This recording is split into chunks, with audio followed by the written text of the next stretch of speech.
Welcome back, guys, to the penultimate day of the Mediterranean Poker Party 2024. And today we have live action of the 10K High Roller that has a $1 million guaranteed. And Jay, I believe that event has smashed all expectations. Exactly right, Andrew. 1.5 milli in the prize pool for this one. 159 entries. We're going to pick up with the final table.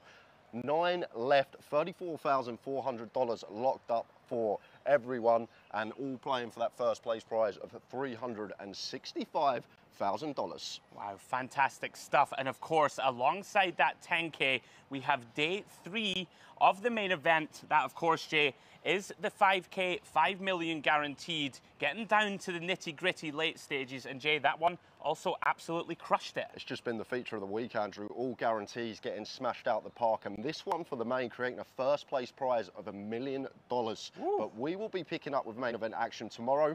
Right now, it's time to get over to the high roller.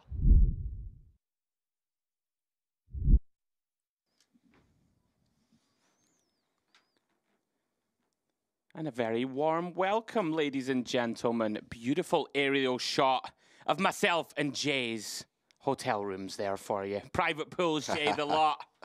Unfortunately not, guys. That is for the creme de la creme, the elite visitors here to Merit. What a beautiful location it is. Another look at our fabulous ballroom. And we're looking forward to this one, Jay, about to get underway. You said on the intro, we're going to join the final table. Well, there were so many runners that we're joining it on the FT bubble.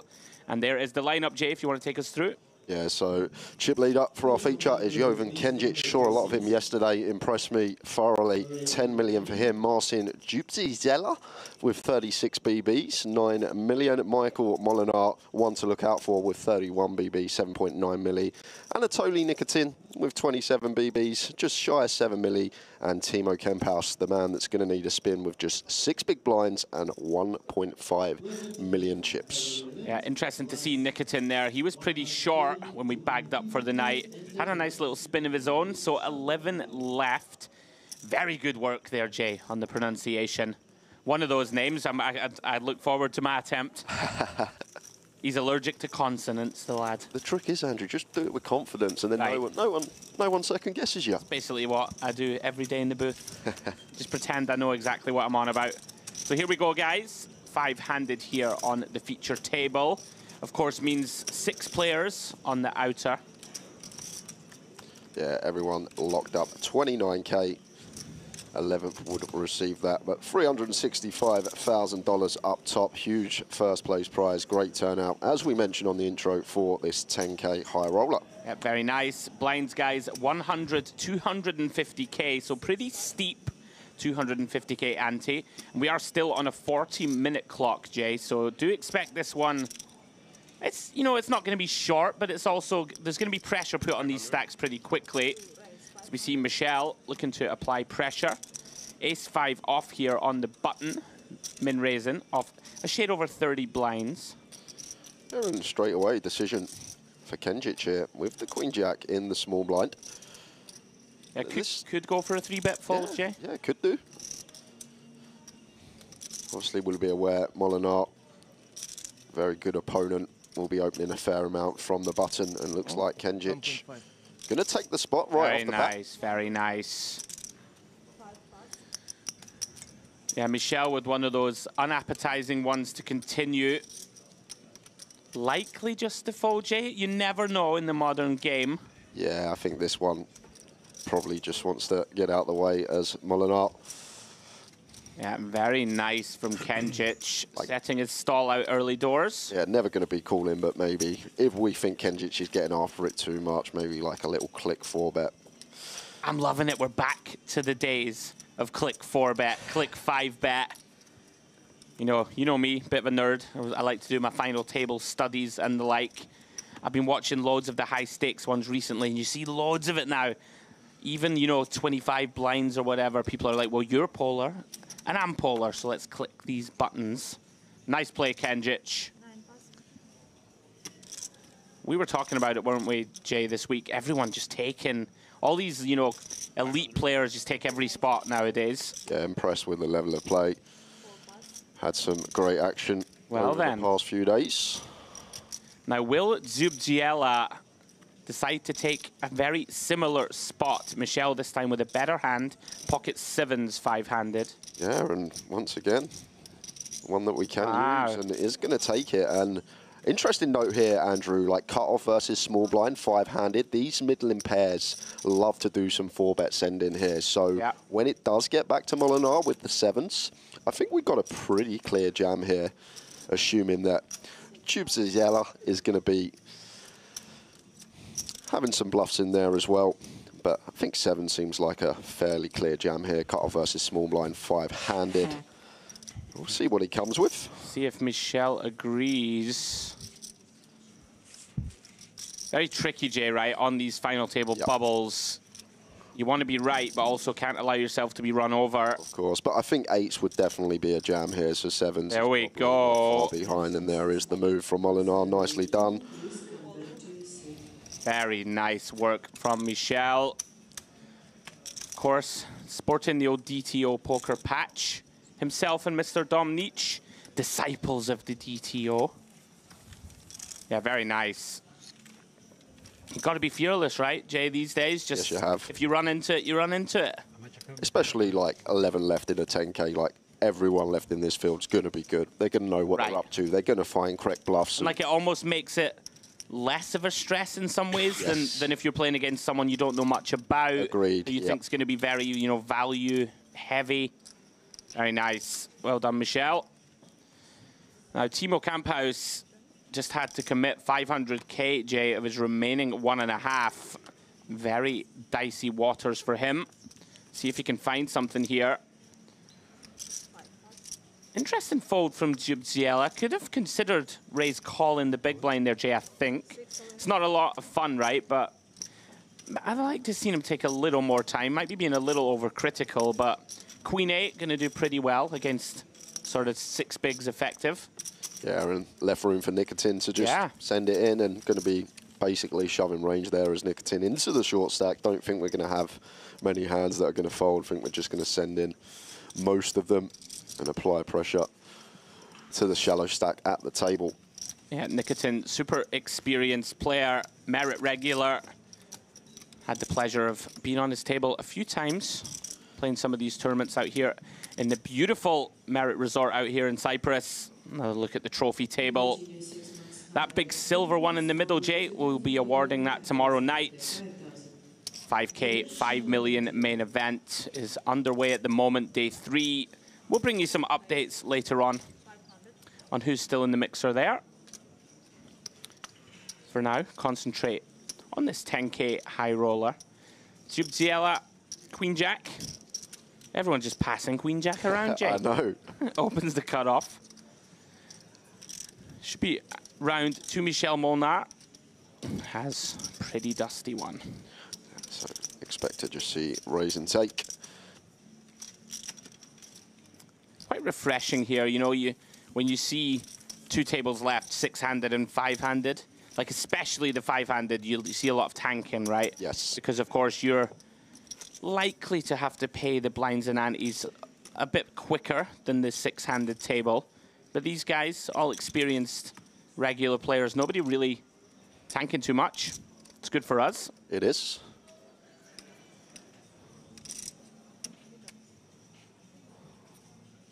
Action back on Zubziela. What do we reckon? Do we think that's right? Don't pronounce the D's. We're going to go with it, yeah. Zubziela we go with. Yeah, that's good. Sounds I like right. it. It's like Edin Dzeko, isn't it? Like, it's the same sort of thing. So. Yeah, okay. And it seems like a clear one for Kamphaus here. On the bottom, we have sub-4 bigs, ace-5 offsuit. Yeah. Going to be moving all in, I expect. Pretty much delighted to find this. It's not normal to be happy at getting it in with ace-5 off, but with 4 blinds, desperate just to find any kind of hand to jam. Yeah, you may think with 4 bigs we're not going to have any fold equity, Andrew, but at this stage we will have. Yeah, we will have some. Big blind will still have to fold some hands, and here we are, 10-4 off. Probably one that does hit the mark. He might get this one through. Close one. Yeah, maybe suited we go with as Kenjic, but I think offsuit just going to have to let this go. Just chips so valuable at this stage, Andrew. Called it. I called it wrong earlier. I wondered if you might spin the wheel, seeing as he has 11 mil. But does decide to let that one go. I'm with you, though. Also, it's kind of nice for the chip leader to keep this shorty in, I'd suggest. Like, probably going to be some spots where he can take some chips from Nikitin or Zubziela. Molnar can't really go after him too wide. Yeah, I see what you're saying.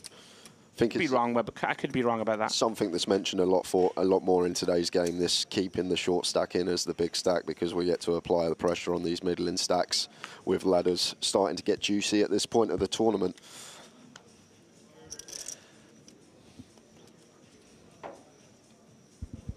So guys, as we see Nikitin take a little time. Welcome along if you're just joining. 10K high roller action. $1 million guaranteed. I was about to launch into a spiel about interacting with us, but we will sweat this hand first, because you would imagine, Jay, Camp House about to send the rest of his chips in.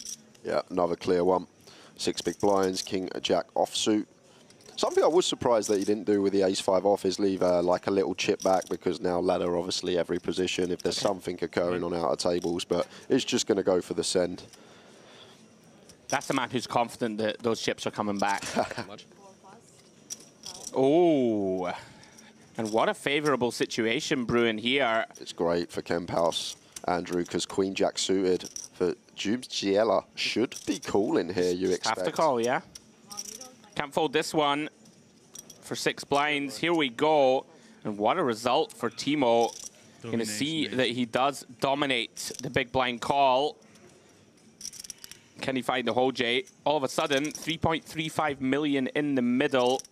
Had 900K a few moments ago.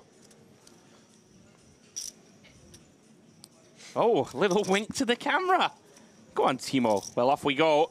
Oh, queen in the window. Followed by an ace and a 7. It goes from first to second. It can still find a king or a 10. Broadway draw there for Kemp House. Through to the 8 of spades turn. No help as of yet. You can see the top of your screen. All 7 outs are still live. Can he find one? No, he can't. 5 of clubs completes the board. We do lose Camp House in 11th place, Jay. Nothing to be done, my friend. Sometimes just got to hold. Yeah, that's it. Had clear as day jam. Just had to find the hole. Does take home £29,000 for 11th place.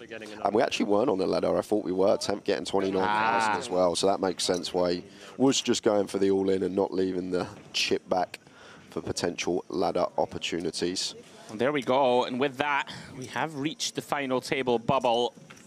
We knew it wouldn't take too long, Jay. There's a fair few short stacks in the mix. Yeah, average at the moment, working around 24 bigs, Andrew, so that seems not right. Don't expect it to be too long until we hit the FT, but we should be getting a player over to balance up.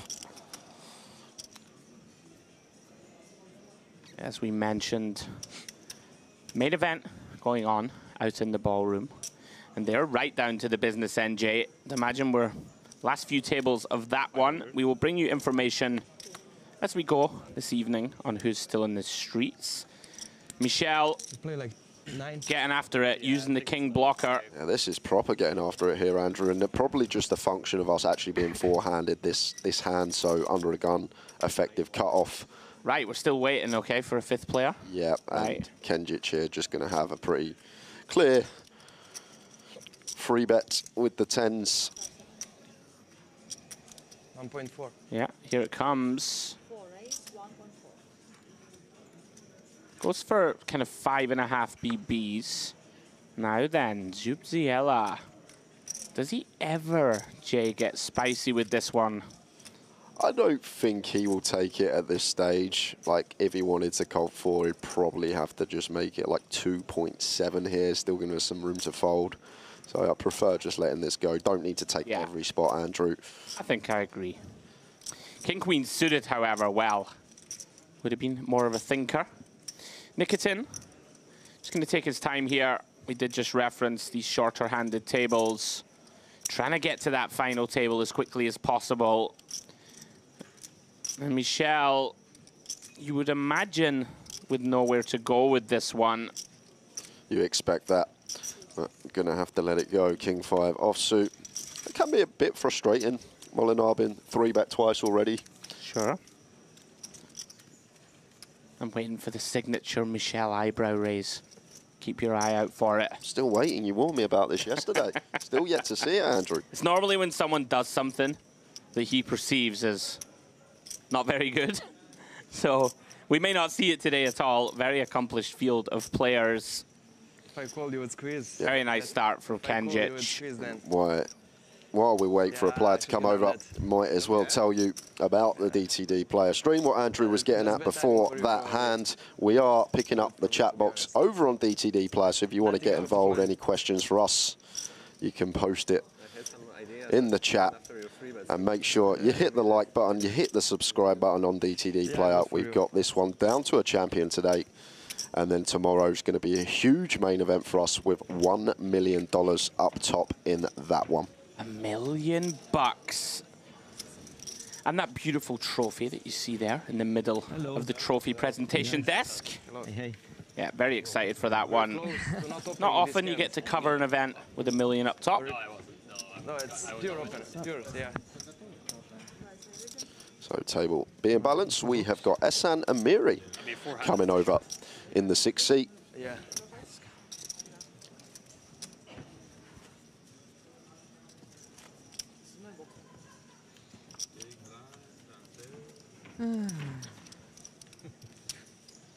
Tax. More tax.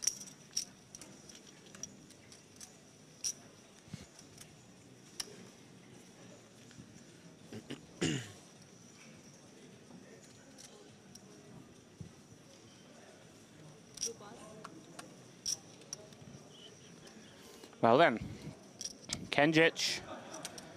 I'm defending it with my life. Fine start.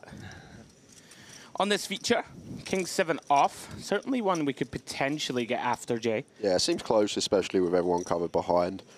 Is going to go for the discipline and just let it go, and we'll leave room for Zubzizela to open on the button with the ace-8. Yeah, reaches for chips. Interesting. Goes for over 2.5x, perhaps looking to discourage some of those big blind defends. Oh, yeah, okay. Amiri is at that stack where he wants to discourage a call. Hard defense. Of course, just going to use this one as a raise call at the depth. Good awareness, good adjustment. Yeah, very nice. Like to put on a little bit of extra juice when there is a shallow stack in the big. Yeah, Amiri with work to do, 1.4 million total. That's the flow. Flow.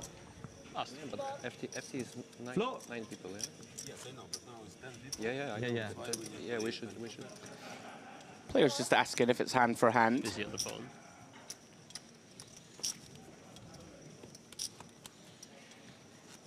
So, are you not playing hand for hand? Or? Final table bubble. Players, Yeah.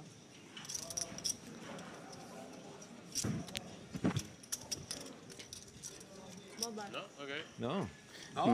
That's 6:30 seconds. No hand for hand. Final table bubble. I guess with the Okay. time banks, Jay, right? then That's you're being basically what they're sexy. for. Big enough. If you didn't save any, well, tough luck. I'm going to take my full 30 seconds, guys.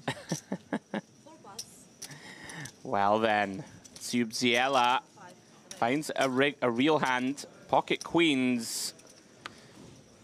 Going to be perceived to be a lot wider than this one. No decision for Nikitin. Just going to see a bit of this going on now. Yeah. Players just running that shot clock down. I love it how people still pretend, Jay. You know? Oh, how many chips have I got? Is there a chance I'm getting in this one? It never feels nice, right, to have to do it. I know. But you've got to take every edge. It's the ones that just every hand do it. Like they look back at their hands, they count their chips, look back at their cards. Oh, better fold this one. I like to just have fun with it. Yeah, exactly. And like say to the table, I'm going to have 8 tough decisions in a row, just to let you know, guys. Unfortunately, for the Polishman in the cutoff, Michel probably would defend this one for chips. Likes to get in there. I don't believe he'll defend with this on the final table bubble. Into the muck they go. Very nice start to this feature for Zubziela. Yeah, the man from Poland. Been involved a fair amount this first 20 minutes. Chipping up nicely.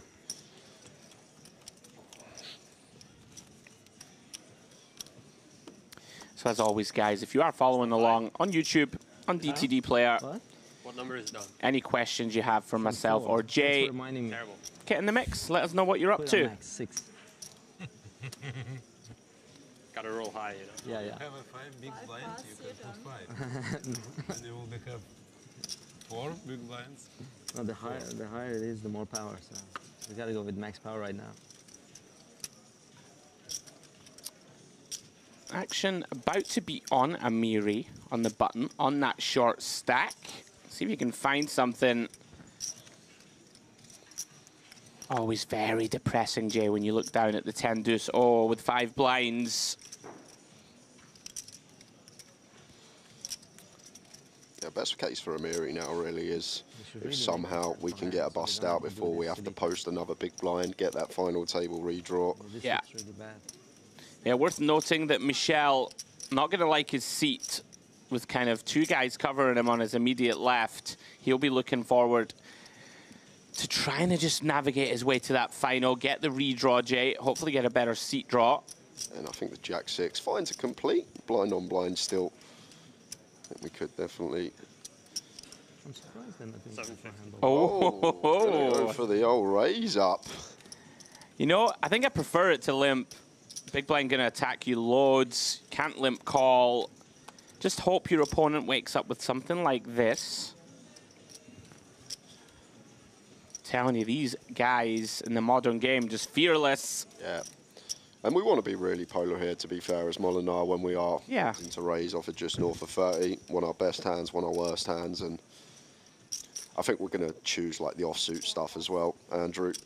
And does get it through, so credit to Molinar. Very nice. I guess you're right as well. If we complete, Kenjic's just so incentivized to bump it up with so many holdings, having us covered, final table bubble. Yeah, I think any of these hands that just can't limp call, then it's just fine to mix in raises with them, right?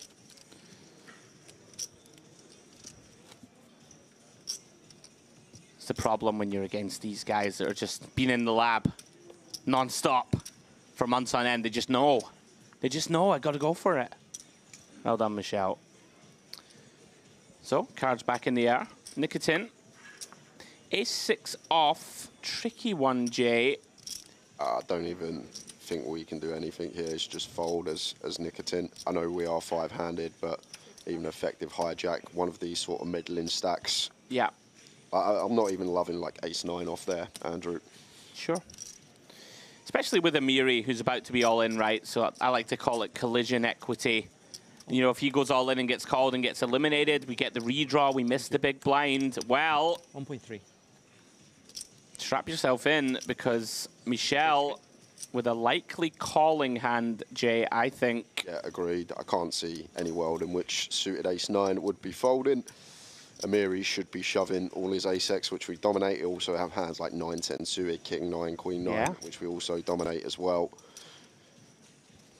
Ahead of all this king, queen, jack type stuff. Yeah, Michel probably just deciding if he ever wants to isolate this. Yeah, and I think that's the real decision here, Andrew, not whether we're continuing, whether to ISO or whether to just play cool. It does come with cool. All right, then. 2 quick folds. Amiri going to be very happy to see that he is flipping.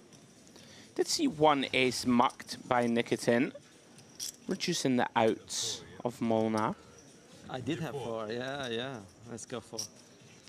Well then, Amiri, can he hold off the Dutchman? Oh, you did bubble it. So far, so good. King, Jack 6. 6 of hearts? King of Hearts on board. A little bit of interaction for Michel. Ah, that's greedy. That's very greedy. I'm gonna be greedy. That's very greedy. 4 of hearts, okay. Queen of hearts. Oh, it's never easy, Jay. It's not. Jesus. 8 of hearts No, too many rolls outs, right? off on that turn. No, no. 12 He used the last outs before. for Michel. With the Can 9. he find one? Deuce.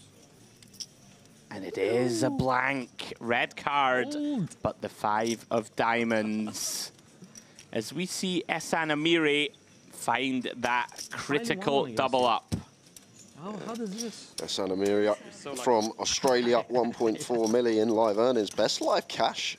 Huge score, $332,000. And that come You guys are in trouble now. 2022 when he come fourth in an So now EPT 2.2. high roller. I guess. Very Yeah, nice. it's maybe a bit over. 2.5. So on we go, Can beat 5-handed for now. 3.5. Too much. Yeah, I can't. I don't know what to do with it. 3.5. 3-2. 3.2, yeah. 1-3, Let's see. 1-3, and 6. Loving that, Jay. It's like a little Aladdin's lamp, the card protector. 9-10 off. Likely to get out of the way. Usually can go for 2 for 2. Fold.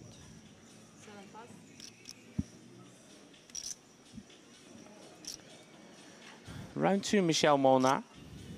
9-7 off. Let's it go.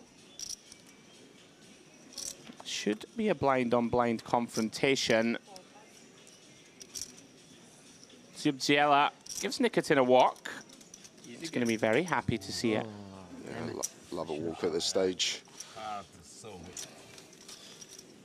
And in the YouTube streets, Man of Straw asking, who has the most earnings here? It was the man that I just mentioned, Ehsan Amiri, 1.4 milli, just shy of $1 million in earnings. Second, Mikel Molinar, the Dutchman.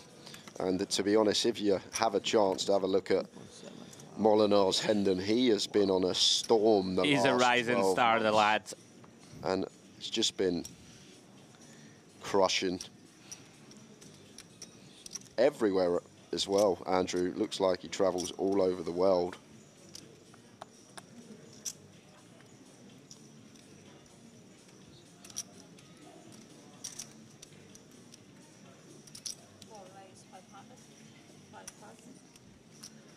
I'm trying to give myself an opportunity to get a thin brag in, but I can't see it on your screen. Oh, hello. Well, confrontation imminent, Jay. Kenjic from the cutoff, no less. Pocket jacks. And Nikitin finds Big Slick in the small blind. Alan? I just don't see a universe where it doesn't go in. It has to. Clear jam for Nikitin. Clear call for Kenjic. Wow, and it's such a big, big pot. Snaps it off. Can't be folding for 24 or so blinds. And look at this, Jay. 13 million chip flip. Nikitin not going to be happy with this, right? Like you don't really want to get called here, obviously, on the final table bubble. Here we go. Massive moments in the 10K. Jacks holding through the 8-7-4 board. Nikitin does have a spade in hand. Not the turn he wanted to see. 4 of hearts. So gonna need to find that ace or king. Wow, can't find it. 10 of clubs on the river. Very unfortunate, Anatoly Nikitin. Bro, you owned me. Final table bubbling, this 10K high roller, and there we go, folks. Redraw. Final table is Give me a position on that. set. We said it wouldn't be long, Andrew. We thought it would be thick and fast to get down to the FT. I'm unaware of how long the break's going to be until we are at the final table, but guessing it shouldn't be too long. Yeah, it'd be a sort of 5-10 minute job, I would imagine. Well, Kenjic, all of a sudden, Jay, in great shape to make a run at this title.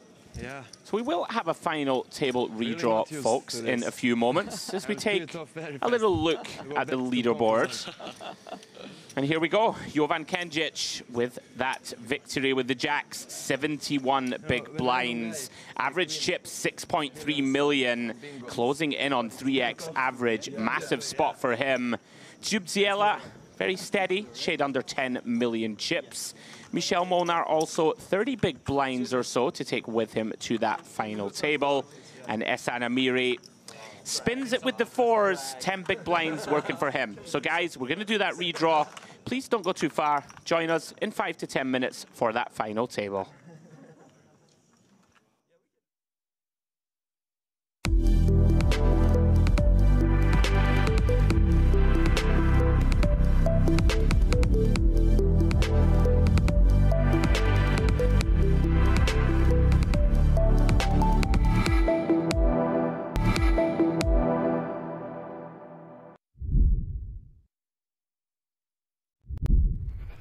On top of the morning, on top of the wave, on top of the team, on top of the days, on top of my purpose. I do, I create.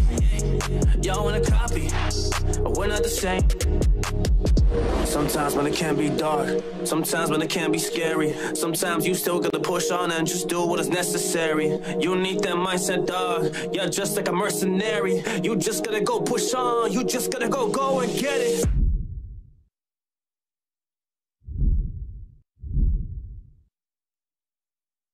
All right, guys, welcome back here to the Merit. It is, of course, Mediterranean Poker Party, but once more, poker on the back burner. It is time, Jay, for another challenge. And just a refresher of the scores up until now. It is 2 points for myself, 2 points for Andrew, and you have... 0, unfortunately. Oh, 0? Yeah, I've only played 2. I'm a bit behind on the played. We have got excuses. some air hockey behind us, which I'm pretty confident about and feel like this is what is going to get me off the board. Well, pride cometh before a fall, perhaps. But Andrew very graciously stepping aside for this one. He thinks he's got enough points already, going to rely on his poker prowess. So me and Jay will battle out for this one. And remember, if I lose, I dump it off to him. Well, guys, we're about to start the game. Air hockey. I was that bad that Jay tried to throw me the puck, and I conceded a goal. And already he's got the ball back. So here we go.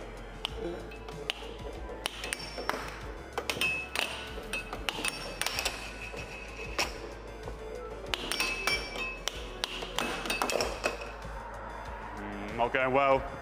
But remember, I'm dumping this one off to him. I'm sure.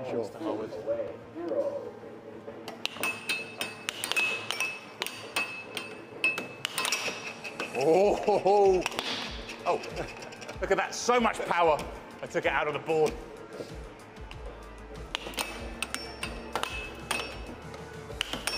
No, OG. The only way I'm going to score, but they all count.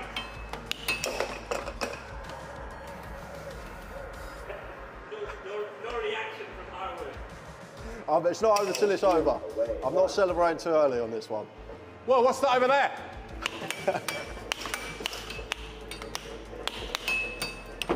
Hey, what is it? What is it?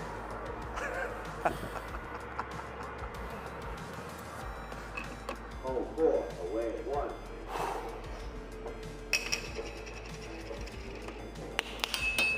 I think that's my first shot on target.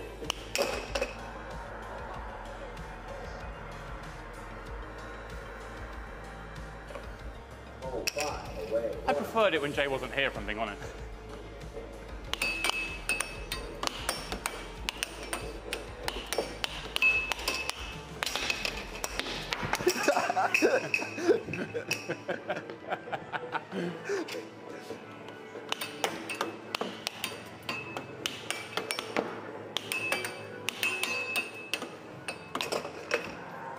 Can we cut that? Please, can we edit that bit out? Do not edit that out. 6-1, that's it. GG. We're off the mark. Oh, is that it? We're off the mark. Oh. I was There's just going going to be to a lot comeback. more where that come from. Can't even cheat.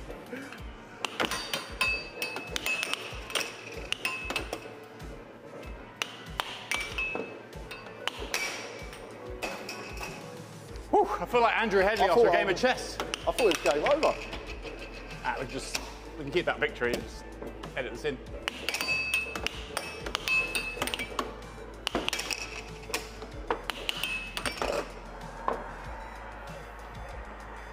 I found my calling. Found it. Found it. Well played, Jay. Well played, sir. Well played. Thanks for the point. Thanks for the 3 point. He's a much tougher opponent than Andrew is, and he is now off the mark. 2-2 the scores. But, Jay, perhaps it's time to get to what we're here to do, maybe call the action in some poker. I like your idea, James. I think we should get in the booth and start with some poker.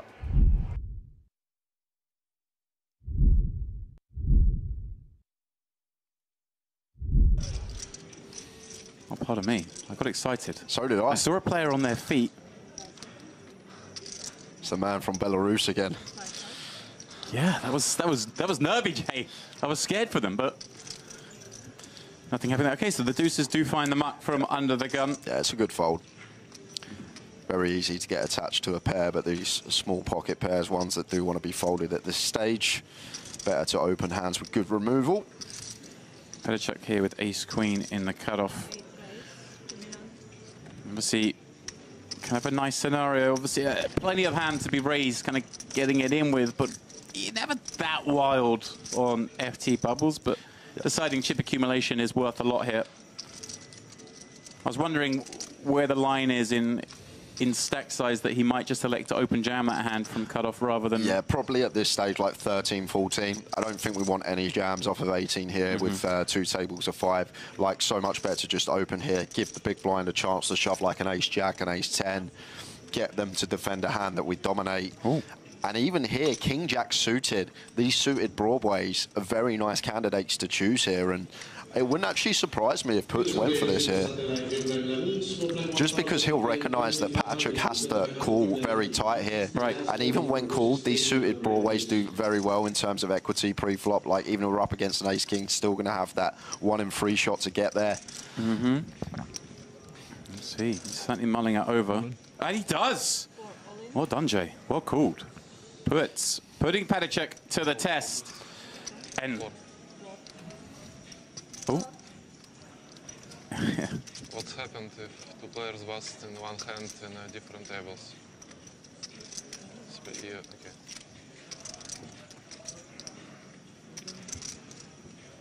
Well, we aren't currently playing hand for hand. We can be 99% sure he's going nowhere with his hand. Right, Jay, but he just wanted to know if it's worth burning time banks, was checking the other table. They're not playing a hand currently. I guess cards are being shuffled there. So he does make the call. No need to burn those time chips. And here we go. A monstrous pot. Patrick just doubled up a moment ago and a chance to basically tie the table chip lead if his ace-queen can hold on here. But as you mentioned, these suited broadways, they do all right when called. Yes, they do. 36%. Not the hand he wanted to see, like you mentioned. No, he wants to see an ace-jack, an ace-10, an ace-5 suited kind of holding. 9-4 deuce. Clean for Patrick. But needs lightning. No real backdoor equity. Well, the outs change. Loses the jacks, but picks up the 10s, all of which are live. Finally. Yeah, improved.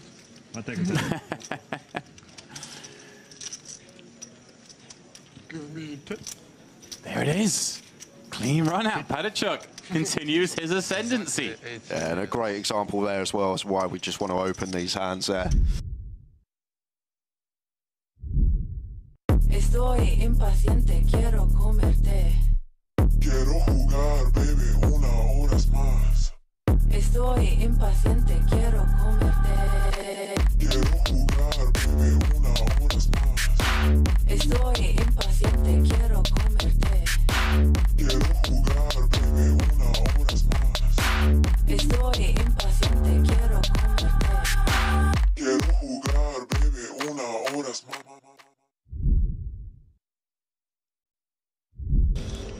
Lasowski is going to have nightmares tonight about this man.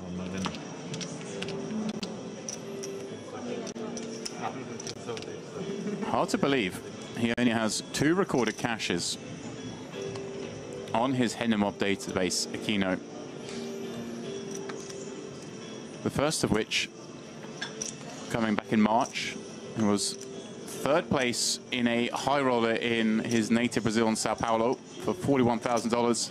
And then he found his way onto that WPT voyage, the cruise that, you know, a lot of people seem to have a good time on.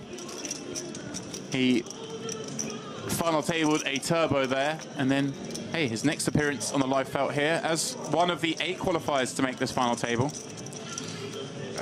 So newish, it would appear, to the live arena, but certainly not new to poker the way we've seen him play. This is a man who's done some stuff. He's got some scarring. Honestly, he has just been getting after it and finding pots that others wouldn't find. And very interesting one here for Strobel, James. Like, in theory, I think the computers like to do some jamming with these sort of suited broadways facing the button open. Like the Queen Jack suited, the Queen 10 suited, the Jack 10 suited, this type of stuff. Whether he'll taking it, he's gone for it, Strobel. Oh, here we go. And well, with the folded cards, we see this one's actually a lot closer than the players will realize. The 2 compatriots all in. I know the chat, or a corner of the chat, will root for both these men. Unfortunately, they are all in against each other. Yeah, I know we've run into ace-king here, James, but it's actually a high-level jam here from Strobel that not many people would find, in my opinion, on a final table. And unfortunately, just ending up running into that top end of range here, but still with a heap of equity. And a chance now for a ladder once more for the players watching on. 8 deuce deuce makes that ever more likely. Strobel need a lot of help with just 2 cards to come. 43 million chip pot, and here we go. He turns a lot more equity. And every out bar one in the deck. Look at them live as you like. It's a cruel one, a trio of ducks. Estoy impaciente, quiero comerte. For those who like what they see, get after it. And I believe, as is usual in these tours, you know, if you were to be fortuitous at one of these EAPT stops, it would mean that, hey, next year this could be you at the grand final. And Brechelov opens to 2.4, and wow, puts... How's your timing? With the ace-king here. And these two, just a quick point to note, sitting second and third in chips, wouldn't be surprised if puts did find a flat here from time to time, James. Like, on first glance, looks like ace-king, we need to 3-bet, but with these ICM intricacies, maybe we do play some flats facing EP against a stack size that can do a lot of damage to us, but does just go with the general approach. I was going to ask as well, with Strobel, like, so short behind, if we flat and he decides to jam, does reopen the action. You have another short stack in here as well that would reopen the action where they couldn't to a 3-bet. So another reason perhaps to throw into the camp you suggest. But yeah, he takes the more obvious route. Yeah, and probably just going to proceed with call here as Brechelov. It's close, ace-queen off, but I think as covering stack, we do get to come along. If stacks were reversed, probably lean more towards fold. On the decision point for Christopher pre-flop as well, do we ever see perhaps just a 3-bet pile for this many chips as well with the ace-king, or is that too much given there are 9 left? I think it's too much, just for the time that we do run into.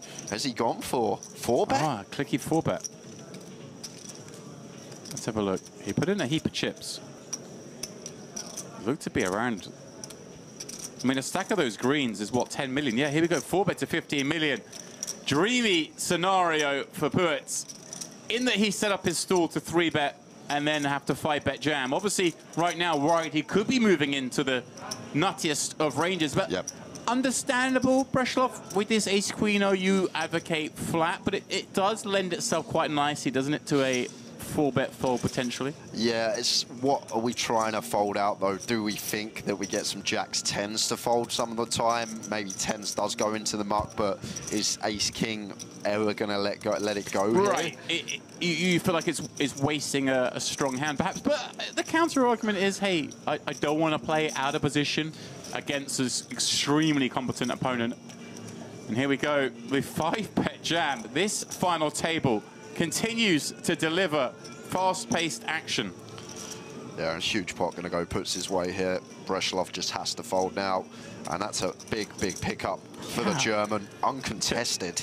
Another 18 million chips to go with the sort of, well, about 18 million chips he won in the last pot. Now up to 61 million, clear second stack.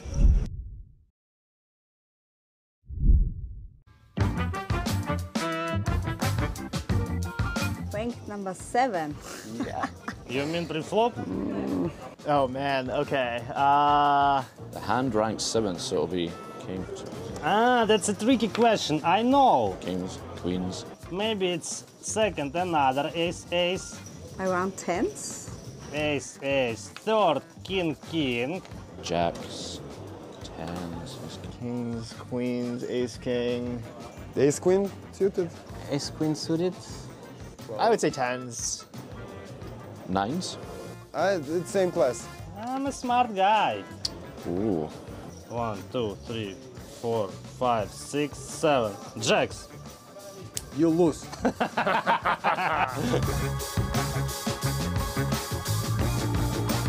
Ones we've just made up. I don't think that one's well known. Wait 1 second, let me just figure out. The 8s are called snowmans. Snowman, all right.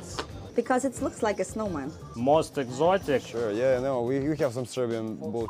It's Queen Tray. I expected some strategy questions. I'm just kidding. They call it the gay waiter. Ah, okay. Like Queen 3, but Queen Tray. Pakistani virgin. My brain stopped working about this. I don't know why, don't ask me why. It's queen deuce offsuit. The deuces are like ducks. Kings are like King Kong. We have a name of how we call the straight. I just heard it somewhere. Kenta Mallorca, but... Well, in French, 10s are called Zinedine Zidane, Zizou, like the football player. Straight 10 to the ace, 10 jack, queen, king, ace. But it's like Mallorca because it's major, straight, whatever, so... Aces in French, you call them like les flèches. 8-4 of hearts. Scottish aces. I think someone just played this hand one day and decided to go a bit crazy with it, and I believe it was just known as Scottish aces afterwards. So whenever we see, if you see a Scottish person, they can always have this hand. They've raised under the gun, they can't have, on board at 8-4-5, they can't have 8-4, they can't.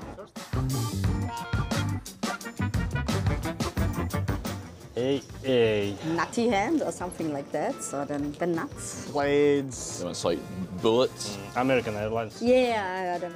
American Airlines. Oh, and Austrian Airlines is the same like American Airlines. The bullets. Yeah. The blades. Assos. Barry, like Barry Greenstein. Number 1s. Because you know Barry Greenstein, the player? The rockets. Pocket rockets, okay. The nuts, I guess.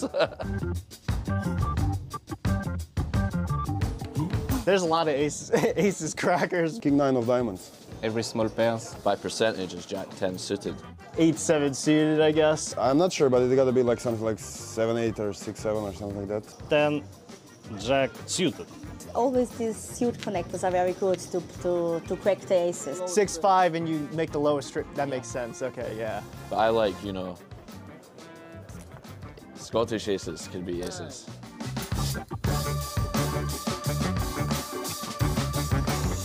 I think ace queen. Pocket jacks, obviously. Kings? I mean, like, people are complaining when the ace hits on the flop always, but I think the most well-played hand is jacks, actually. Well, everyone complains about pocket jacks, right? I don't know, ace jack offsuit. It should be illegal to deal anyone a jack offsuit. No one knows how to play it. Ace king, like Anna Kournikova. It looks good, but it never wins. Does it never hit the flop? You have to flip for your tournament life most of the time. I run pretty good, so I actually don't complain about any hands, but I guess 10s But I believe it must be jacks, must be the most complained about. Well, jacks is like the trouble hand, right? Yeah. But yeah, tens is like the cursed hand of our.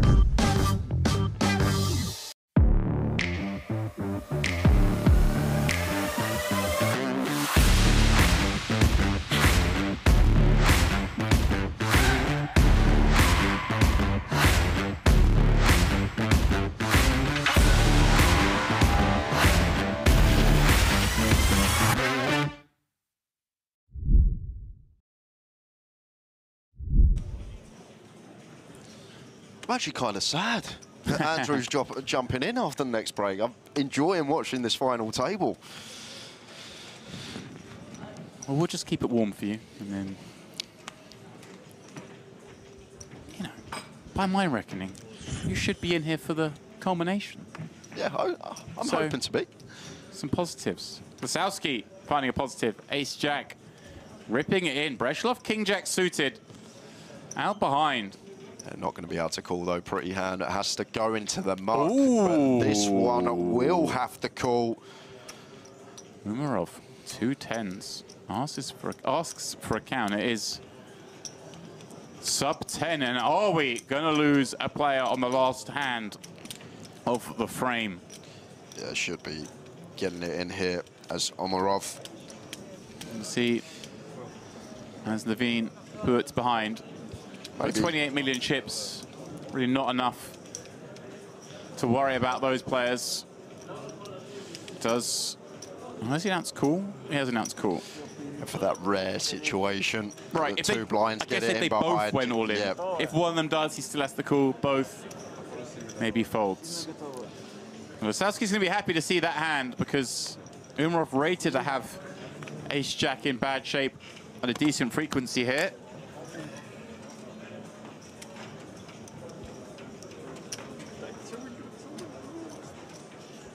Can he win a race? Finally, all in this man. And a 9-deuce-deuce board looking very bad for Lasowski's future in this tournament.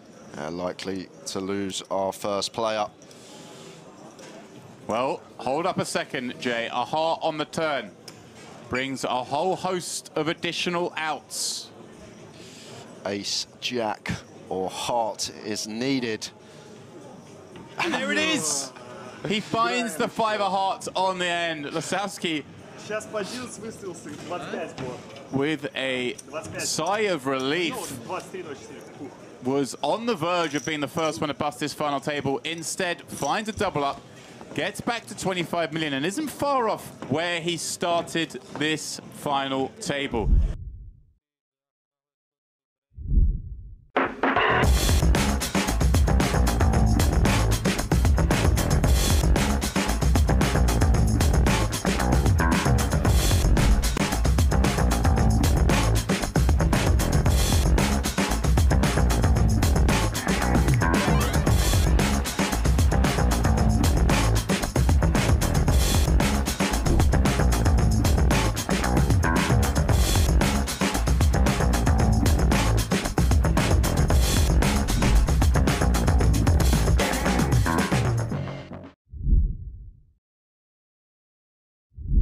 Welcome along, everybody. Yep, if you are joining us here on YouTube, we are streaming across multiple channels, but myself and Andrew do both have the DTD Player YouTube chat open. So if you do want to join in the discussion with us, that's where you need to be. And the discussion in the chat seems to be, that place looks amazing every time we go to the wide shot. And it is. Stunning venue. Obviously, we are somewhat biased, given that we are here on the payroll, but I promise you, this place is legit. It is legit. As we see, Breshov finds a legit open. Does have to tread carefully, as we mentioned, sort of second or third in chips. But a suited ace, these are the type of hands that play very nicely as raises on finals. And especially, I guess, going after Strobel in the big blind, taking chips off that hand. Interesting, we've sometimes seen players go for more than min when the short stack's the one in the big blind, because you do want to dissuade the weakest of hands to call. Of course, King 7 was always going to play, but just maybe a little larger sizing. Yeah, I think because he's so short, I think 'cause he's so short, James, probably thinking, he's only got 2 blinds back, I can call off on any flop. Well, here we go. Strobel flopping gin, sees a bet, rips it in for the remaining 2 million. We'll get cool and get great news. Absolutely. But he is on track for a double up. Yeah, immediate outs for Breshilov. Only the 3 aces. Does have some backdoors.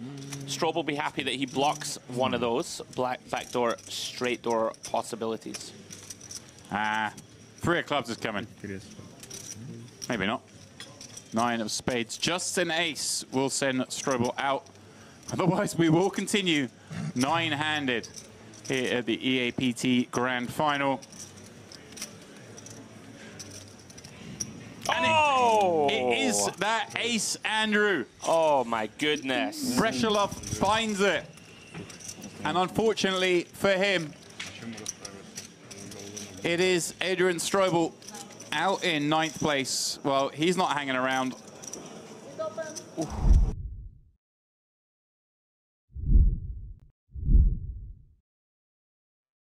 Welcome, guys, back here to the Mediterranean Poker Party, where for now, poker is taking a back seat because it is time, pardon me, for round 3 of the Merit Poker Olympics.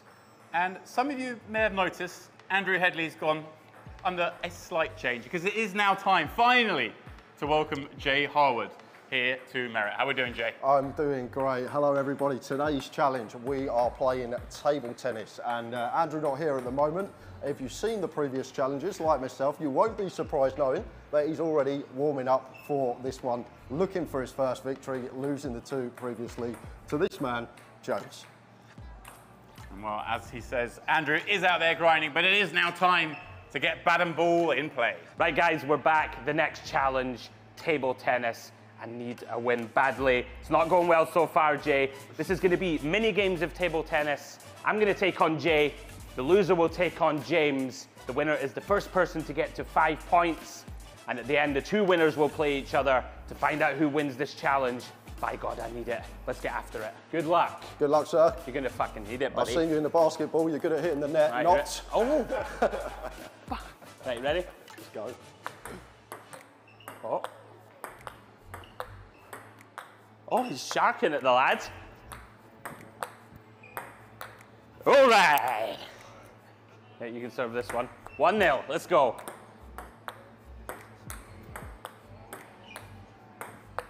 Oh.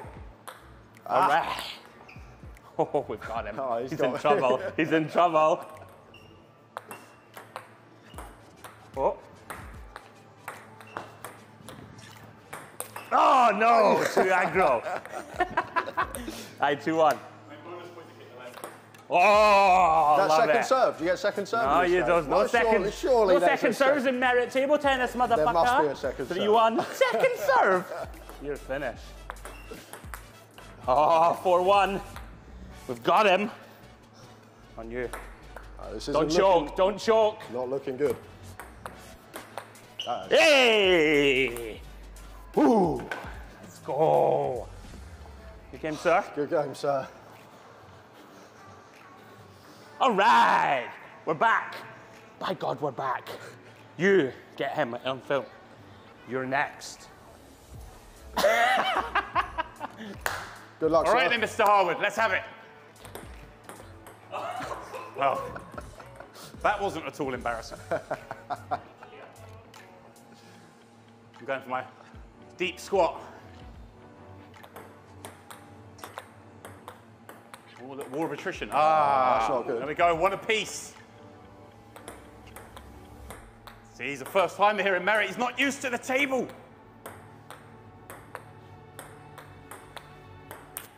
Oh, rally. 2-1. It's coming. We both want the same thing, and that's Andrew not to win in the final, so we're all good. We're all good.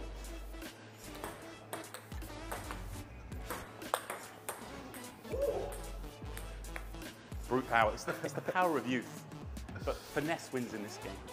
I've lost the score. 2-1. 2-2. Oh, better than I thought. Oh, he got too happy about being all square.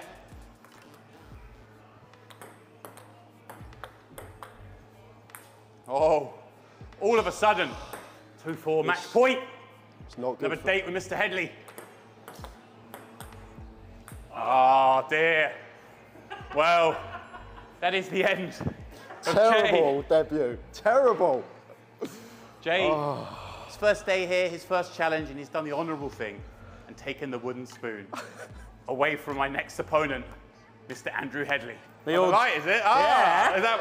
That's a big... You can't... That's a huge disadvantage. What is this? This is ridiculous. You just realised you've now seen call a huge the floor. disadvantage. Call the... excuse me.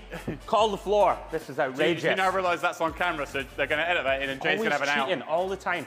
Every angle he can take. Oh, I'm James Dempsey. I'm the man. You should be ashamed of yourself. I don't have it. Where's the ball? Oh.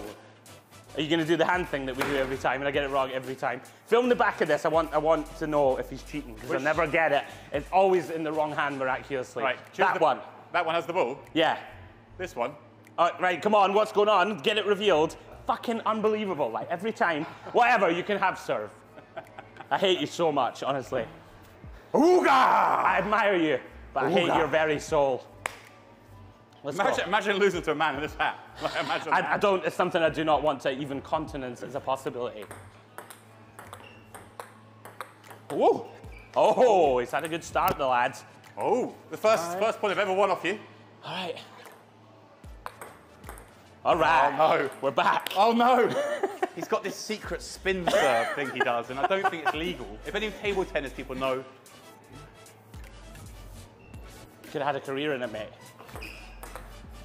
Nice you've had a career in something. Alrighty, let's go. Let's go, 2-1. 2-1 to the man now who props up the table. Watch oh no, the ball. he's gonna mug me up. Watch the ball, be the ball.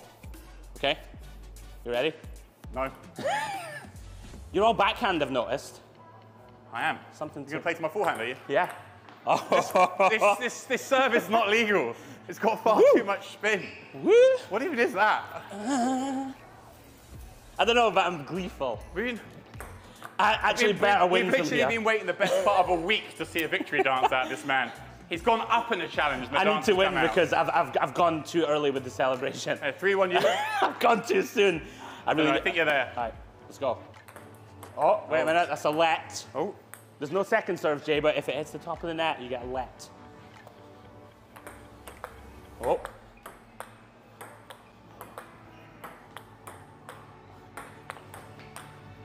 Oh! Strong point. Very He's strong. put himself in the game, but no, not this serve again. I'm gonna have nightmares of this bloody thing.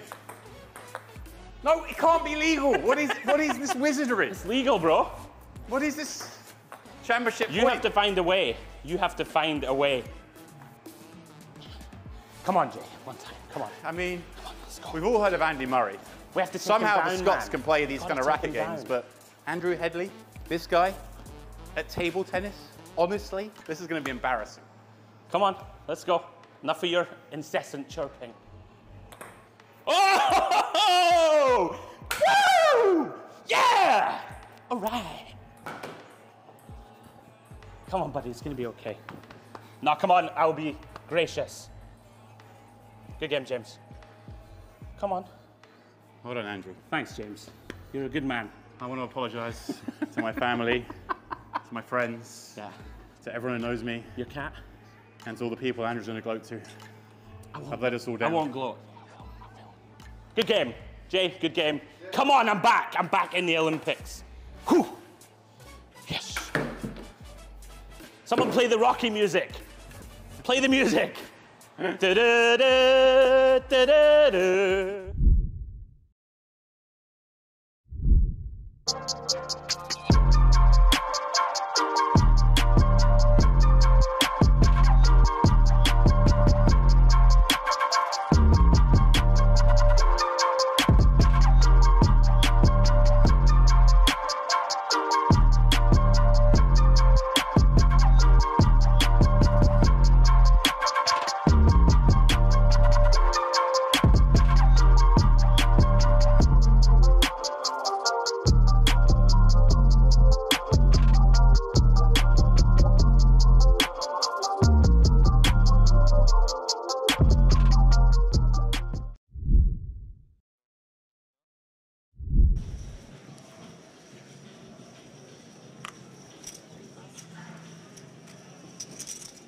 Aquino, again, going to be involved. King Queen offsuit is starting to move through the gears. Has 94 million of the 313 million chips in play.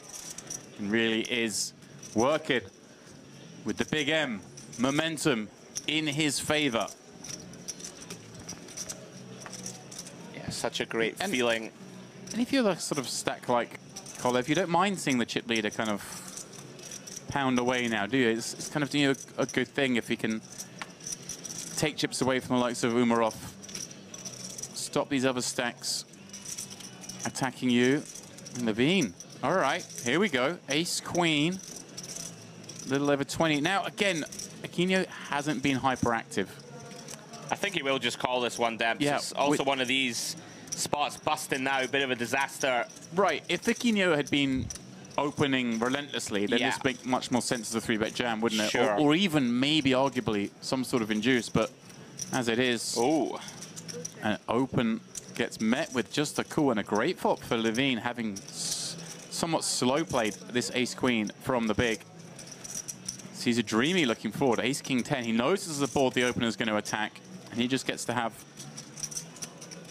way better than he's supposed to have in this spot. We know he doesn't have kings and aces and ace-king, really, bar some trappy stuff. Yeah, beautiful developments so far for Levin. And well, a little scary with the club rolling off, of course. Checks it once more to Aquino, who kind of rates to still have the best hand decent amount here. Obviously a bit scary, the clubs come. His opponent in the big blind can have clubs at a high frequency, but look at this. Yeah, this is a strange decision in my eyes. Is it a case, obviously, you know, a lot of the time he just has the best hand here. Well, not a lot of time, but at some frequency. But also he can just start to put, like, the raggy aces under loads of pressure here. And he still has decent equity against a hand like ace-5, right? That is absolutely true. Well, not ace-5, pardon me. Ace-4, ace-3, ace-2, Sure. not ace-5. We've got very bad equity against ace-5, Andrew. If Levin has like an ace-4, you know, ace-7, you know, spades type hand, he's going to have to get rid of it. So it's kind of, I kind of like it a little more on reflection. I did expect just a check, though. We can just win, and you did reference the big blind's going to have a lot of flushes here. Well, look at this. 27 million chips in the pot. Aquino has swelled this one with that second pair. Levine loving life up to now. And wow, another club on the river. Well, Levine hates this run out. Now, Andrew, given that Aquino has bet flop, bet turn been called, is this a hand that now we kind of do want to fire 3? We unblock the ace-x. If our opponent did say turn a flush, well, they might not love life anyway. Happening here? A block. Oh, I don't know. I don't know about this. Is this a red rag to a bull? I think it could be. Is Aquino going to charge in at this? I mean, one thing I will say, with the 4 flush on the board and the ace being the diamond, a good amount of the time Levin, when he check calls turn, will have the ace of clubs, I think. Right? When he has like ace 8, or if he defended an ace 9 with the ace of clubs, he's going to continue with that card. But this is a very curious little min bet. Does that hand lead for I don't think one blind? People find it. Maybe they should. I don't think they find it in the moment. Could be wrong. Likely you're just going to check, right, and say, okay, chip leader, try and blast me off this. Andrew, I think he's going to go for this. He just has a look about him. I mean, he's going to be aware now, of course, his hand is no good. Yeah. I think he might jam here. No, he's just going to go for a smaller Here raise. we go. I like tickle raise. I like it. What a play here from Aquino, yet again exhibiting his aggression post-flop. Oh, and he's made it just that little milky size, right? Milky. As if to say, I have the nuts. But this is like, not necessarily trying to make him fold a hand like 6-8 of clubs that maybe is cool from the big blind, turn the flush. Now, basically, he's trying to make this kind of hand, maybe more the 2-pair combos, right? The ace-4, ace-5, king-5, whatever it could be in there that blocks and now hates life. And credit to Levine here. He's still thinking about this. Is he thinking, hey, would Aquino bet flop with an ace, yes. If he had the ace of clubs, would he always bet turn is the question, or would he allow a check back, pot control with the one pair and the nut club? Kind of allow me to make an inferior flush, perhaps. Really But with this sizing, hand. does this sizing perhaps even lean towards being like, hey, it doesn't have to be the ace of clubs straight here? Queen of clubs for sure can be in there with this sizing, definitely. So incredible stuff from Aquino. Wow. Gets Levin to fold and now has 110 million chips. Andrew, over a third of the chips in play. I would suggest trouble ahead for the rest of the table.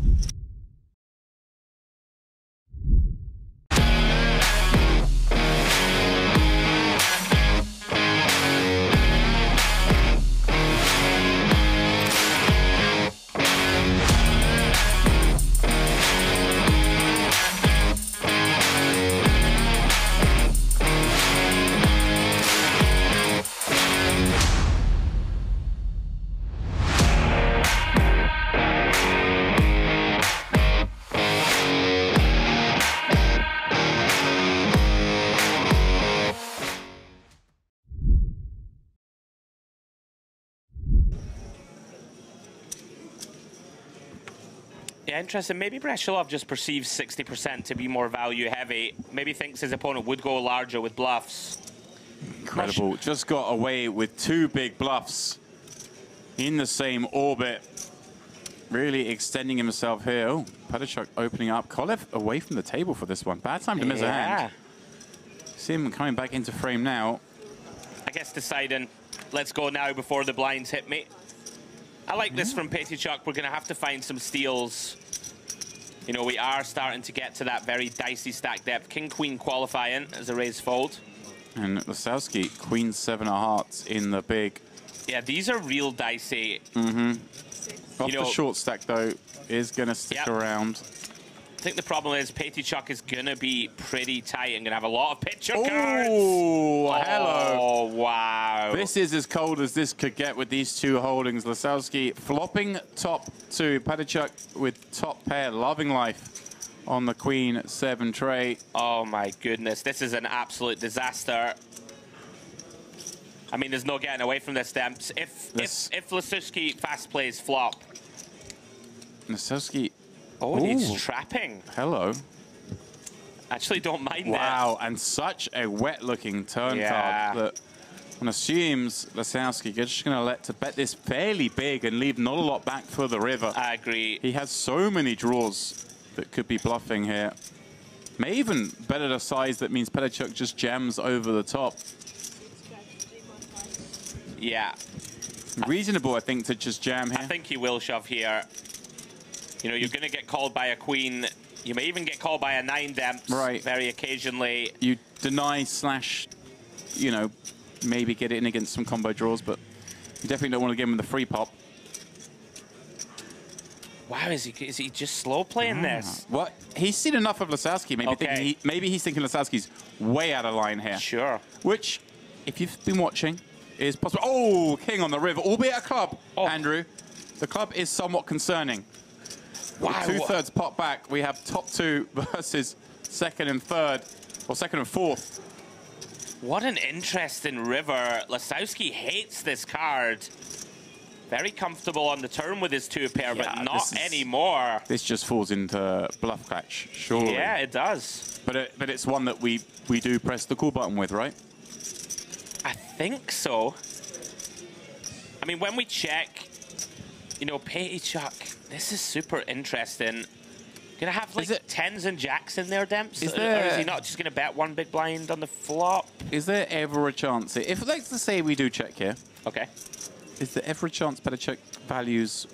Yeah, he's gonna jam. He's going for value. Yeah, does just go for value. Still has a lot of missed draws himself, and like loves this non-snap, right? He does love the non-stat. I just don't see this getting through, even though it's a scary card. Yes, but the 4-5s, the 5-6s, the 8-10s, the spade combos. Jack-8 of spades, type hands, 10-8 of spades. Not enjoying it. 10-6 of spades. And then maybe occasionally you do see the Queen 7, the Queen 9, King 9 even perhaps. Pardon me, King 9. Oh, yeah, King 9 with 2 beats, sorry. King 10, King Jack, would they? I don't think they would jam. Yeah, it's pretty grim. They've both got such a strong hand, but on a scary board, where ranges allow them both to have far better than the hand they do. What a fascinating spot. Pretty grim for Pettychuk in that all the 10 Jack get there that would feasibly bet turn. All the club combos get there. So this is also effectively, in his mind at least, Demps a bluff catch. Probably don't think your opponent's going to have too many 2-pair combos, seeing as we block most of them. Oh, wow. No. Oh. Oh. Did you... I mean, I don't think it's impossible that he folds. I don't think he will, but... There was a flicker across Lasowski's face when that went in. I don't know whether he thought it was a chip. Do you think he wants a call now, then? Oh, yeah. I mean, you must think you could. And he gets the call. Yeah. He's going to victory slam, as it were, and get the bad news that he is out. Oh. There we go. Eyebrows raised. Lasowski's race is run.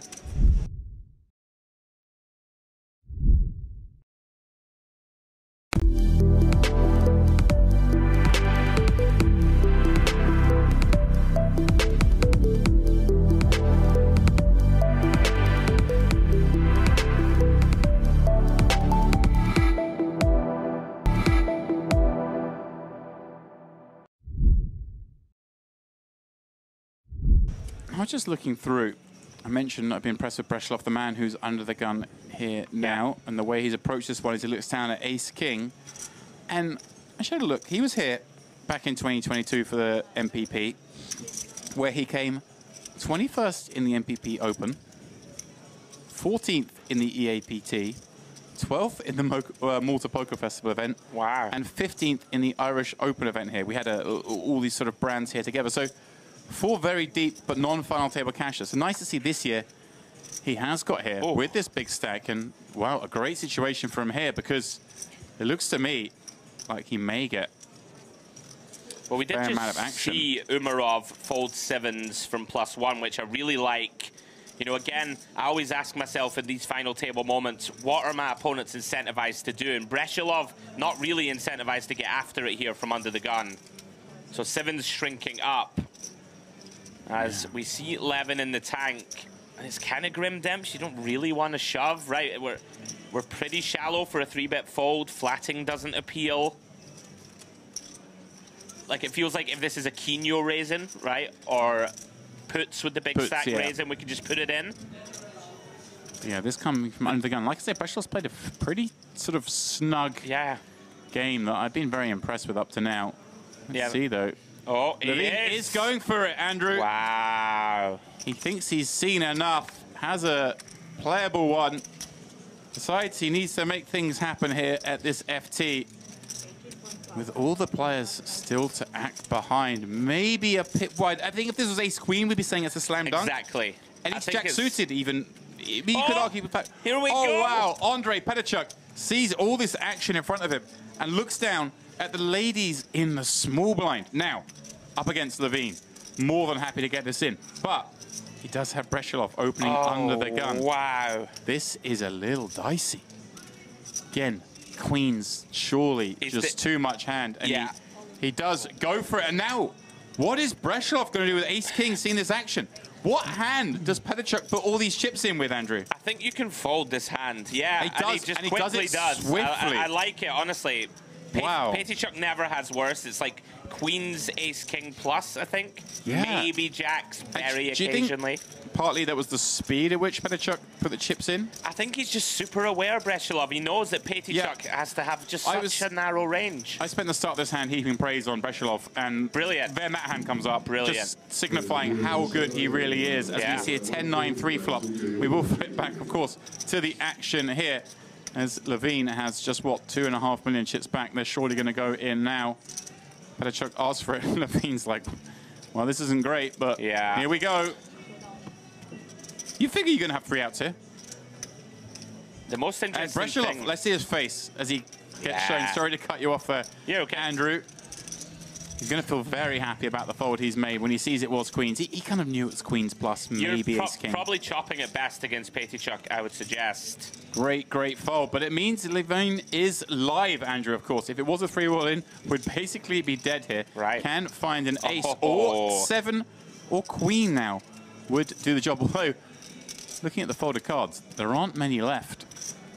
3 of the 7s gone. And the river being the offsuit, non-connected, 4 of clubs, sends Levine out in 7th place.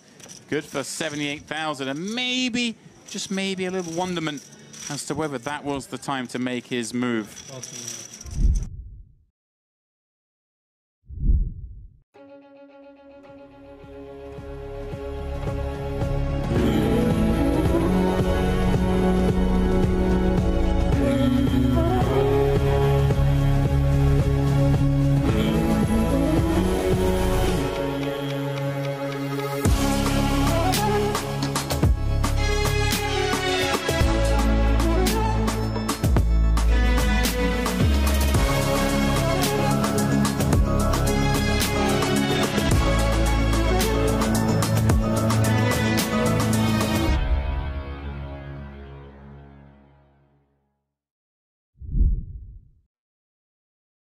Welcome back, guys. Merit Olympics, the next challenge. We're ready to go. Current scores on the doors. James has won 2 of the challenges. I've won 1. And Jay, you've won 0 so far. Hold on a minute, I've played 1.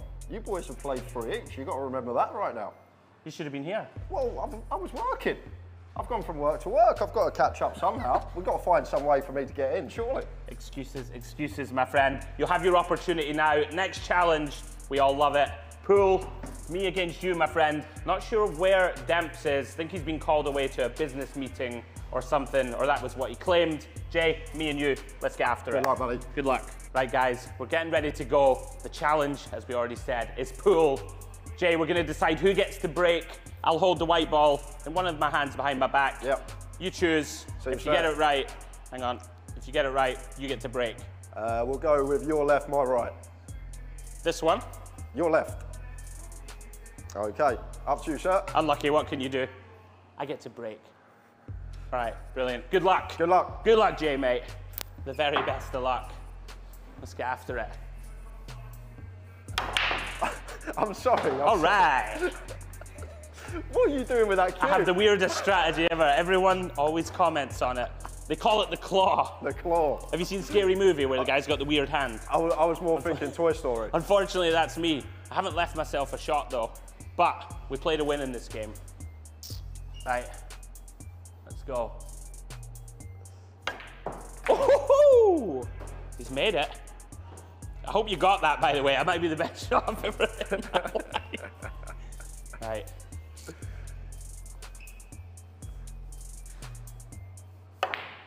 Ooh.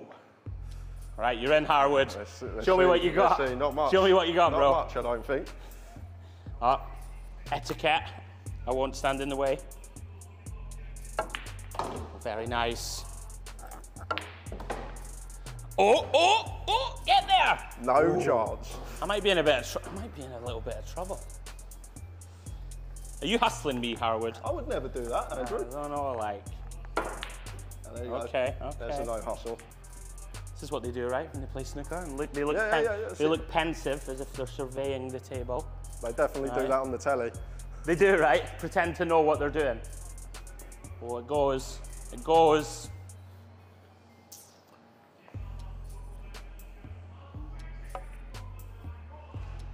Ooh. Bit of finesse, Jay. All right, I guess we have to take it now.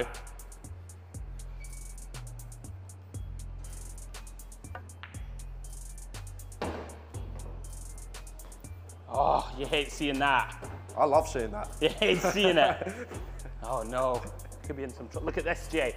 You've seen this technique from a man before. Oh, all right. It's a pretty good game, this. Maybe there's a future in pool, Jay, for us. Yeah, a little double. If the comms doesn't work out. Oh! Not like that. Not like that. I tried to go off the jaw, but there we go. Maybe we should stick to the comms, bro. Yeah, stick to it. It could be the way. Right. We broke. What's the rules? Behind the line? Behind the line, I believe. Two shots. 2 shots. Carries over to the black. Carries over to the black. Right. Not sure what the play is here. Guess it's gonna be this.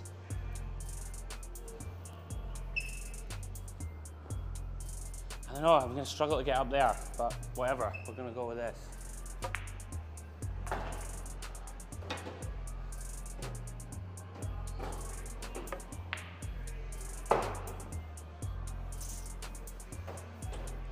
It's gonna be tricky.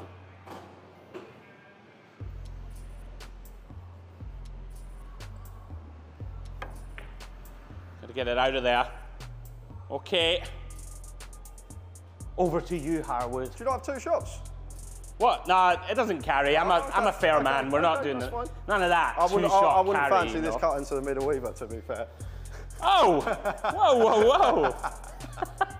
That's been a gentleman. No, good. If I'd known that you were weak mentally and that you do 2-shot carry, you know, I'd have gone for it.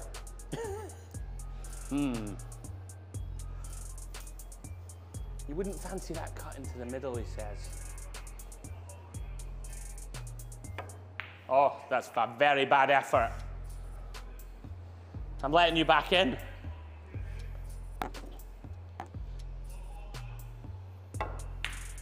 Shot. Shot. He's all business stamps. Oh.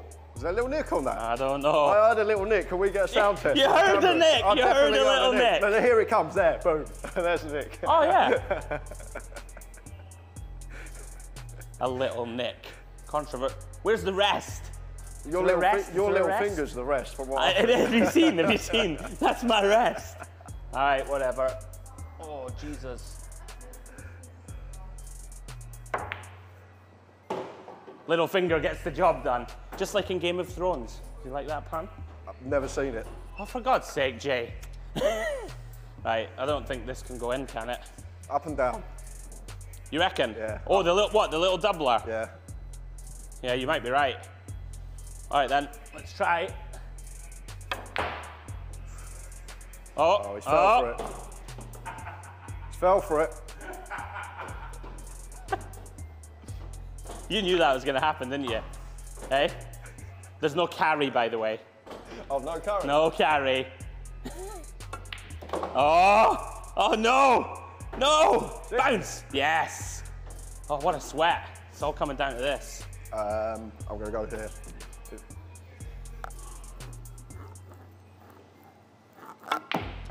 Back down. That'll do. That'll do. Oh, oh. Stop. Stop. Keep rolling. Stop. Keep rolling. Stop. All right, we've got a chance. It's not an easy shot, Jay, is it? Let's be honest. It's not on the cushion. We're not loving it.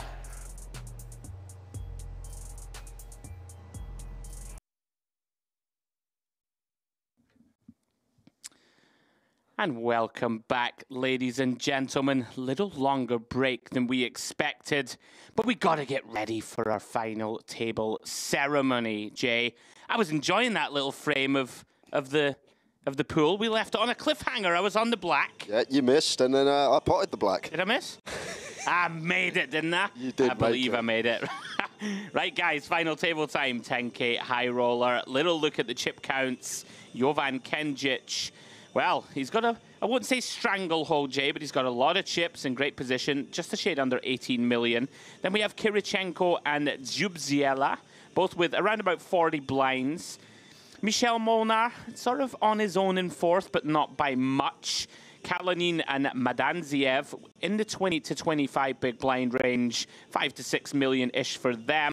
Then we have 3 shorties, Zakharov and Amiri, both with 10 to 14, and the short stack on 3 big blinds. Can we see the miracle spin up, Jay? To be fair, it's been a week of spins. We've seen so many spin ups from short stacks over the course of the week on stream, so never write the shorty off. Right, over to our announcer, Milbutis, for the opening ceremony. Tournament of every poker series. Mediterranean Poker Party is not an exception at all. And usually, this field is the toughest one. And I have the list of those 9 remaining ones. They are really competitive. So it's time to meet the first one. Is it accident? He's running as a chip leader with 17.9 million in chips. Let's meet from Serbia, Jovan Kinjic.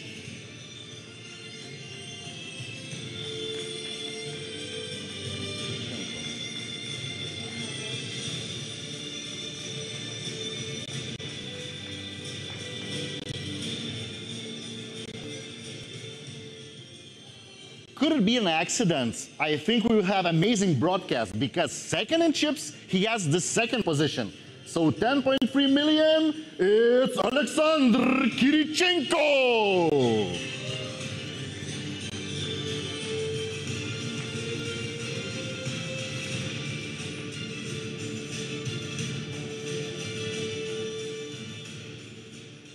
As every final table should have, we have the short tech as well. And this one, extremely tiny, a less than a million. But I think he has big hopes to do something. So let's meet Anvar Muratov.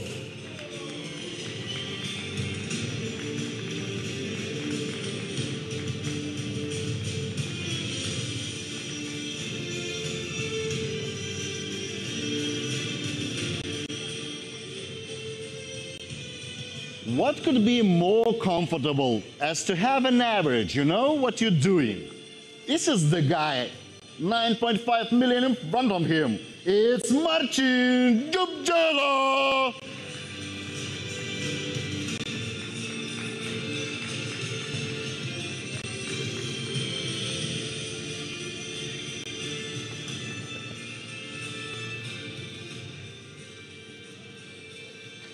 $3.6 million for the guy who's sitting in the middle. It's a little bit short, but let's see how he will handle it.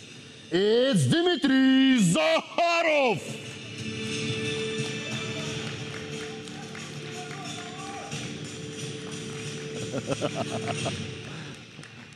Bravo.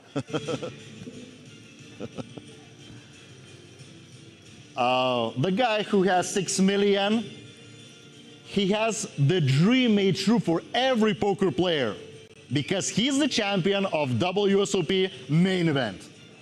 Let's meet from Bulgaria, it's Stoyan Majanjev.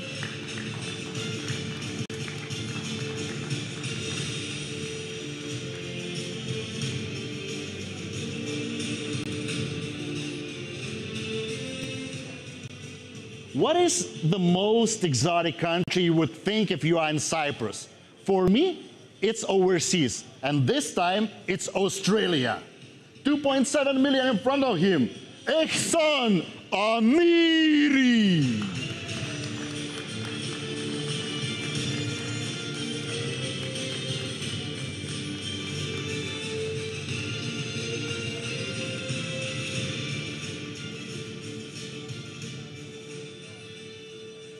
The seed number 8 and 6.2 million in chips.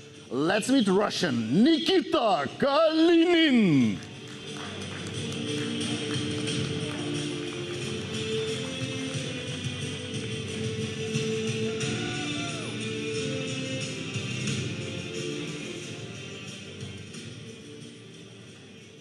And last but not least, because 7.2 million in chips is really enough for this final table, from the Netherlands, Michel Molino.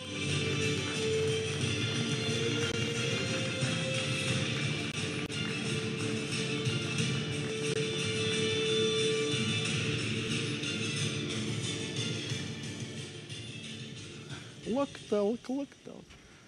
I know the guys, you are really tough. I see because of your glasses and the chips in front of you.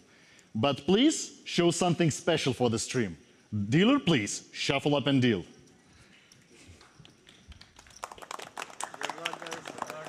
Well, there you have it, guys. Shuffle up and deal indeed. Milbutis always with the legendary intros. I'm pumped, Jay. What about that? What about that hardcore music? It's great. I feel like I was watching Gladiator. Number 5. Just gonna do a draw here for the button. What about Arman Zakharov as well, coming in, hood up, the old boxing stance, bit of shadow boxing going on. We've got a soft spot for the lad. The man you see in seat 5, full of personality and character. He's entertained us all week. All right, button goes to Stoyan. Looking forward to this one, Jay. Gonna be a lot of fun. Stacked final table. Some real notable names on this one. Yeah, Jay, the button there in front of Stoyan. I don't want to say under the radar crusher, but we may not see him in the live streets as much as online. But he won a monstrous score just not too long ago online. 2020, he actually has a WSOP online bracelet, won the GG WSOP main event 5K online for just shy of $4 million. $3.9 million, that was 4 years ago. So Stoyan knows his way around the table for sure. Yeah, absolute beast. Maybe looking to add this live 10K high roller title to the resume, Jay. Can just put it here. So off we go, hand one of the final. Playing for $365,000. Everyone now locked up, $35,400. Yeah, action will be on Michel Molnar. Under the gun. Sort of middle of the pack stack, Jake. Somewhat awkward for him in the early going. You saw him fold ace-deuce suited there. Immediate recognition.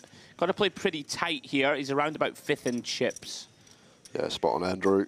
Less incentivized to get involved as these middling stacks with these mediocre holdings, which could go either way. Just letting it go and leaving room for the chip leader to open with the ace-queen from +1.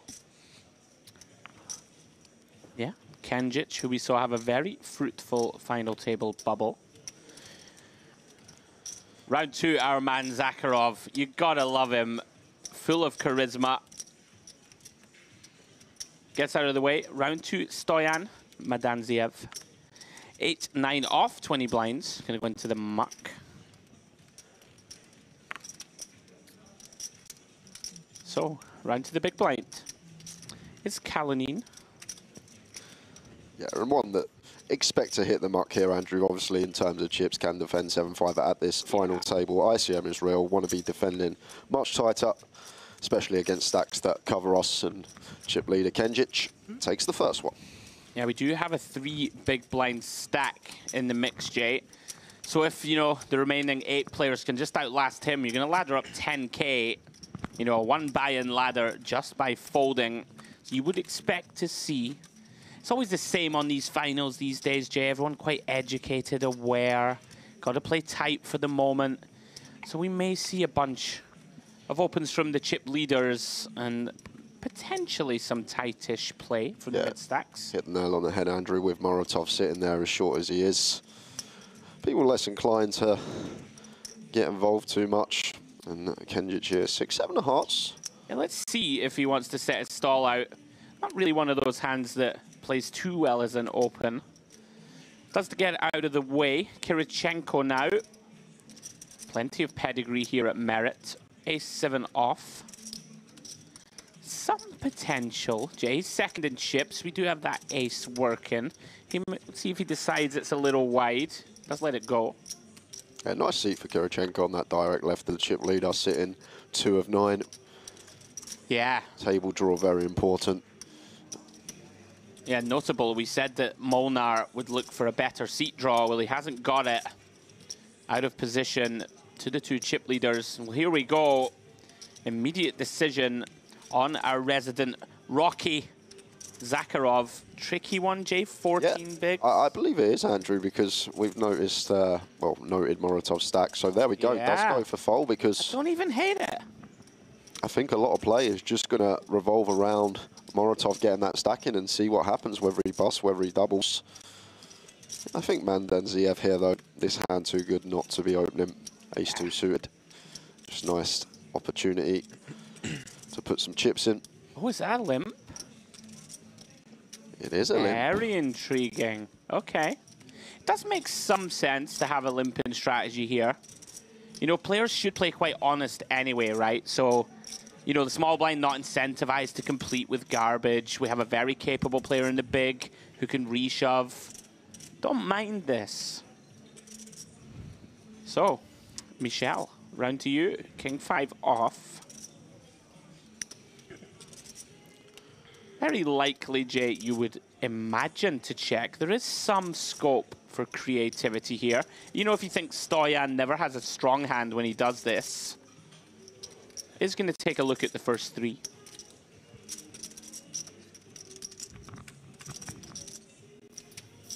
And that first 3 is the 10-3 deuce rainbow. Stoyan remains best. Pretty dry board. Couple of options, Jay. Small bet and check being the most likely plan of action. Yeah, I think they're the 2 avenues. I think either or seems fine. If we are going to fire like going small, as Manzenziev does, 1 BB. Yeah, these spots interesting. You know, typically this isn't going to connect with the big blind much, but it's a limped pot, right? So Michelle now, of course, going to have all the kind of, all the 10x, all the 3 and deuce x, all the 2 pairs, all that good stuff. As it stands, just with King 5, you would imagine not quite enough to continue. 800. Oh, wow. These guys, they just take every spot. Take every spot, Jay. Makes it 800, and now Stoyan in a real tough one. Yeah, and really expect this to work here, Andrew, because Molinar, the covering stack here, and bottom pair, only really the backdoor will draw. Although with position and getting 3.5 to 1, difficult to be continuing here. And I know we see he's got the best of it, but I think I really like fold here now as Manzenziev. I mean, even if you suspect, right, that your opponent has the old 4-5, 5-6, we can see as wide as King 5, the old 3-2 straight. It's just a hand. It's just a hand on all turns if met with a barrel. Like we can only really continue on the ace and the deuce. So just let it go. As mentioned before, Moratov sat there with 3-4 big blinds. A lot of play. Should be revolving around, seeing what happens with him. Yeah, Molnar sets out his stall early. No easy chips to be had, you would imagine, on this FT. Action now on Kirichenko. We are playing on a 40-minute clock, guys. So action should be pretty quick. Next blind's up in 6 or 7 minutes. Zubziela is 6 of hearts. Right. Comes in for a raise.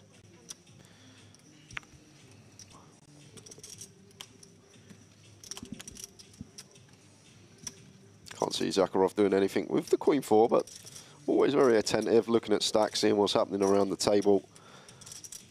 Now then, Stoyan, 18 bigs.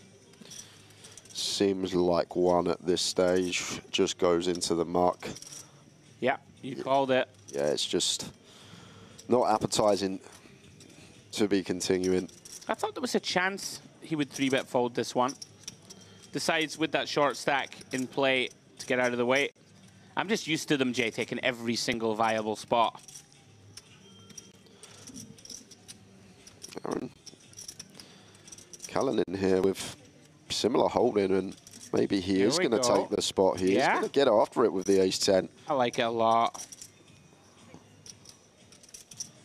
You know, Zubziela, kind of third in chips, is going to be a little wider than some of the shorter stacks. It looks like perfect timing. Yeah, I can't see Zubziela continuing here. Nice little size choice from Kalin, goes for the 2.5x up. Yeah. In position. And we're going to do this with our real value. I'm going to do this with some bluffs. Very nice. Immediate illustration, Jay. Molnar hand 1, Callan in hand 2. It's going to be tough today. People are just in there, man. I feel like whoever takes this down eventually, Andrew, they'll know they've won a poker tournament, because this is a stacked FT, as noted earlier. Every single one of these lads can play. Yeah, they're going to have to earn this one. If you are just joining us, folks, myself, Andrew Headley. And Mr. Jay Harwood bringing you the action all the way to conclusion. This is the 10K Mediterranean Poker Party High Roller. Had a 1 million guarantee. We smashed it out of the park. 1.5 times the prize pool was generated. 365K. Gonna go to the eventual winner. As action folds around to Amiri, out of the way. Decision for Michel on the button here. Yeah. Ace off. Still expect him to open, raising into first and second in chips in the blinds, but this one just seems too good not to get in the mix. Hey, you know, at these FTs, Jay, you'd arguably rather open this than like pocket fours or something, right? Of course. I think we probably just let deuces, threes, fours go, and here we go. Kenjic here with the ace-jack, and seems like a nice spot to bump this up here. Yeah, from what we've seen of him, you know, he took 2 spots. Oh, well, he took 1 light spot, queen-jack off against Michel pre-FT. Can't imagine he ever declines this one. Oh, very interesting. Okay. He's just going to play cool. Kind of like it, right? If your opponent is going to have some hands that we dominate, of course. Nice to have some disguised, stronger hands. Maybe deciding J flat this one and 3-bet a worse ace, right? Yeah, Stuff like potentially. Maybe like on a offsuit ace-5 or something seems like a better candidate. Yeah, off to the queen-5 deuce flop. Kenjic. Not going to hate this one. Jack of hearts in hand, ace of clubs in hand, blocking some of these back doors. Michel, not thrilled with it. Just ace high. See how he proceeds. He's going to go check, and wow, here we go. Trouble ahead for the Dutchman, potentially. Kenjic turns the best of it. Both players, of course, with that top pair of aces now. Probably going to still see check here from Kenjic. Andrew Molinar as the opener. Still going to have all the stronger ace-X and maybe a card.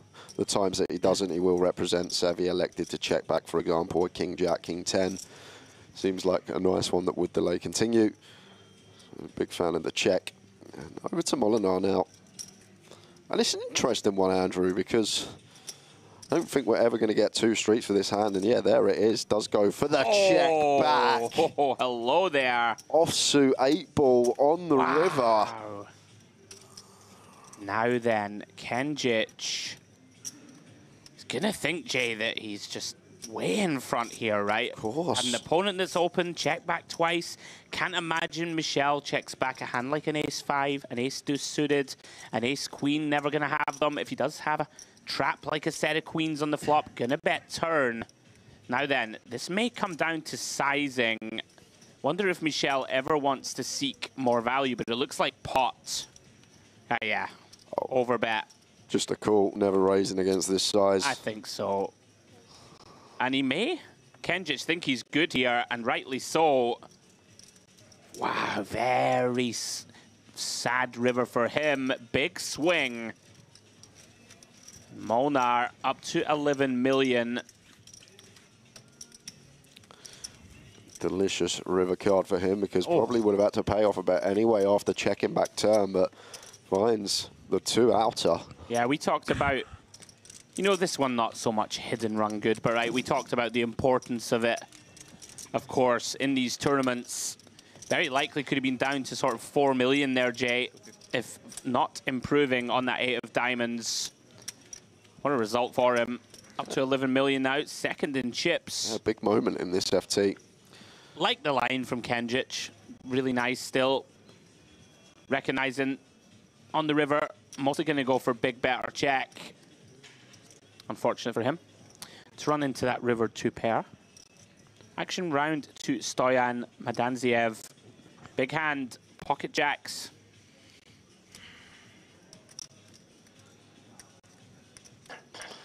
Just going to see an open from him.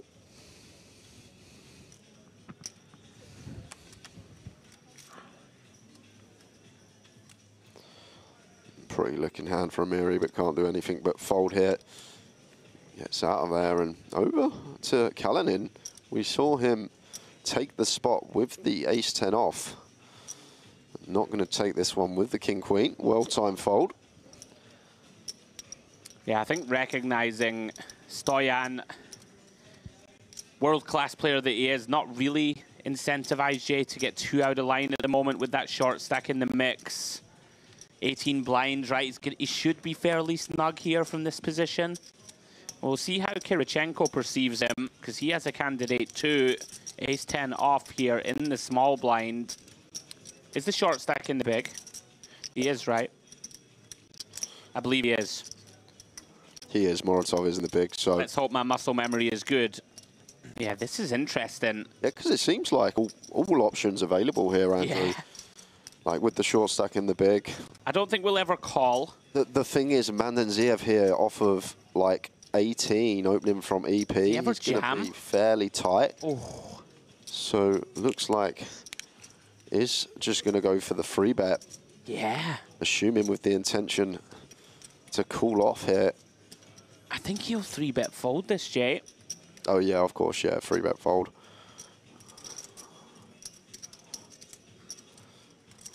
Be a nice pickup for Mandanziev here. Yeah, I mean, you're not absolutely thrilled with this. But you would also imagine, I think, like, this is super polar, Jay, right? Lots of hands might just jam, right, for 17. That's the thing. I think that's so the thing here. Now it's like we're repping real strength or a 3-bet bluff. I might even expect, like, this type of hand to jam as well as Mandanziev. I wondered if it was possible that he might, maybe ace-10 suited, more inclined. Is call ever an option here? Nah, I don't think he will. I think we're not quite deep enough. Oh, he did. Go on, Jay. I guess recognizing, right? Just the stack depth of Moratov. That's all this has to be. I mean, also, right, these is sort of like an ace-X that we do very well against, or we're in really terrible shape. And look at this. 10-5-4. Pop behind less than. Wow. It's going to work out like a dream for Mandanziev. You nailed it, Jay. I guess deciding. Just going to call. Look for a no-ace board and probably just go with it.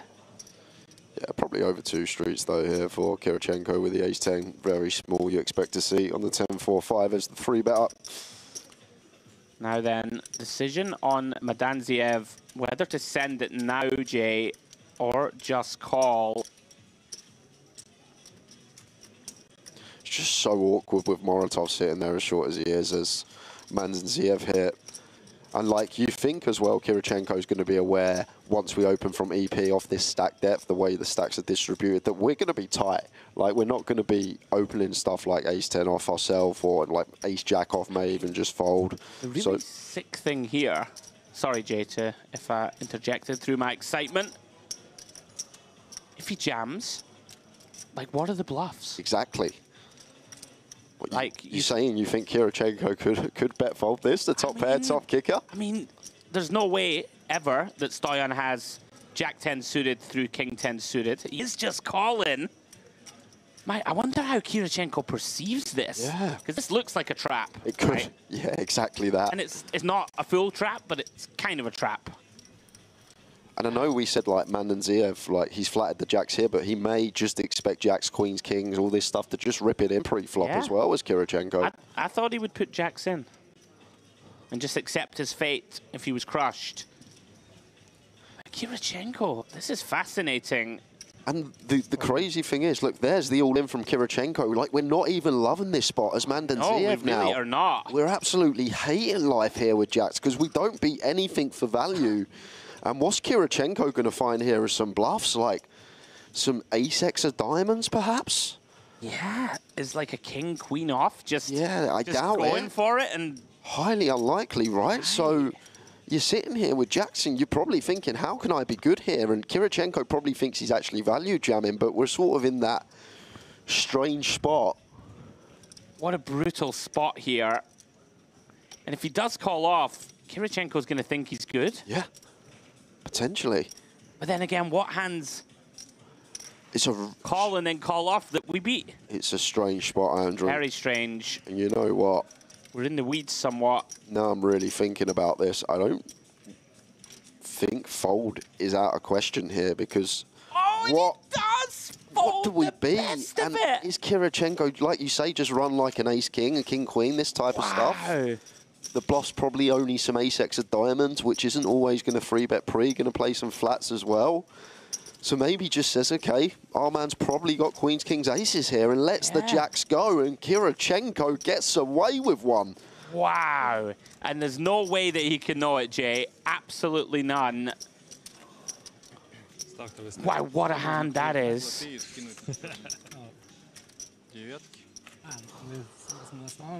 What a poker hand. Oh, and Stoyan. Little did he know it, Jay. But it makes so much sense, Andrew, because our range just has to be super tight pre-flop. We still call the 3-bet, and our opponent's still willing to shovel all these chips in. Wow. Just don't really expect him to ever have a bluff, and like we don't really beat any value, right? That's one we're going to have to dissect again later. Part of the problem, Jay, you're left with 8 big blinds yourself now. And, you know, far from us to be critical of an elite poker player. This is like one buy-in pay jump, is it? But I guess it's more to do with the fact that he just literally perceives Kirichenko to always have value. Exactly, because we're supposed to be super snug. Kirichenko knows that, so... Yeah. It's a real fun one to get into. We'll come back to it. Amiri opens the Jack-10 suited, making it 1 million to go, so putting in a decent percentage of his stack. Yeah, what a hand that was. Well, Amiri looks like he's gone for the old commit if we are up against one player. And here we go. Muratov manages to find one he can go with. Yeah. Pocket 8s. In they go. 1 BB, pocket 8s, or 1.5 BBs with the small blind. Well, finds himself in a race situation.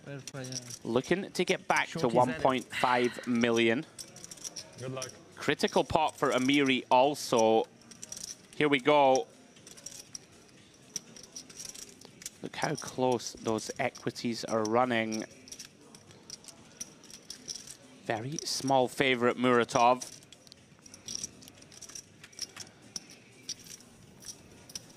And holding through the 7-7-6. Just the backdoor spades. Or a jack or a 10. Yeah, no backdoor straight draw available, of course, for Amiri. 8 would make Muratov a boat.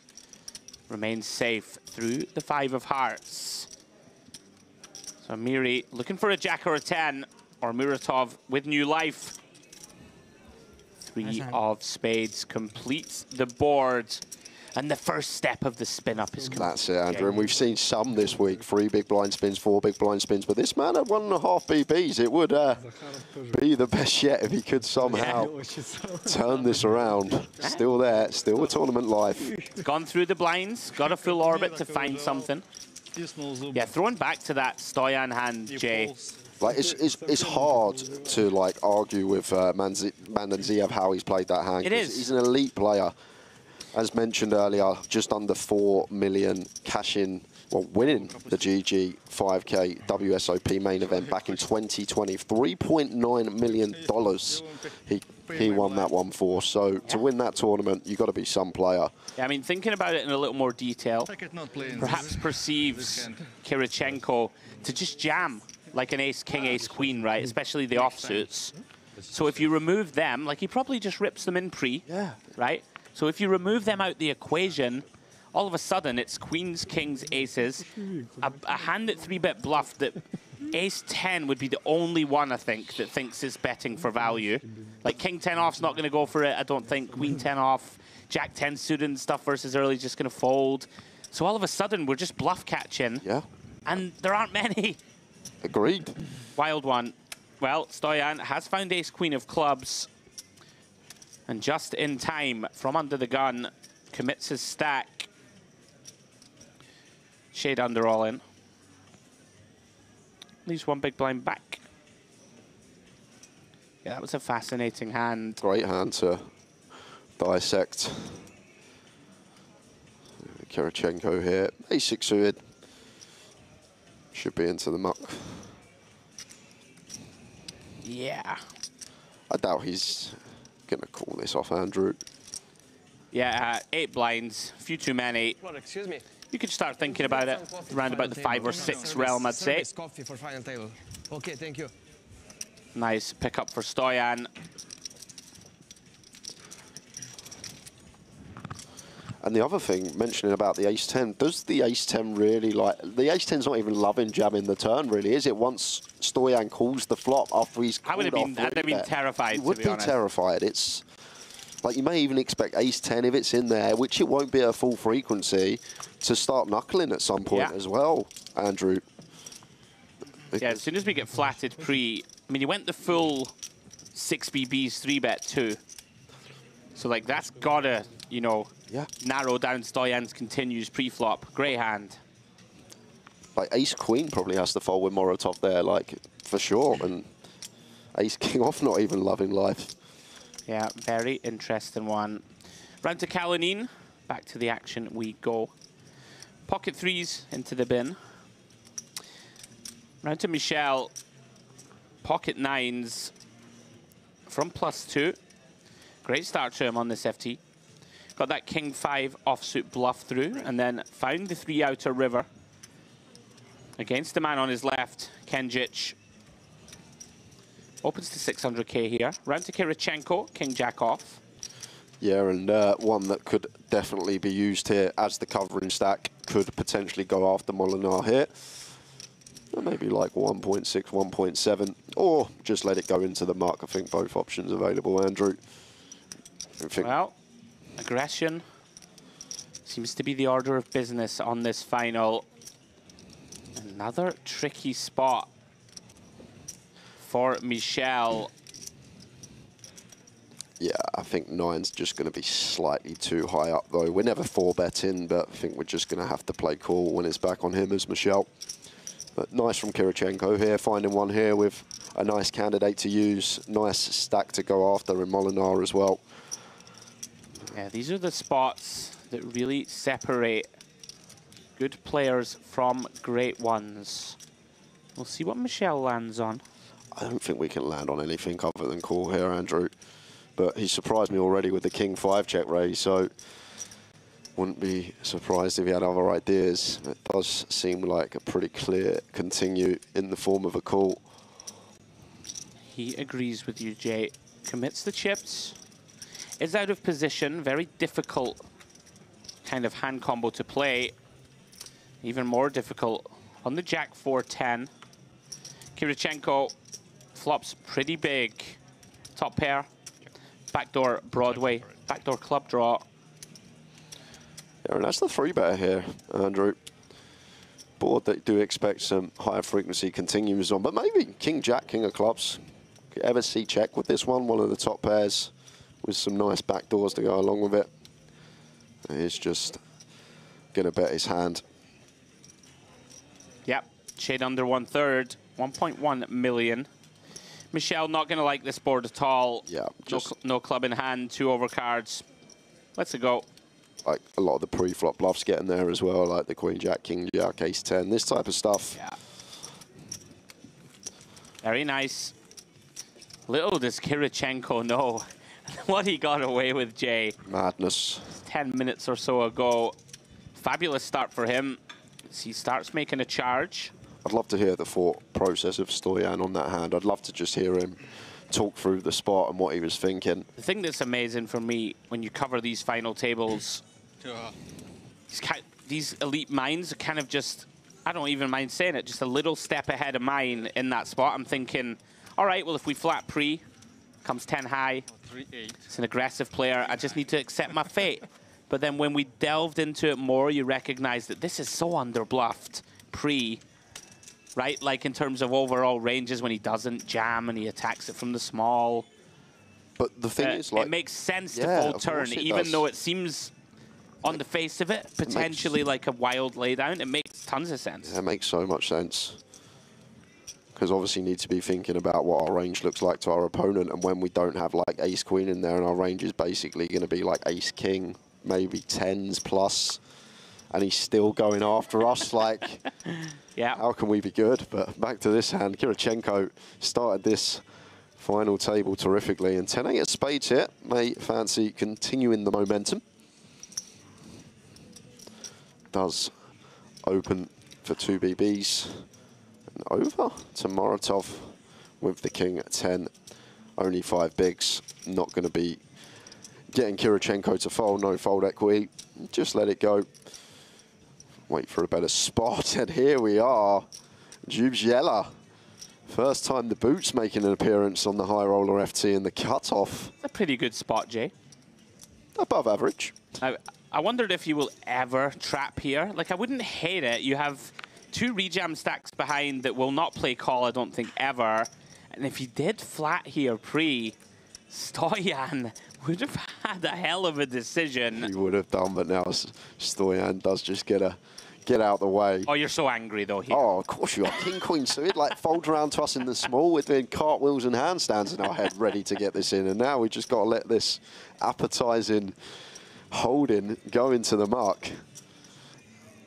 I mean, I'm greedy. I like to see fun and games for us. Like, this looked to me like such a good... I'm not sure Stoyan jams over this peel anyway, with no perceived fold equity. I guess, you know, like 3 shorties behind who can never flat, essentially. Like, aces in position against an aggressive chip leader. Kind of like call. Like, if we're ever going to do it, Jay, that seemed like one of the best lineups for it. Yeah. I think, like, maybe just prefer it from, like, the big, potentially, but... Yeah, whatever. I'm flattened, mate. Okay, okay. To be fair, that's fine, because I don't get dealt aces. You obviously do. And I don't make 10K high roller FTs. Yeah, exactly. That as well, for both of us. As it stands, nice pickup for Jubziela. Kenjic, very much the order of business. Modern final tables, got the chip lead. Everybody trying to outlast each other. Let's put this king blocker to work. Yeah, and Kirichenko ace-8 suited now. EP from the only person that has us covered. Surely just going to be hitting the muck here. This would be spice. It would be spice. I mean, it's going to work a lot, right? It would work if he can find it. I just don't see how we can. I would fold too. We're not really incentivized to go after the one guy that can bust us, and just let Kenjic go about his business. Let him get after it. Let him knock a few players out. Get ourselves some ladders sitting second in chips. Yeah, Kirichenko's absolutely loving it. You know, 14 million position on the chip leader. Ton of shorties. Round to the shadow boxer, Zakharov. Feature of what we've seen from him throughout the week. Always takes the same amount of time, whether he's folding or continuing. And if you were with us last night, he was down to 4 or 5 big blinds and was patiently waiting for about 45 minutes. Eventually found his spot and has made it to the final table since then. Yeah. Kalinin, 20 blinds, has a hand that could defend Jay, but it is one of these ones. We have 4 or 5 stacks shorter than us. He may decide just to let it go, but no. Here he comes. Decides the hand is too good. Flicks in 1 chip. Does flop the best of it. 9-7 deuce, all clubs. Both players hating this board. Well, excuse me, of course. Kalinin pairs is 7. Never going to be delighted with this situation. Yeah, it still seems like one Kenjic does want to continue small and does just go for the 1 BB. Yeah. The cool kids way. Me and Demps were talking about this yesterday. Oh, they only throw 1 in, that's not enough. The 1 chip min bet, the cool kid min bet. That's what we were calling it, me and Demps. Cool kid min bet. This is one of the problems for me with defending here. You're going to get ourselves in a lot of these situations, sort of flopping mediocre hands against a range that's still going to have some strong holdings in it. Getting this price, still going to have to take one off to the turn. Jack of hearts. And mercifully for Kalinin, really ugly board texture for Kenjic to try and power through the door. Yeah, like we at least want something, maybe a club in our hand, or it just seems like a trash holding that just wants to give up, one and done on the flop. Great run out for Kalinin. Going to be relatively confident now that we have the best of it. You know, you'd imagine, Jay, that a bunch of Jack X, if Kenjic was to has it, likely just put in another small bet. Yeah. We can be losing to, of course, a 9. But we're feeling pretty good about our hand. And wow, we're gonna seek value. Value/block, one big blind. Kenjic, just king high. Hard to credibly rep too much value. Yeah, it's probably one that's just got to hit the mark.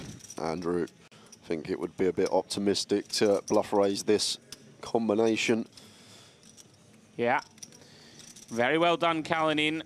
Yeah, Nikita Kalinin. $720,000 in live earnings for that man.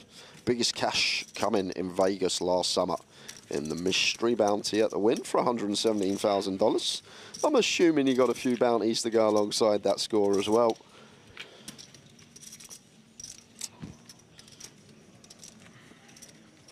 Yeah, that's a huge pickup in the context of this final.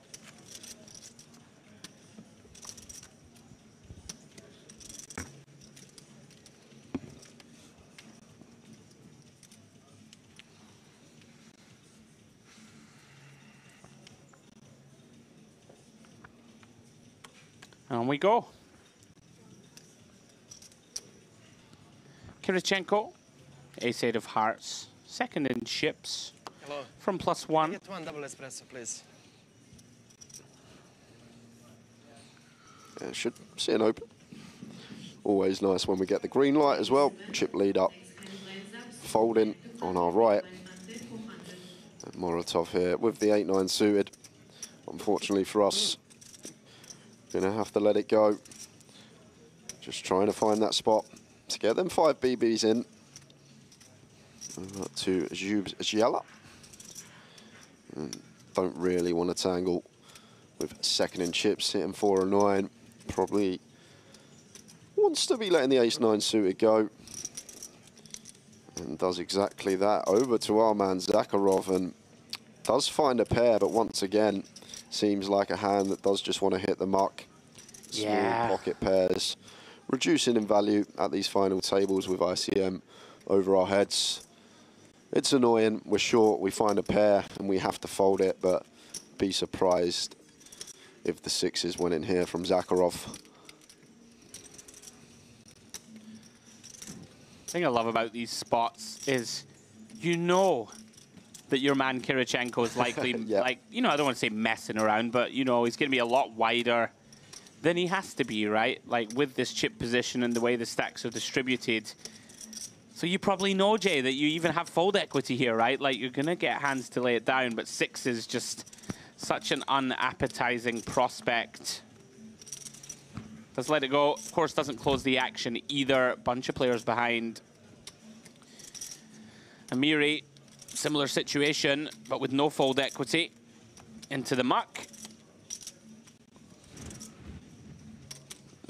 Going to be round to Molnar. He has a very undefendable 9-3. As Kirichenko continues to steadily accumulate. Closing in on Kenjic for the chip lead. Yeah, and just catching up in the YouTube streets. If you are watching this evening, we are monitoring the chat box on the DTD player channel. I know we are streaming on other platforms and places as well, but we're covering the DTD player chat box. So if you've got any questions for Andrew, all right, head on over, drop it in the chat, and we'll do the best we can. Someone asking when will the main be streamed. We'll be picking up the main tomorrow from the final table, playing down to a winner for that $1 million first place prize. But today we just cover the 10K high roller until we crown the champion. Yeah, some real beasts in that one. Leon Sturm and Oliver Weiss going to be headlining that final table. 1 million up top. But for now, we focus on this 10K high roller. Kirichenko feeling it now. Momentum, powerful thing in poker, and he's waking up with hands to get in there. King 10 of spades from under the gun.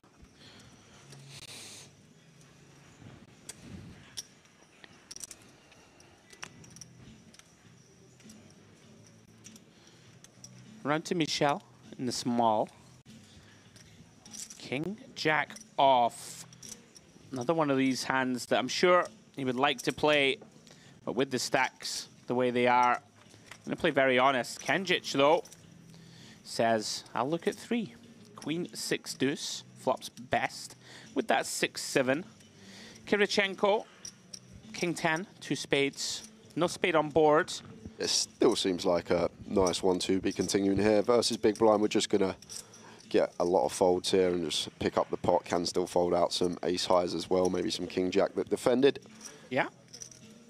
However, shouldn't be getting a fold from this hand. Relatively large, 40% on a very dry, disconnected board. Maybe just trying to, you know, Jay, put a bit more pressure on hands like an ace-10 type, right? That'll fold potentially to this size. Yeah, and even some stuff like king deuce suited, jack deuce suited, that like will pocket 3s, continue. 4s, 5s, like try and just disincentivize continues from the weaker parts of the defend range. Well, Kenjic going to be very happy to see that 7 of hearts roll off.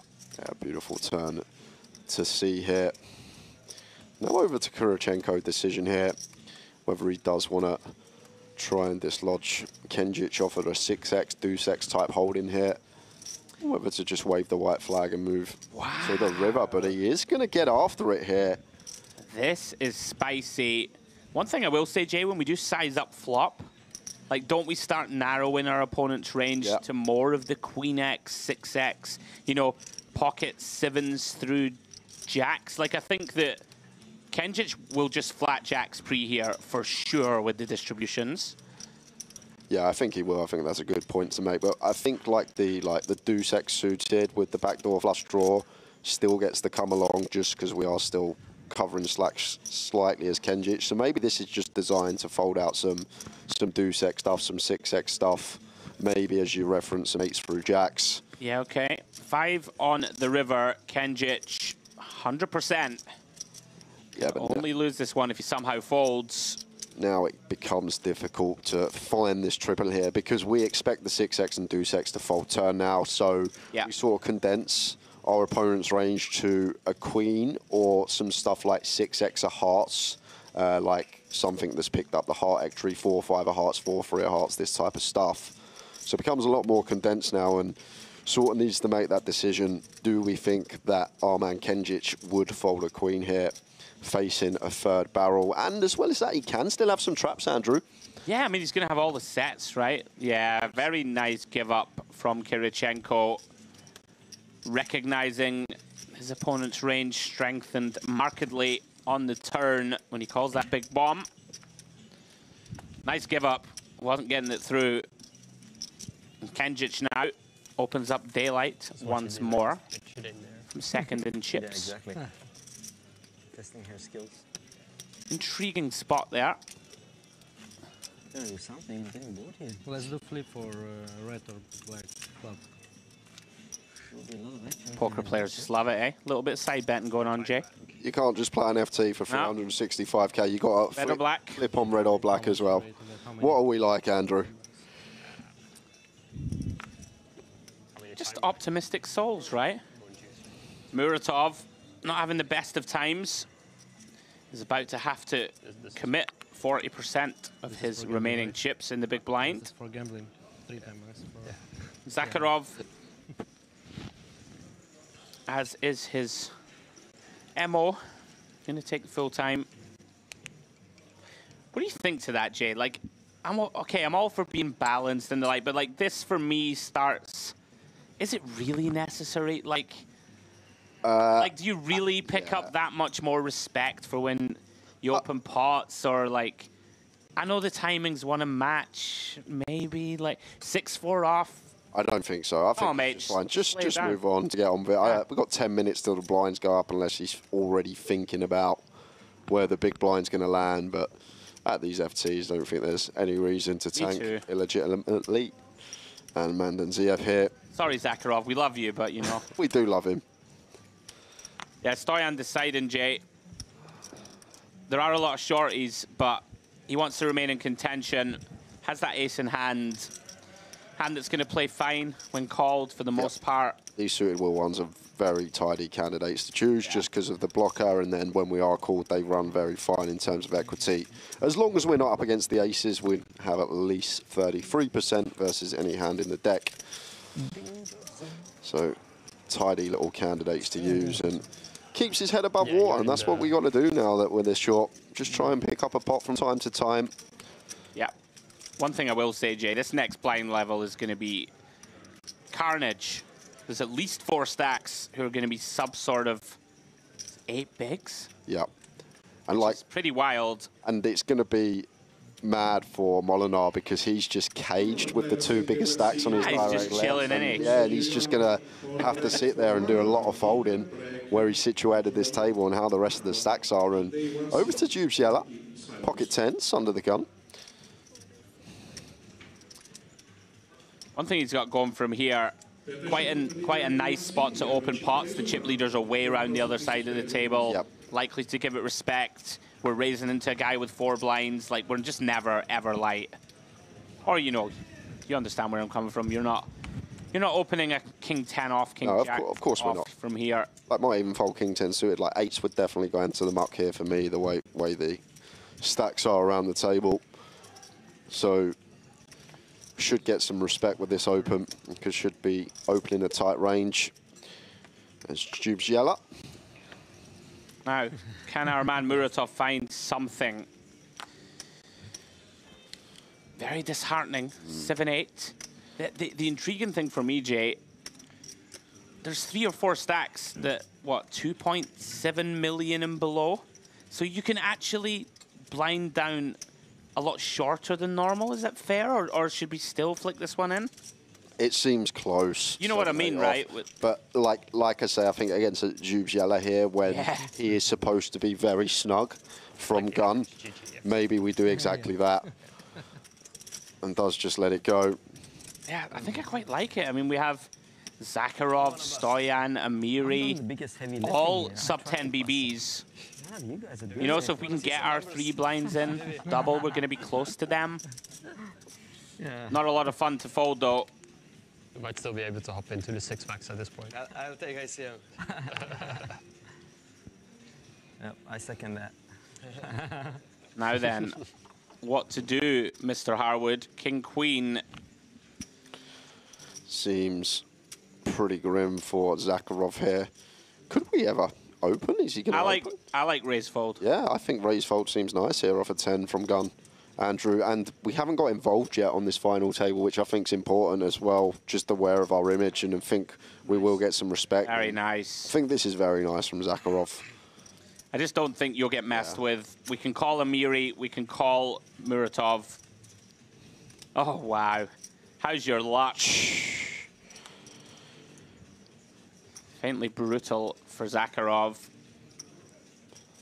How much you have? Is it 20?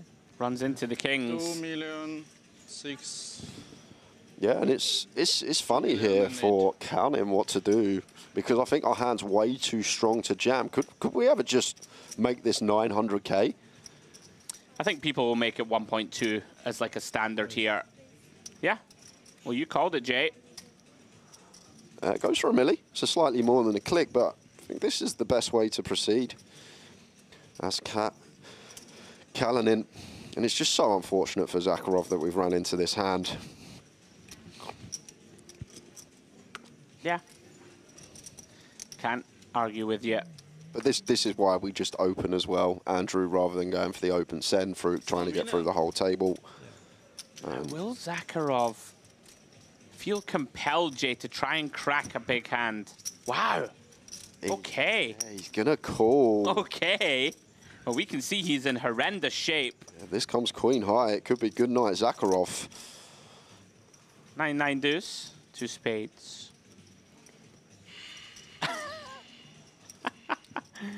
He really is box office. 2.75 million in the middle. Zakharov, 2/3 pot back. Kalanin going to be pretty happy here, Jay. Knows his opponent never has a 9. So unless we're being trapped by exactly aces, we've got the best hand.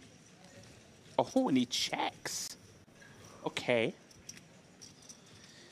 I guess, like, trying to range. This one's mine, right? What kind of stuff does Zakharov min raise and call this small 3-bet? Don't expect King Queen off to be in there, that's for sure, because need to be aware of our image of Zakharov, and Kalinin knows we haven't played a hand yet and we've been folding, so once he 3-bets our gun open, surely he's never going to have a bluff here, Andrew, because we should be getting some respect. Right. And probably going to be well up the top of his range as he is. So maybe Zakharov with a slight misstep pre-flop just probably got attached to the 5.5 to 1 price and thought, oh, I'm getting a great price here. But when you really think about what hands Kalinin would do this with, it's just going to be super nutted. When I win, do I get this one? Interesting that you got a free turn, I guess. Kalinin just knows the only real bad card's an ace. Well, Zakharov did improve to a gut shot, but I mean, just can't continue, Jay. Yeah, this line does look a lot like aces from Kalinin. I'd probably think he's got that hand holding King Queen, blocking the kings and queens. The check back flop, the now tiny bet on the turn, it just seems so milky. The click size in pre-flop. I think it would have been fine for Zakharov just to fold this one pre, although getting that attractive price, Andrew. I'm with you. And you know, every big blind, incredibly important. But it's okay, you can keep it. Don't waste. Yeah. Does use another time bank.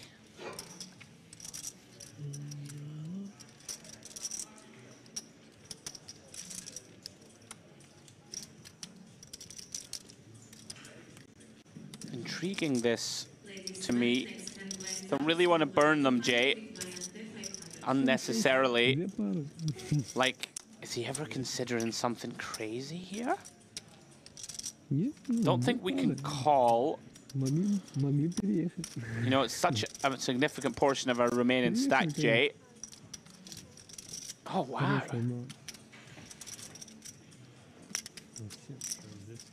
This is fascinating also. Big blind is going to be on Zakharov next, Jay. There's only 2 minutes to go until that blind increase. Maybe that's what he's doing here. In his head, thinks he's going to fold, just wants to post the last big blind before the level goes up. Okay. I could see it. I could see it. Very nice, Kalinin. He's managed to sort of separate himself, Jay, from that group of shorties.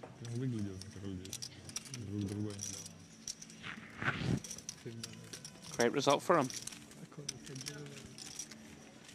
Это король валет занят.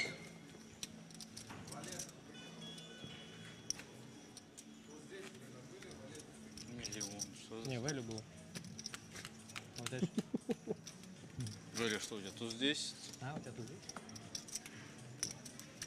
Первый отрубайте. Это что было? Девятка, что ли? Не. Ну, то пара. Отскочил, блин. Можно так сказать, да? А? Я не скажу, что у него валюта были. Well, Stoyan, ace queen under the gun, 10 big blinds, Jay. Yeah, it does seem like one that just likes to play open. With ICM Extreme at final tables, like Gun can even start opening off of like some 8 BBs, but it looks like it's just going to go for send here as Stoyan. Stoyan's a killer, in for the win. I guess one thing going for you, Jay, keeps life simple. You know, you don't raise fold to 10s and jacks or something like that if they put it in. I hear you, though. Actually, maybe more inclined now I think about, because of Zakharov in the big, to play open jam to stop him from going for defend and some stop and goes. Sure. Round to Kirichenko. Queen 9 of clubs. Into the muck they go. It's going to fold round to Zakharov. Got a feel for him a little. Now, 1.3 million. And he's timed the time banks to perfection, Jay. Yeah, look at this. In the small as the blind. Quickly get that small blind posted, pal. So, nice. A little move from Stoyan does get it through. I think he might be forced to pay a little bit more. Oh, here we Dealer go. change. Little look at the leaderboard, Jay. Kenjic still out in front. 17.6 million, good for 44 big blinds. Followed by Kirichenko, Jubziela, Kalonen, and Molnar. They've kind of separated into 3 tiers here, so to speak. 1 chip leader, 4 guys on the mid stack. Stoyan, 9 bigs or so. Blinds going up, and look at those shorties, Jay. 3 big blinds, 3 big blinds. And Muratov, you've got more than 1. We'll give you 2. We'll give him 2, yeah. It's closer to 2, isn't it? Fascinating grouping, though. Yeah, it is. It is, and potential for a chip leader to pull away. Right. Go after, like, putting some really light 3-bets against some of these 20 BB stack opens. Less incentivized to do anything, so under the gun from Amiri. Should be getting out of there. There's 1 too many there. Should be 400. What a gentleman. It's new blinds, you know. Yeah, it's 2-4. That should be 200. Oh, Zakharov, you tanked too long. Cost yourself 50K.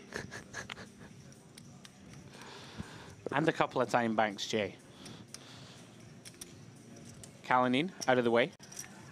Now then, Michel Molnar finds a real hand. But you've been talking about it, Jay. If he opens this, I mean, he's going to open, but if the big stack's 3-bet, what do we do? It's grim. Now, a potential one. Kirichenko. I think as second in chips, yeah, exactly that as Kirichenko. Yeah. If that was Kenjic there, potential to get after it. And Muratov has found a pair. Oh, it's so gross. It is gross. Like, Michel just shouldn't open, right? Like, he really shouldn't open many hands. Exactly. And, like, Amiri's about to be in the big blind. That's a good point as well. We have pocket 4s. We don't close the action, but he is going to commit. Decides, I got to give myself a chance to win this tournament. Now then, Stoyan. Likely gets to complete, Jay. I mean, it's 1 BB, right? Yeah, clear as day complete. Yeah. And the thing is as well, Molinar should just be playing honestly post-flop with us, and we have potential more likely to bust a player in a multi-way situation than a heads-up. So I'd be surprised if didn't flick in the extra big blind here as Stoyan. Yeah, always a slight concern that we're going to be dominated, Jay, but you said it. Dry side pot, you know, we're going to get to make an informed decision. Price too good. Stoyan agrees. So here we go. Muratov at risk and needs a lot of help. Oh, my goodness me. Flops a boat. What a window card to see. How is your luck? A 10K final. Of course, not out of the woods just yet. Michel with the decision whether to sort of clean out some big blind holdings. Like, this is one that we probably do bet, Jay, right? I think so, yeah. I think we can go small. Yeah, just hope that Muratov has, you know, 7s through 9s type holdings.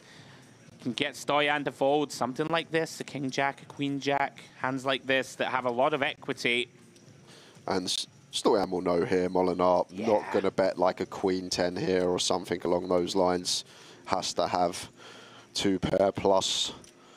And although getting this 7-to-1 price, can't see a world in which king-jack continues here on ace-ace-4. Yeah, I'm with you. And Michel going to get the very bad news that somehow his opponent has flopped a boat. Muratov.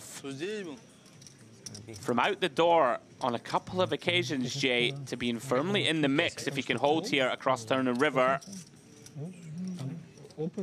Michel, looking for a 10 or an ace. I folded 110. Call?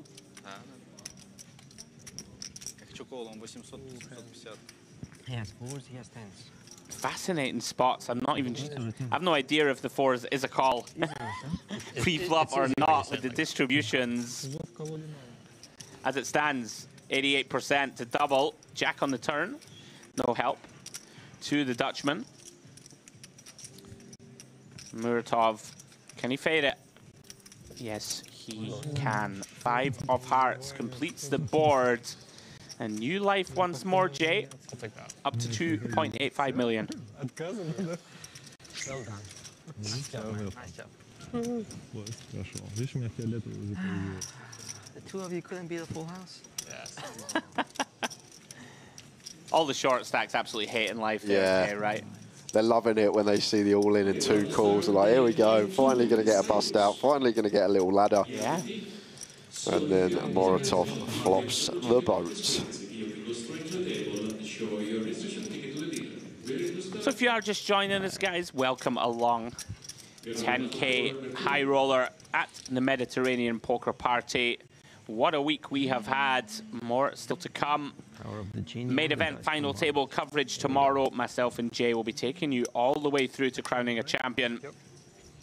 For the moment, we focus on this one. 9 players still in contention for the title.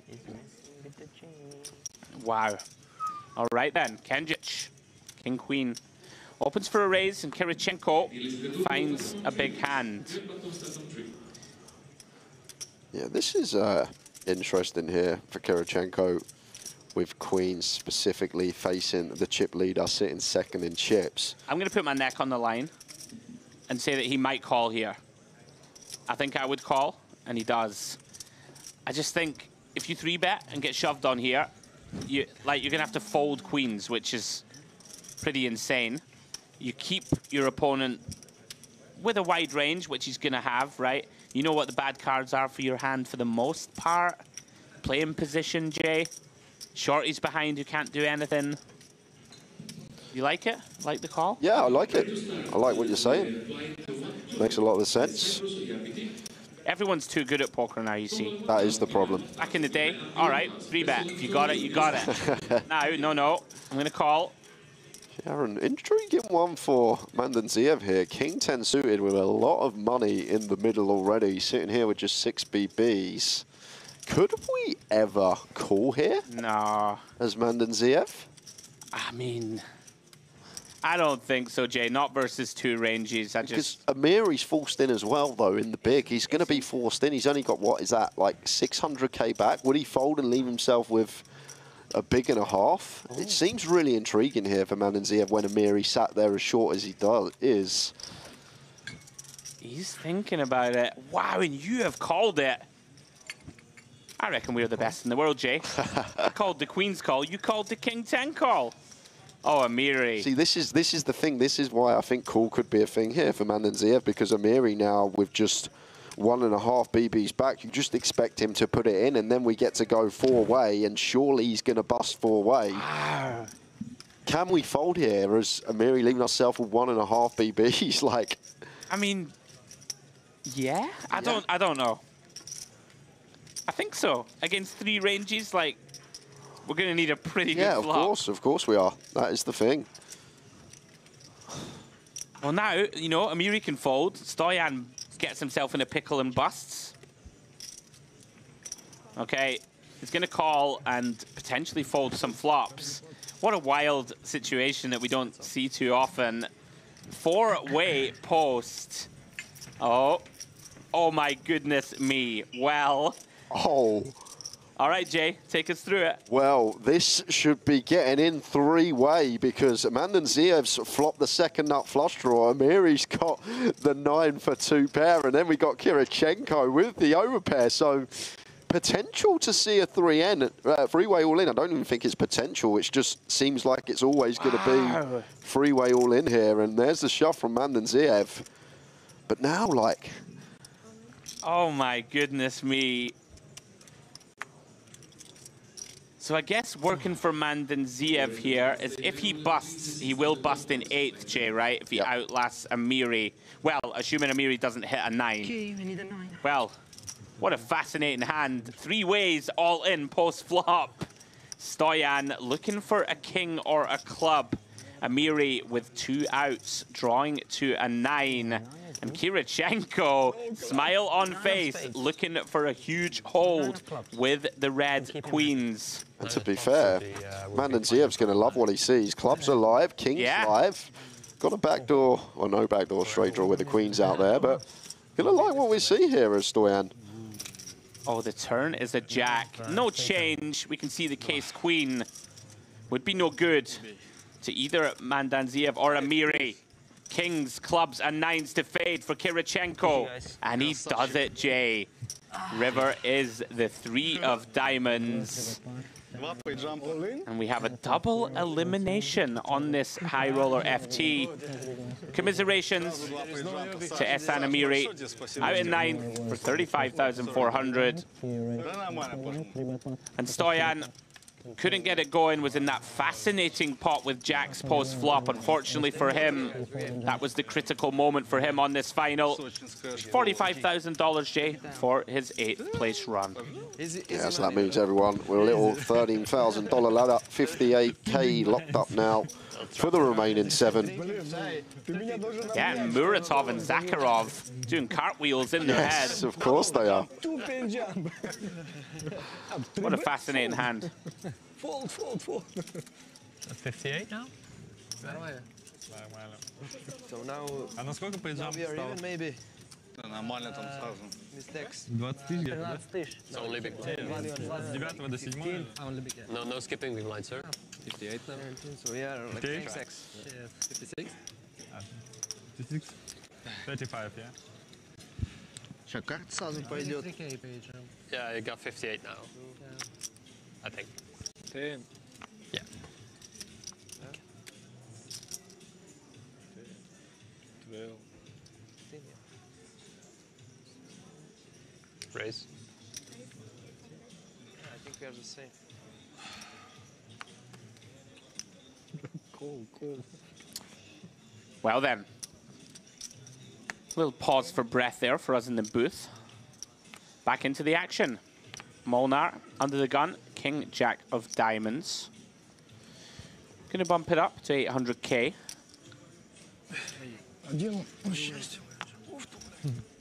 Gets this one through pre.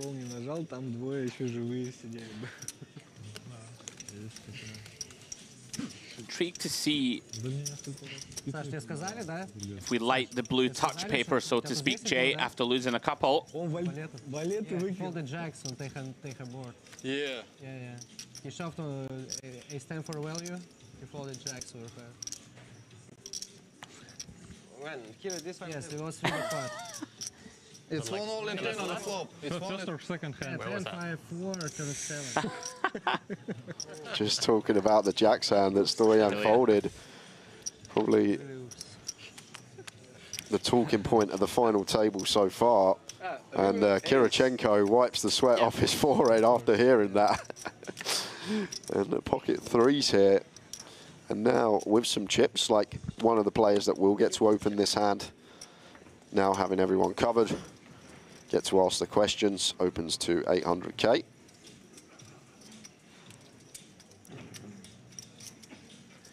Yeah, that was a truly fascinating one. Ladies and gentlemen, next hand lines up, small line 300, big line on 600. Round 2, Kalinin, likely to be getting out of the way. I say likely, he definitely will. Right? Yeah. Round to Michelle. Well then, ace 6 of diamonds. Decision point on him. Yeah, I don't think any decision here. Seems like one that just always defends. Never 3-betting, never folding here. This is when he just goes and makes it like 2 million or something, yeah. Nothing would surprise me in this game. This level of player does flick and call. And sees 3 middling cards, 9-7-5. Does flop a gut shot, no diamond on board. Kirichenko, as is pretty standard for this holding, facing 3 overcards. And a texture that will hit the big blind a decent amount, Jay. Perhaps a little less than normal. You're spot on with that, because like now we probably eradicate the 9-7 off, the 9-5 off, this stuff. It's more the suited hands that continue from the big here, just because Molinar not really incentivized to tangle with Kirichenko. Right, not going to have a hand like 6-8 off, Jay, for example. Yep, spot on. But it's still going to connect with, you know, some top pairs, some turned top pairs for sure. See how he perceives that check back from Kirichenko. It's going to check again. One of these spots that large parts of his range are going to need to tread with caution. You're going to have a good amount of hands, Jay, right, that just want to seek showdown. You know, paired hands, right? Not just these ace highs. River pairs 10. Very unlikely, in my eyes, that Michel will turn this one into a bluff. Yeah, too high up, Andrew. Still Probably knows that, like, we're not good very often, right? Still beats some stuff from time to Queen. time. Yeah, exactly. Like King, Queen, King, Jack, the suited King X as well that would open. Yeah. This one knuckles down. Kirichenko delighted to rake in 2.2 million.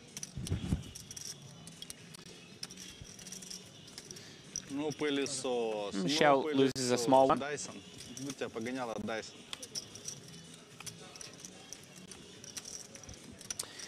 So then on we go, 7-handed. All players now, $58,000 in the bag.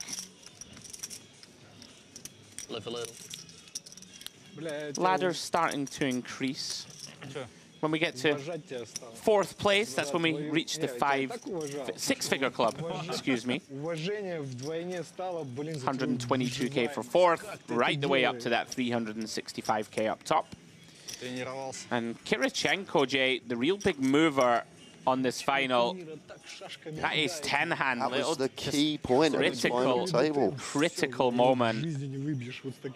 Got his opponent to fold the best of it in a massive pot when he probably thought he was value jamming. Very fun one.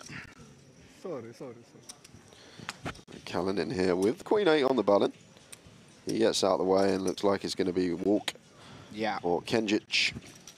Yeah, tight is right for those mid stacks at the moment. Looking to get rid of Muratov and Zakharov. We should, in general, Jay, you know, if things go that way and the shorties bust, when we get 5-handed, you should see the sort of shackles cast off from the mid stacks and see them start to go on the attack.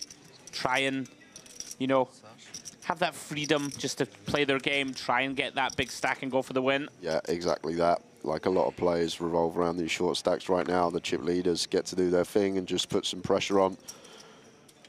And you got Molinar and Nikita Kalinin, who need to be pretty tight. Credit to Muratov. Just somehow has had 3 big blinds, 1 big blind. He's in there with 7. He's not out of it, Jay. 2 double ups. All that is required to be right in the hunt. As we see, King, Queen of Spades of Jubziela. Nice one to use. He's going to be tight, but not going to decline the opportunity to open this one. I'm loving Zakharov still. He's just so animated at the table. I want to go on a night out with the lad. I do too.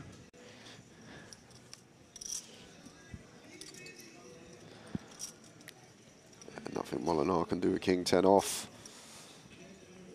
Yeah, round to Kirichenko, the man of the moment. Has a hand that probably remains in his hand only for a moment. Yeah. And will be aware, like Jubzela, needs to be fairly tight himself. Raise and take for him. For next round, please. The same. Yeah, there's that kind of understanding, Jay, right? The big stacks know they get to get out of line with opens. The medium stacks know they need to be tight. The big stacks know the medium stacks know that they need to be tight. I don't know where I'm going with this, but you follow me. Yeah, you're spot on.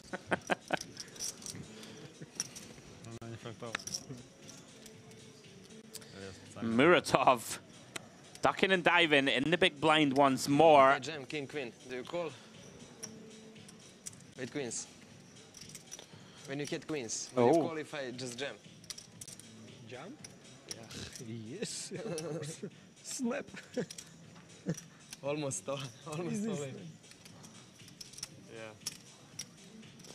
And a really awkward one here for Zakharov because it's a situation when we go through the blinds, we're basically going to be forced all in anyway. So going to do exactly this. And I kind of like this from Zakharov.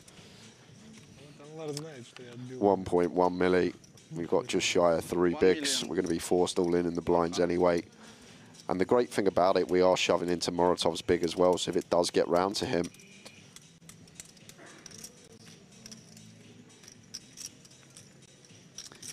And here we go. Molnar wakes up with the goods, Jay. Pocket queens in the cutoff. Yeah, so unfortunate for Zakharov. Ends up running into it. He's played one hand before this in the feature with the king queen and ended up running into kings. And once again, top end of somebody's range. Molinar making it 2.3. And we hate to see that as Zakharov. We now know we're going to need to get lucky. Yeah, and here we go. And what about this for Moratov as well, Andrew? Coming with 3 big blinds, outright short stack, was 9 of 9, had 1 big blind at one point, and he could potentially be laddering to 6th here. Incredible stuff. Unless Zakharov can find a king, very likely to be the case. Our man, Rocky, he's out of his seat. He's on the ropes. Can he get up off the canvas? Can I give any more puns? 9, 6, 3, all spades. Not what Zakharov was hunting for. Kills one of his outs, Jay, or one of his immediate ones at least. Red king needed, and that is GG. 5 of spades turn. Goodbye. Good luck. What a brilliant character. GG Zakharov did ladder up, Jay, to 7th. Pretty nice payday. Came in short and leaves with $58,000. Yeah, well played, Dmitry Zakharov. He's entertained us. Great character to have on the table. And I'm sure he'll be happy with that. Yesterday was down to 3 big blinds just before we closed out the day. Got a double up and probably come in today with sub 10. So probably would have taken that at the start of today. And now down to the final 6.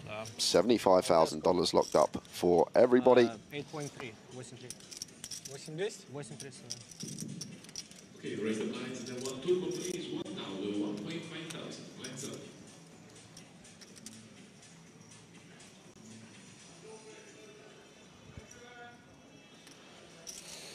Kalinin ace queen from Gyan should open this one. We do need to be tight, as mentioned as middle in stat, but we've just lost another one of these shorties and still want to open these types of hands. Can't just fold everything. Opens to 800.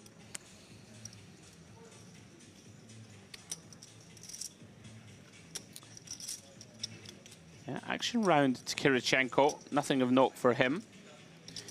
Muratov, tell you, this man has staying power out of the way. Now, Zubodziela, I actually advocate for just laying this down. I think I like fold as well here, Andrew. Like Kalinin still needs to be tight, likely to be in a dominated spot. Yeah, just like so many reverse implied. Very nice. Kalinin has done a great job of keeping himself in the mix here. Saw him defend that Queen 7 of Hearts and pick up another nice couple of pots. It's like a balancing act, Jay, right? Between sort of playing too tight and, you know, accepting your fate in 6th or whatever and saying no, you know, making a stand. I want to be the one who's in this final 3 or whatever. Credit to him. It's just all about knowing when this is the good spot where we can potentially just pick up a small pot, just keep afloat. Blind's going to be coming around faster now, 6-handed, and Moratov 7-5 suited on the button with just 4 big blinds here. I like this. Just a little too weak of a holding. Does, of course, come a stage where you're going to have to draw a line in the sand, and it's coming very soon. Maybe decides potential for these two guys to clash. Maybe ladder up another spot. And Zubziela there, just as covering stack, taking initiative, gets one through with the light open from the small. Yeah, very nice. And we can see Muratov would have got that one through. Of course, he can't know that. And we are 6-handed, guys. 10K high roller. $75,000 locked for all of these intrepid warriors on the felt. Michel Molnar there in the big blind. Action back on Kenjic. Hasn't had it all his own way, Jay. We thought he might, you know, run away with this FT, but Kirichenko on his left being the big mover and has an openable hand given the distribution of the stacks. I'd expect him to take this. Yeah, it seems okay. I think I like it, Andrew. I think he should take it.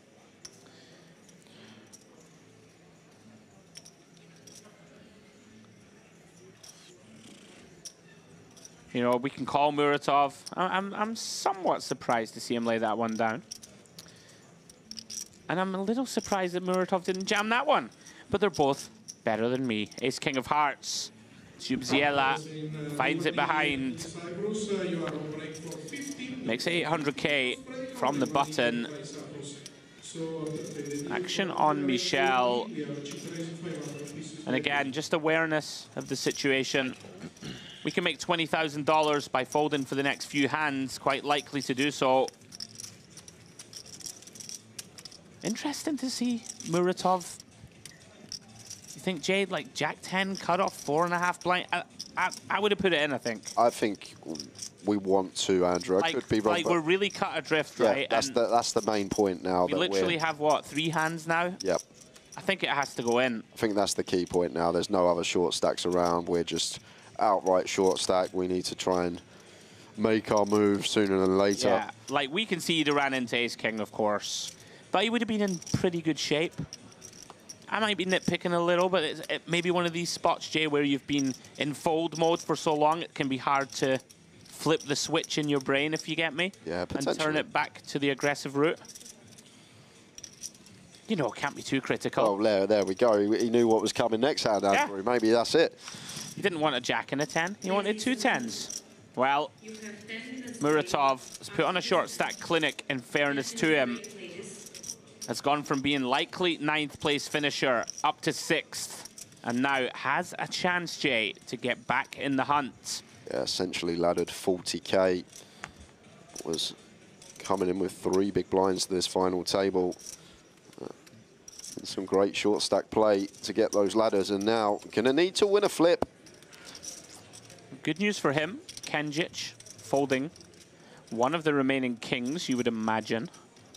Guess just checking if he has any latitude to enter this pot. Yeah, we just can't. Especially with Kirichenko still being able to open the action behind us, reopen it. So have to get out of the way with King 3, and Kirichenko knows he's got to call this off, and here we are. Yeah. Slightly unfortunate for Muratov to actually be flipping here. Yeah, especially when like Kirichenko will open like most ace-x suited kings that we dominate, all the pocket pairs, which we... Oh my goodness, Jay. Muratov improves to a set. What a turn card. Gives Kirichenko Broadway, needs to pair the board or he is out in 6th. Can't get there on this 7 of clubs. Thank you. GG, we do lose Anvar Muratov in 6th place. Great effort, ground that short stack like a true professional. Can't hold on. And Kirichenko, the man of the moment, Jay, sends another one home, and we are down to 5. Yeah, Alexandra Kirichenko, $920,000 in live earnings. Best live cash just north of 6 figures. Plays most of his poker over in Russia, and here in Cyprus seems like a regular here at Merit. Plenty of flags on the database for him. Seems like been coming here year in, year out for a fair amount of time. Which is the fixture, as we see, Andrew. Most people that have been here once, they always tend to come back. Yeah. And why wouldn't you at this amazing complex and unbelievable guarantees? Tournaments are ran fantastically by all the staff. You won't find much better service anywhere you go as well. And over to Molinar, 20 BBs, Queen Jack suited here on the button, raising into these 2 bigger stacks. Yeah. And Michel might jam this. Yeah. Now Muratov out the question. Happy to just send it for 20. I think just one of these where if you raise and get shoved on, yeah, it's just an awful kind of waste of a hand, quote unquote. Michelle just deciding against two hands in the blinds who are going to want to lean on me. You know, like an ace-9, you stop it from reshoving, all this type of stuff. Pocket pairs, you don't allow them to shove.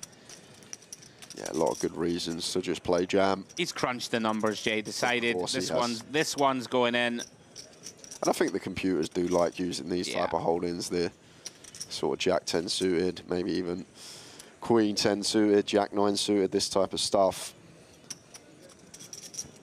Kalinin, 21 blinds. We are in that fascinating spot now that I referenced. We did lose the two short stacks back to back. So all of a sudden, Kalinin, Molnar, time to loosen the shackles, try and get in the mix. Wow. Kenjic wakes up with kings. Kalinin with one of those spicy little candidates, Jay. We are at this sort of awkward, shallow depth. We'll see what Kenjic decides on. Yeah, has the 3-bet here. Don't think we're ever playing any flats as Kenjic. We're just happy to put more chips in the middle. I'm a big fan of the sizing as hell, like 2.4x, just accounting for stack size of 21 bigs in question. And as well at final tables do tend to scale down them sizes. Now then, not out of the question, Jay, for Kalinin to continue with this one. It's not, but I think the only option is to 4-bet. I don't think we ever want to play cool here. So maybe just fold. Really comes most of the time, maybe 4-bet some of the time if we really think Kenjic is getting after it that much. Really comes to the perception of how he thinks Kenjic constructs this button range and makes the right decision. Well done. You know, Kenjic probably does take, Jay, like an ace-8, ace-9 type hand as a 3-bet bluff. There's going to be some, right? Yeah. King 10, Queen Jack. We like to use the ace-8 off, the ace-9 off in these sort of situations.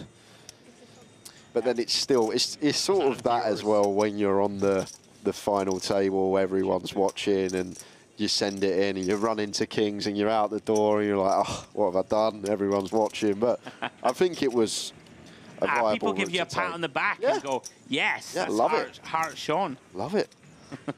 Yeah, nice laydown, Kalinin. I'm sure he considered the option to rip it in there. Kenjic now, pretty much neck and neck with Kirichenko.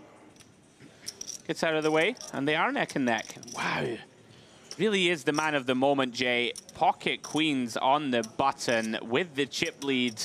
No one's going to give him credit from a hand when probably going to be opening like 70% range here. Here we go. 800K. Unfortunately for him, met with two quick folds. Oh, it's the classic. Look, boys, I've got it. You are. These queens are with you all the time. Kirichenko loving life, and why not? Are approaching, Jay, the next set of big blind increases. I believe it's a break after this level as well, Andrew, so I think we'll have a quick 10-15 minute rendezvous and then we will be back with the conclusion of the final table here for the 10K high roll-up. £365,000 up top in this one. Everyone locked 75K. 20K ladder if we can outlast one more opponent. And looks like we're going to get a walk here as Molinar with the ace-4 offsuit.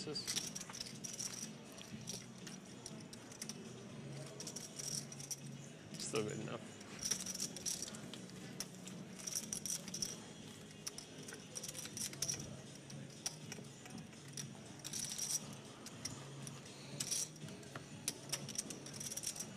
All right, then. On we go. Five-handed.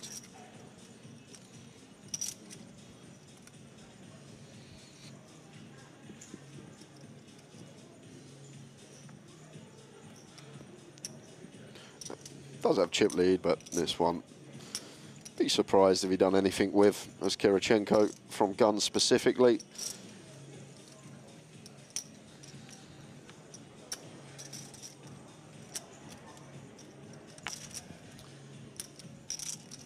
Yeah, round 2, the small blind. Michel, 7-6 off.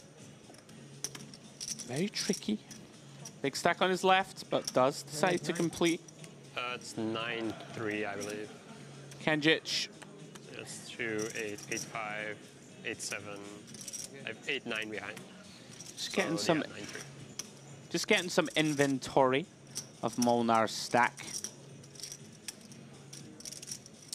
Jack 7 off, Jay. Not one we typically ISO. Does decide to check back.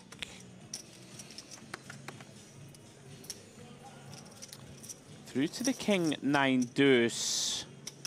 Michel wrapping around that 9. Not too much else working for his 7 high.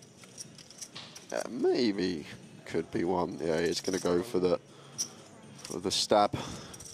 Just 1 BB. Well, likely to work, but a little suspicious.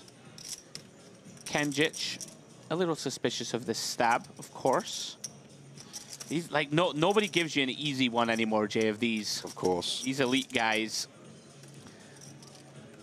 But Jack 7, no real backdoor potential, just not quite strong enough, Jay. Does relinquish. Just an indication, though, right? They're always looking, right? Just always thinking, can I take this one away? Yeah. This is a very tough FT. Small blind 300, big blind under 700. Dealers shuffle up a deal. Good luck.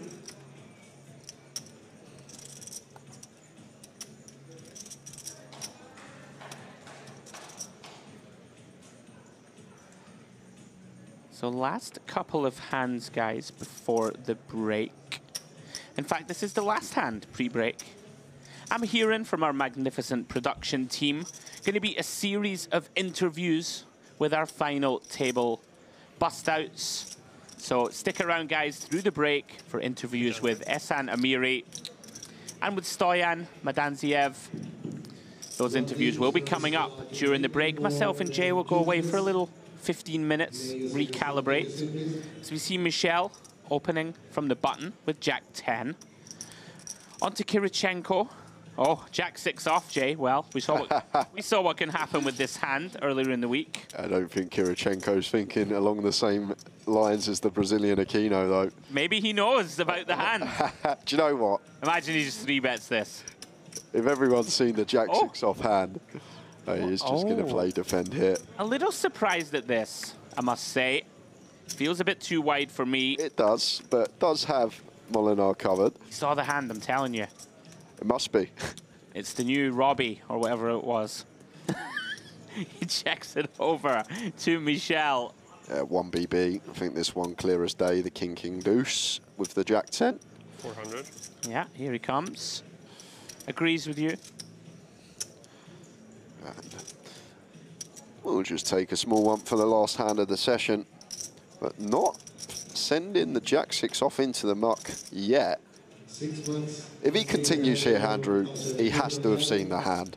10, 15, 15, extend. Surely There's nothing going for us as Kirichenko. Maybe actually what he's doing here, he's tanking to make sure gets the full break.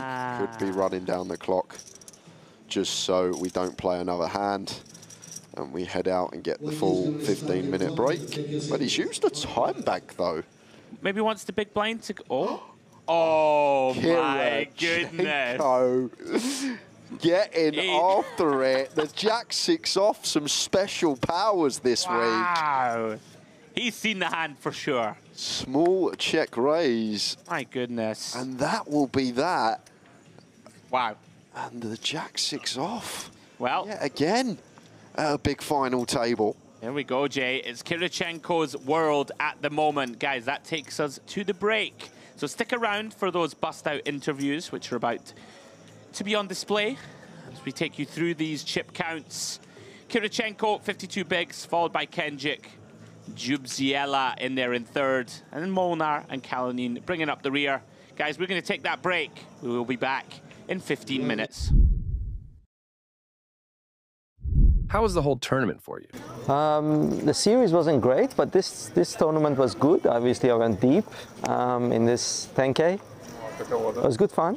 Unfortunately, didn't get any hands on the final table, so it was a little bit boring for me. I like to play.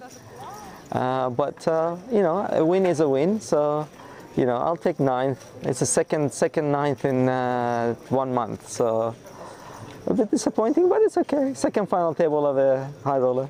What is your favorite part of playing MPP Series? The environment is really good, very well serviced. You know, they take care of the poker players very well. It's more like a poker retreat. That's why I came all the way from Australia to play this.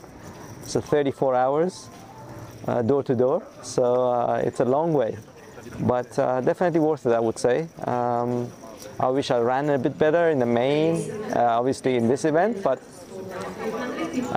it's always tough. Tournaments are not easy, so but it was good fun. I enjoyed it.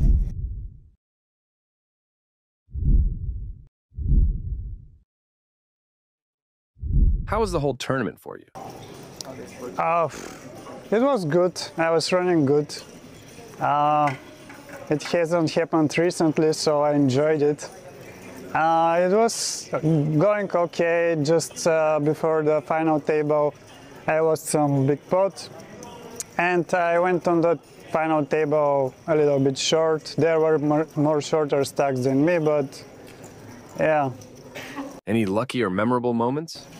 Yeah, for sure. Like, you cannot make the final table if you don't get lucky. For sure, there are many lucky spots I had, but I also played good, so I'm happy.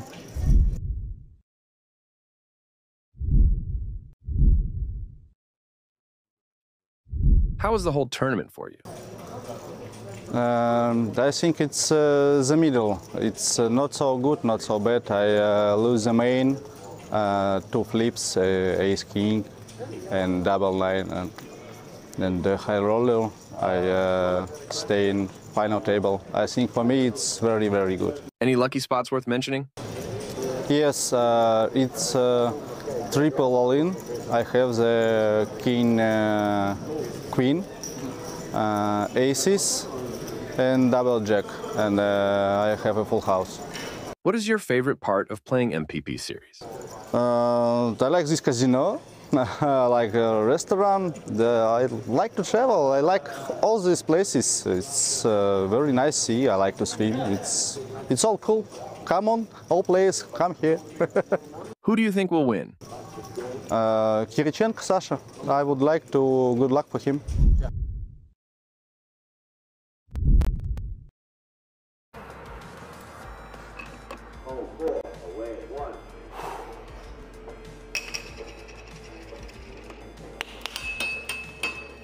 I think that's my first shot on target.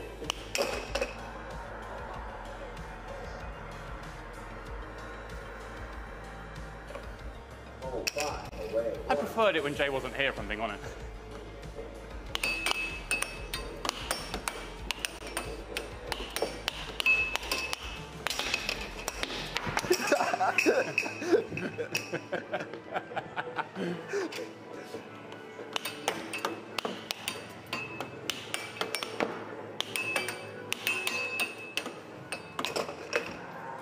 Can we cut that? Please, can we edit that bit out? Do not edit that out. 6-1, that's it. GG. We're off the mark. Oh, is that it? We're off the mark. Oh. I was just going to ready be to make a my lot comeback. more where that come from. Can't even cheat.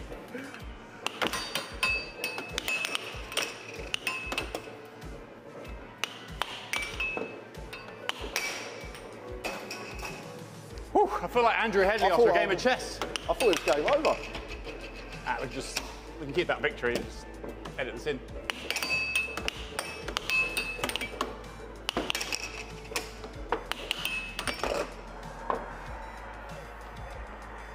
I found my calling. Found it. Found it. Well played, Jay. Well played, sir. Well played. Thanks for the point. Thanks for the 3 point. He's a much tougher opponent than Andrew is, and he is now off the mark. 2-2-1 the scores. But, Jay, perhaps it's time to get to what we're here to do, maybe call the action in some poker. I like your idea, James. I think we should get in the booth and start with some poker.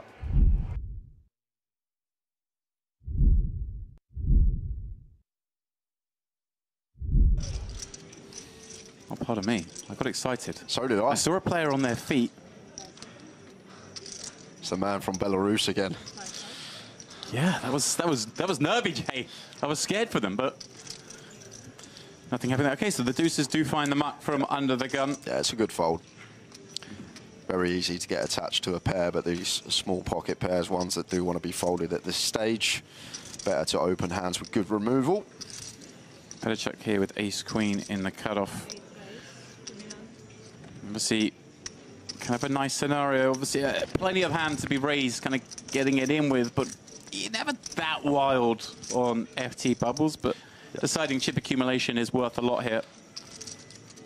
I was wondering where the line is in stack size that he might just elect to open jam that hand from cutoff rather than... Yeah, probably at this stage like 13, 14. I don't think we want any jams off of 18 here with 2 tables of 5. Like, so much better to just open here, give the big blind a chance to shove like an ace-jack, an ace-10, get them to defend a hand that we dominate. Ooh.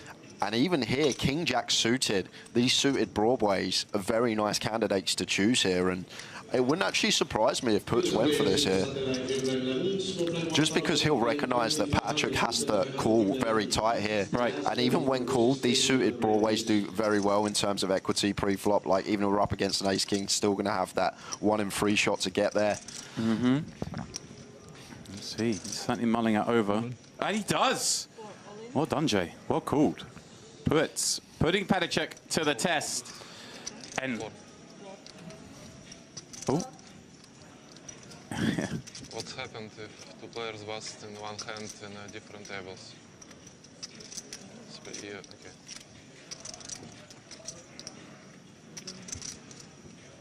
Well, we aren't currently playing hand for hand. We can be 99% sure he's going nowhere with his hand. Right, Jay, but he just wanted to know if it's worth burning time banks, was checking the other table. They're not playing a hand currently. I guess cards are being shuffled there. So he does make the call. No need to burn those time chips. And here we go. A monstrous pop. Patrick just doubled up a moment ago and a chance to basically tie the table chip lead if his ace-queen can hold on here. But as you mentioned, these suited broadways, they do all right when called. Yes, they do. 36%. Not the hand he wanted to see, like you mentioned. No, he wants to see an ace-jack, an ace-10, an ace-5 suited kind of holding.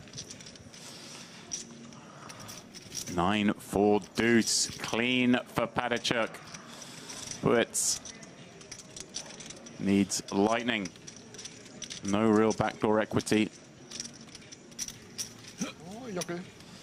Well, the outs change. Loses the jacks, but picks up the 10s, all of which are live. Finally. Yeah, improved. I take it. Give me 10. There it is. Clean run out. Patrick continues his ascendancy. Yeah, and a great example there as well as why we just want to open these hands there.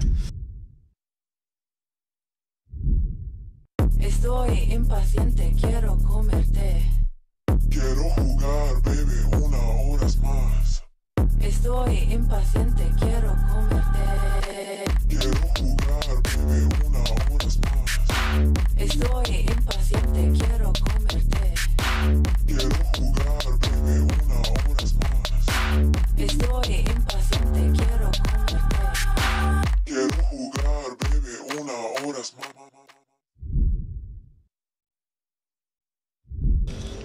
Lasowski is going to have nightmares tonight about this man.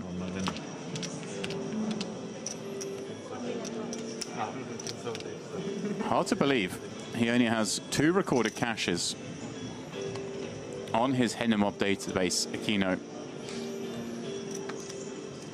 The first of which, coming back in March, was third place in a high roller in his native Brazil in Sao Paulo for $41,000. And then he found his way onto that WPT voyage, the cruise that, you know, a lot of people seem to have a good time on. He final tabled a turbo there, and then, hey, his next appearance on the live felt here as one of the 8 qualifiers to make this final table. So newish, it would appear, to the live arena, but certainly not new to poker the way we've seen him play. This is a man who's done some stuff. He's got some scarring. Honestly, he has just been getting after it and finding pots that others wouldn't find. And very interesting one here for Strobel, James. Like, in theory, I think the computers like to do some jamming with these sort of suited broadways facing the button open. Like the Queen Jack suited, the Queen 10 suited, the Jack 10 suited, this type of stuff. Whether he'll taking it, he's gone for it, Strobel. Oh, here we go. And well, with the folded cards, we see this one's actually a lot closer than the players will realize. The 2 compatriots all in. I know the chat, or a corner of the chat, will root for both these men. Unfortunately, they are all in against each other. Yeah, I know we've run into Ace-King here, James, but it's actually a high-level jam here from Strobel that not many people would find, in my opinion, on a final table. And unfortunately, just ending up running into that top end of range here. But still, with a heap of equity. And a chance now for a ladder once more for the players watching on. 8 deuce deuce makes that ever more likely. Strobel need a lot of help with just 2 cards to come. 43 million chip pot, and here we go. He turns a lot more equity. And every out bar one in the deck. Look at them live as you like. It's a cruel one, a trio of ducks.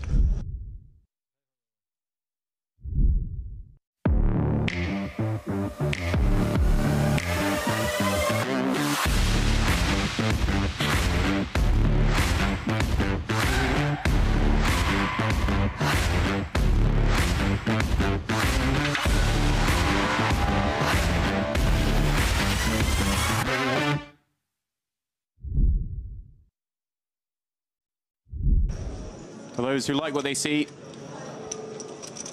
get after it. And I believe, as is usual in these tours, you know, if you were to be fortuitous at one of these EAPT stops, it would mean that, hey, next year this could be you at the grand final. And Brechelov opens to 2.4, and wow, puts... How's your timing? With the Ace-King here. And these two, just a quick point to note, sitting 2nd and 3rd in chips. Wouldn't be surprised if puts did find a flat here from time to time, James.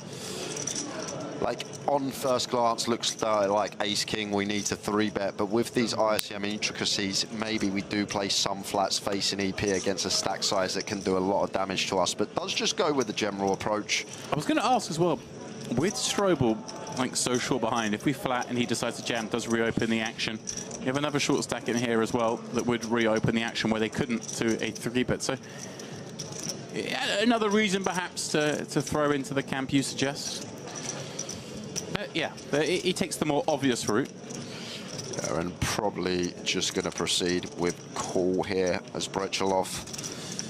It's close, Ace-Queen off, but I think as covering stack, we do get to come along. If stacks were reversed, probably lean more towards fold. On the decision point for Crystal pre-flop as well, do we ever see perhaps just a 3-bet pile for this many chips as well with the Ace-King, or is that too much given there are 9 left? I think it's too much, just for the time that we do run into. Has he gone for 4-bet? Ah, clicky 4-bet. Let's have a look. He put in a heap of chips. Looked to be around... I mean, a stack of those greens is, what, 10 million? Yeah, here we go, 4-bet to 15 million. Dreamy scenario for Puets, in that he set up his stall to 3-bet and then have to fight bet jam. Obviously, right now, worried he could be moving into the nuttiest of ranges, but understandable, Breslov, with this ace-queen, you advocate flat, but it does lend itself quite nicely, doesn't it, to a 4-bet fold potentially? Yeah, it's what are we trying to fold out though? Do we think that we get some jacks 10s to fold some of the time? Maybe 10s does go into the muck, but is ace king ever going to let it go? Right. You feel like it's wasting a strong hand perhaps, but the counter argument is, hey, I don't want to play out of position against this extremely competent opponent. And here we go with 5-bet jam. This final table continues to deliver fast-paced action. Yeah, a huge pot going to go puts his way here. Breslov just has to fold now, and that's a big, big pickup for the German, uncontested. Another 18 million chips to go with the sort of, well, about 18 million chips he won in the last pot. Now up to 61. And welcome back, ladies and gentlemen. As you can see, night has descended over the beautiful Merit Royal Diamond Hotel. Across the whole complex, no less, Jay. But we are still here, 5-handed in the 10K high roller. Still heaps of action going on, as you can see on those outer tables. Yeah, but here are the chip counts, Jay. Thick and fast first session, losing 4 players, leaving us with 5. Was a lot of short stacks. And now the shorties are gone. Nikita Kalinin, bottom of the pack with 16 BBs, 6.5 million. Michelle Molinar with 22 and just shy of 9 milli. Marcin Zubziela, 26 BBs, 10.6 milli. Jovan Kenjic, 41 BBs with 16.6 milli.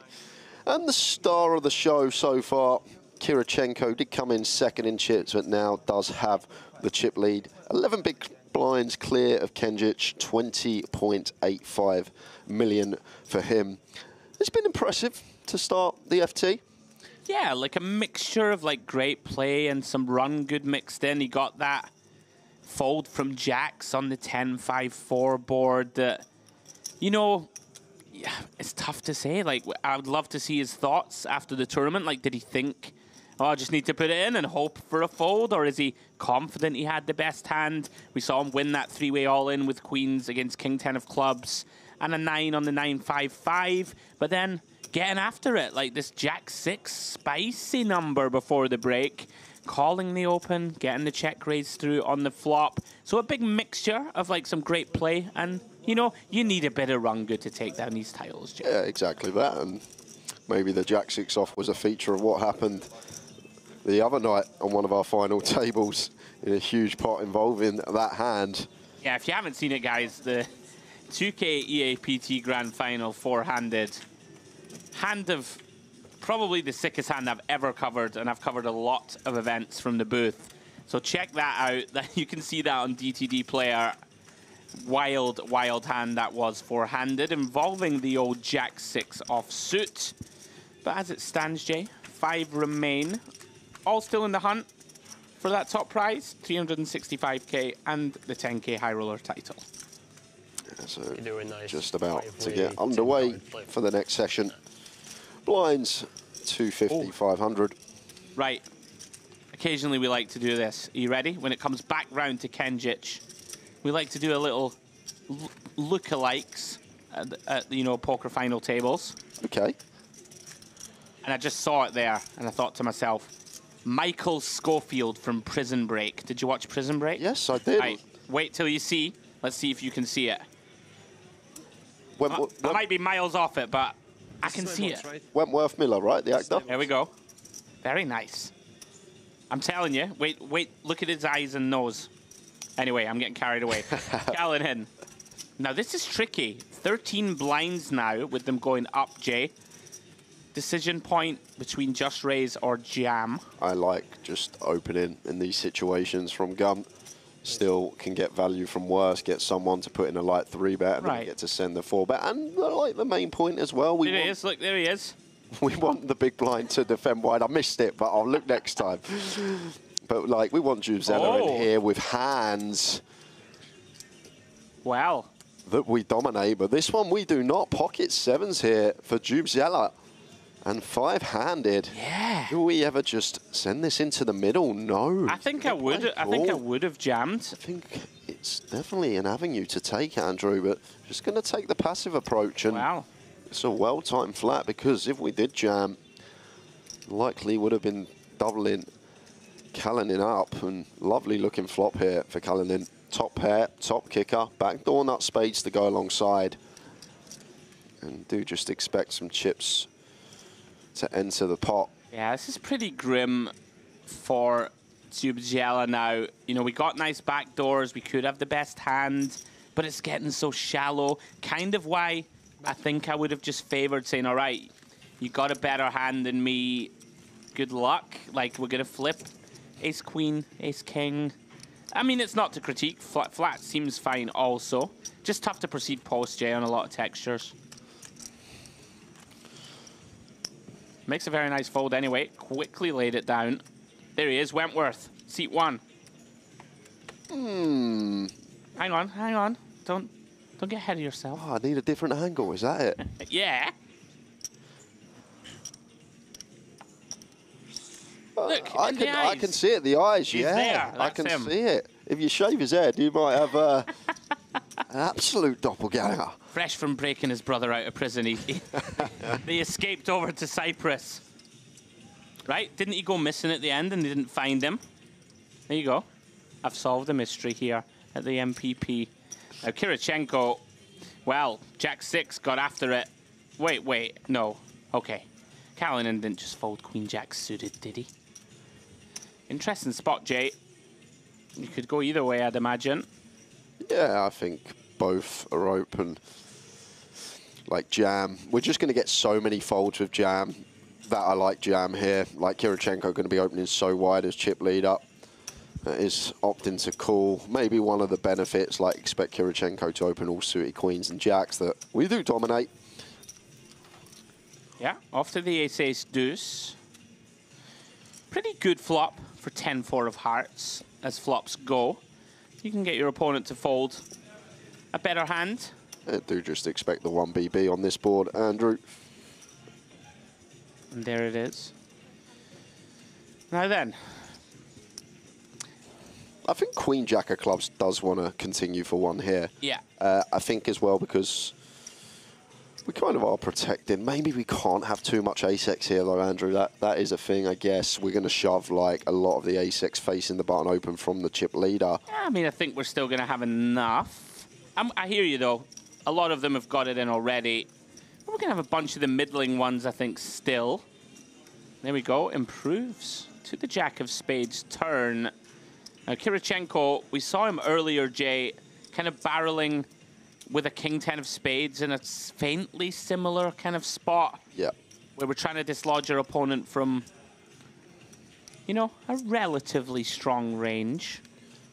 See what he comes with here with the 10-4, and wow. looks like he's going for double barrel just north of quarter pot. And now Kalinin definitely going to have to strap along for one more street here with the Queen Jack. And one thing that's great about this for Kalinin, Andrew, once we call again, like we're not going to have a deuce, it looks a lot like from Kirichenko's perspective that we have an ace, so we're protected on the river. He's less inclined to bluff, which I think is really nice for us here. Yeah. Because now, as Kirichenko, you're going to be thinking, right, he's called twice. If he did have a deuce on the flop, he's probably going to fold. And now I don't see how Kirichenko gets to bluff this spot, because we just get snapped off by an ace a lot of the time, unless he is eradicating a lot of these from range, because a fair amount do want to do some shoving pre. Yeah, and like on the turn, trying to dislodge, like you say, a deuce. King high, right, is going to be one that we're attacking a lot. Yep. But once like King high could hero us here, right, on this run out as well. Just once we get called again. Oh. Okay. Time bank being deployed. If he finds this, it's pretty sick. He's got some heart if he finds this, I'll tell you that.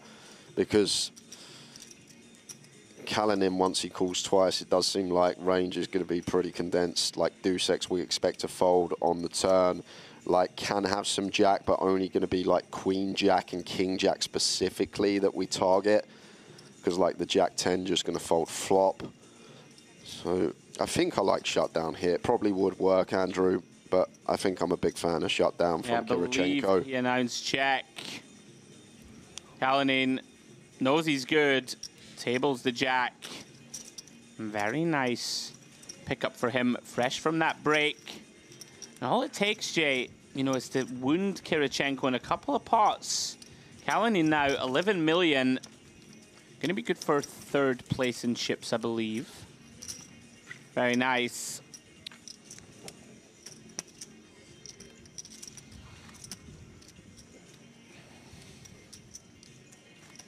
Working through that merit playlist in the background. What kind of genre of music is this? What kind of funky?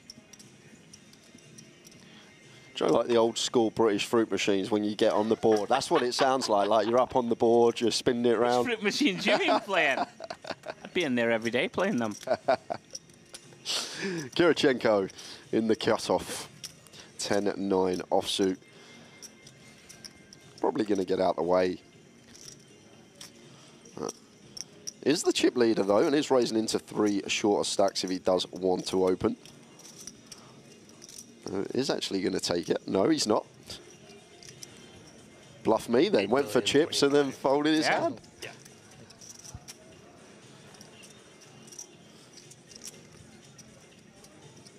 Kalinin, Jack Deuce. Pretty unappetizing from the small. Just a shade over 20 big blinds deep with Molnar. Yeah, maybe one that can use once in a while. Offsuit.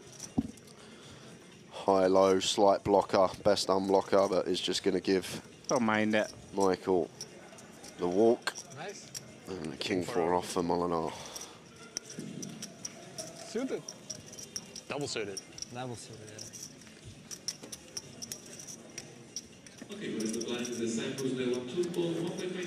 So then, everybody, good evening to you all. Watching at home, hope you are enjoying your evening. We are certainly enjoying our week here out in Cyprus. Mediterranean Poker Party, penultimate day of coverage. As we turn down the homeward straight, so to speak, Jay. Main event coverage, guys. Final table is tomorrow. We will be bringing you all of that through to crowning a champion. And of course, that landmark, sensational magic number of 1 million for the win. But that's tomorrow. This is today. 10K high roller. Jubziela, ace-9, gets one through. And all of a sudden, Jay, with it going to 250, 500K, everyone getting a bit shallow now, right? Second place in chips has like 30 blinds. You know, the next level in particular, I think we're really going to see the cat amongst the pigeons, as it were. Yeah, I agree, Andrew. Just things will start to shallow up, like even now. A lot of these sort of 20 big blind stacks. Like even at the end of this session, 40-minute clock, last level, 800 BB. Right. Would put 80 big blinds in play. So something will give eventually. As certainly will. Kalinin here with the King 8 suited. And seems like a nice one. 2 open. Yeah. And the Russian agrees with you. One of our Russians, should I say. Now then, Mr. Schofield. Kenjic, Queen 10 off. Very tricky, Jay, at this depth. Seems to be debating whether we can step out of line. Does let it go. Does have Kirichenko behind him, right, also. Tricky spots at these depths. Kirichenko, 9-7 off, Jay, in the big. Yeah, I think I like defend with this one. As Kirichenko, we are covering stack, do get to defend wider than anyone else as the chip leader at this stage. They probably fold 9-6 off. Well, looks like he's going to be disciplined here and just give Kalinin credit. I think Kalinin been pretty snug, right? Maybe some credit given there from, you know, Kirichenko, that Queen Jack of Clubs hand, recognizing that he's not someone that you can easily trifle with. Let's just let it go. I could see either being fine there for sure. And he's creeping his way up the counts, Jay, up to 12 million. Always find these stages of the tournament fascinating. A lot of jockeying for position. Kalinin again here. Jack 10 offsuit, 5-handed, first to go. Yeah, effective hijack, but don't think we want to get in the mix. Does choose to fold, and over to Molinar in one that could potentially think about opening here. Yeah, he's taking this. King 10, making it 1 milli. We'll lose Kirichenko in the small. I've played a lot of poker recently live with Michelle. We've been on the same table a few times out in Vegas. Likes to put chips in the middle as often as possible, as most good poker players do. Round to Zubziela.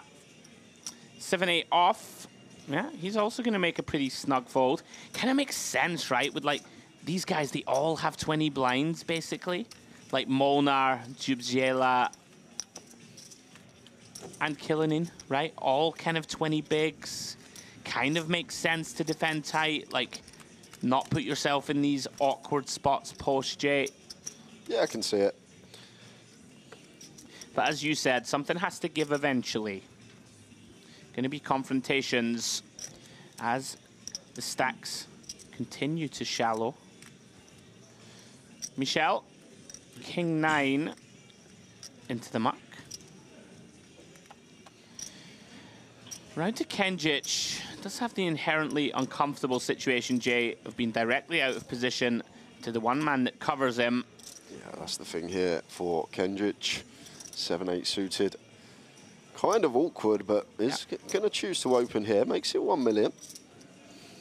Yeah.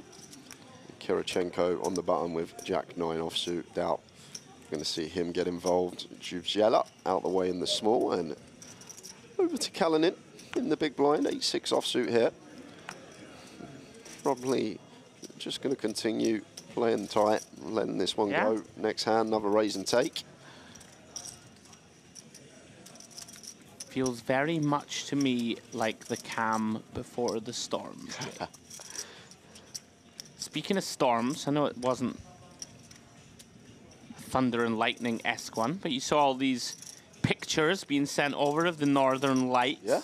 What was it? A geoelectrical storm, someone was telling me? Or I'm not sure. I'm not a very scientific man.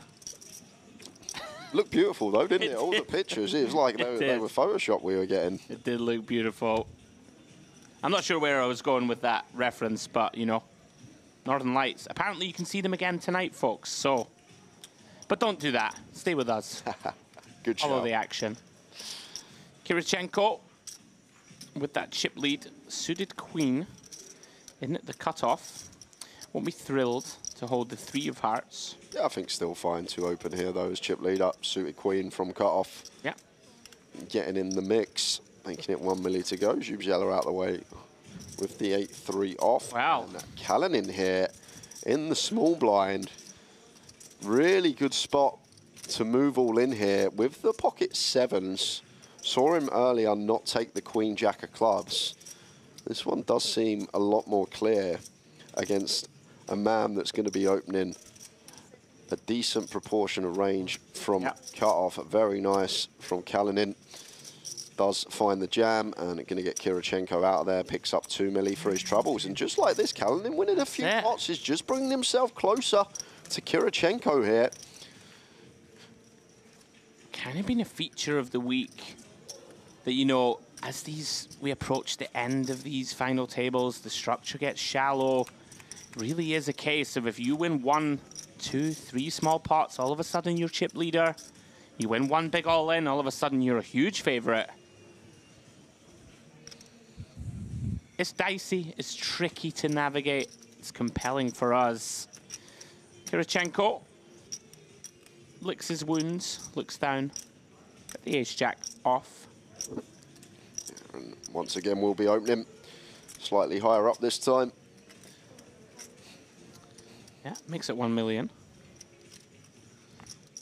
Gonna get round to the blinds. Molnar out of the way. Kenjic now with the chip lead once more, or basically exactly joint chip lead with Kirichenko. Yeah, and does seem like one. I think it's nice. Like, prefer like 4 or 5 off than like 6, 7 off for the times that we make the wheel, likely to be up against some ace-X from under the gun. And does flop best in the former middle pair here. Plays check over to Kirichenko. I think one that could be c-betting here on the 8 high board. Yeah, think on like an 8-6 Check or or big bet? type. Check or I think at FTs we always kind of downsize a little, so but like a 40% third, yeah, potentially. yeah. Certainly, you know, non-FT, certainly a board that you could have some big bets, properly big bets. You tend to downsize in these. Yeah, scale down. Yeah, in these FT situations. Now, Kenjic, we've defended 4-5. I'm gonna stick around for at least one more street. I'd imagine gonna land on just call. Can't really see any other approach other than call. We'll stare at his opponent. 9 of clubs turn. Kirichenko not gonna like this card. Yeah, and I think one that probably want to be shutting down on. 9 does have a lot of interaction with some of these straight draws. If they're not making a straight, a lot of them make top pair. And like we're still ahead of this 4-6, 4 deuce suited, 6 deuce suited type stuff. I think means for a nice one to check here. But Kirichenko surprised us already. Got out of line with a jack-6 off earlier. Yeah, can't see him betting this one. Does decide to check and gets a very interesting 10 of clubs river card. Yeah, and now when checked to, can't really see any other way to proceed here for Kenjic, and Kirichenko may decide to use this one here, Andrew. Yeah, and I think it's kind of reasonable that we can still represent value. Like if we had a hand like 10 jack, you know, we're supposed to check a lot, right? On this 9 turn, gonna want to realize equity, gonna have some 10x in there for sure, like a queen 10, king 10 that bet flop. You know, just for some denial, trying to just win the pot. Of course, and even like a hand like the nut flush draw, Jay, right? We're just going to check back for sure. Some flush draws that we can have that want to check back as well. Ace 5 of clubs type holdings. King 5 of clubs, right? We're the chip leader. We can have all of these. Really like this. Big situation brewing. Now, the intriguing thing for me is sizing here, Jay. Yeah, He's because gone very big. And I think like maybe like half is better here, because once we go big, we're basically saying like we're not value betting a 10 for this size now, Andrew. Like now Kenjic gets to eradicate all this jack 10 through ace 10 from our range, and like our 2 pair plus on the turn is just going to want to keep putting chips in. So basically saying we have something maybe like a 10-8 suited or a flush like queen jack potentially there as well.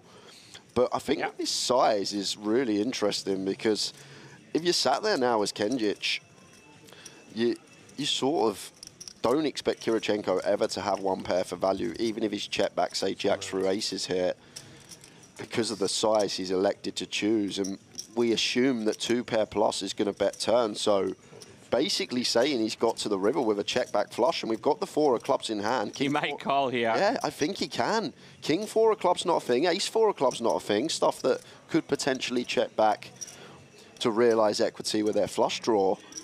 And it's just down to the size. I think if Kirichenko goes like 2.4, 2.5 here, just 3 million. Kenjic is already folded. But once we go over pot, we just can't have these 1 pair hands for value now, in my opinion. Having said that, Jay, it's so hard to pull the trigger, but he has done it. What a great call from the Serb. Kenjic, take a bow, sniffs it out, broke it down, and come to the correct decision. Big moment in this final table.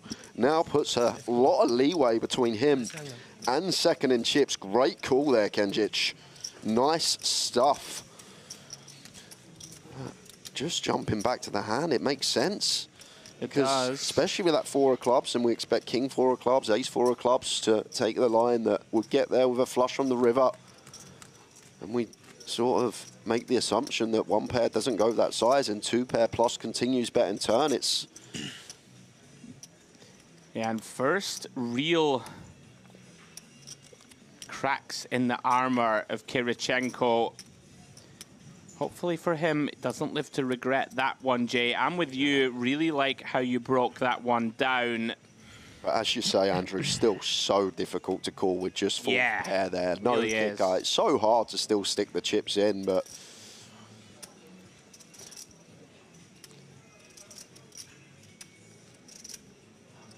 Well, as we see, Kalinin getting back after it here. Ace-Queen in the cutoff.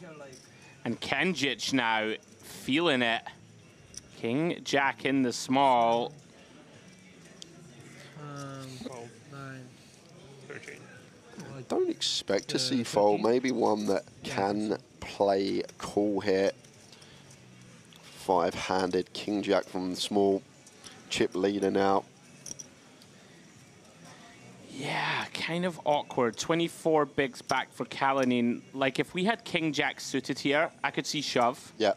You know, really makes it like your opponent is just in a horrible spot having to call off. Essentially second in chips now. You know, with Kirichenko shifting down the counts, it really changes that dynamic. I think all options, Jay. I don't think he'll fold this one, but I don't think probably deciding call 3-bet fold. Could jam. Like, I wouldn't rule it out here. Like, how can your opponent call a hand like Ace-Queen? Looks like 3-bet fold is the order of business. Okay, so that's what he's landed on, and lovely little...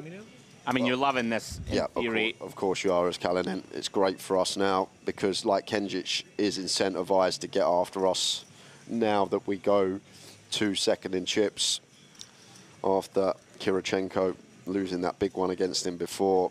So going to be a lot of stuff in here that's just going to be 3-bet folding, and then we just pick up a nice healthy 6 big blinds.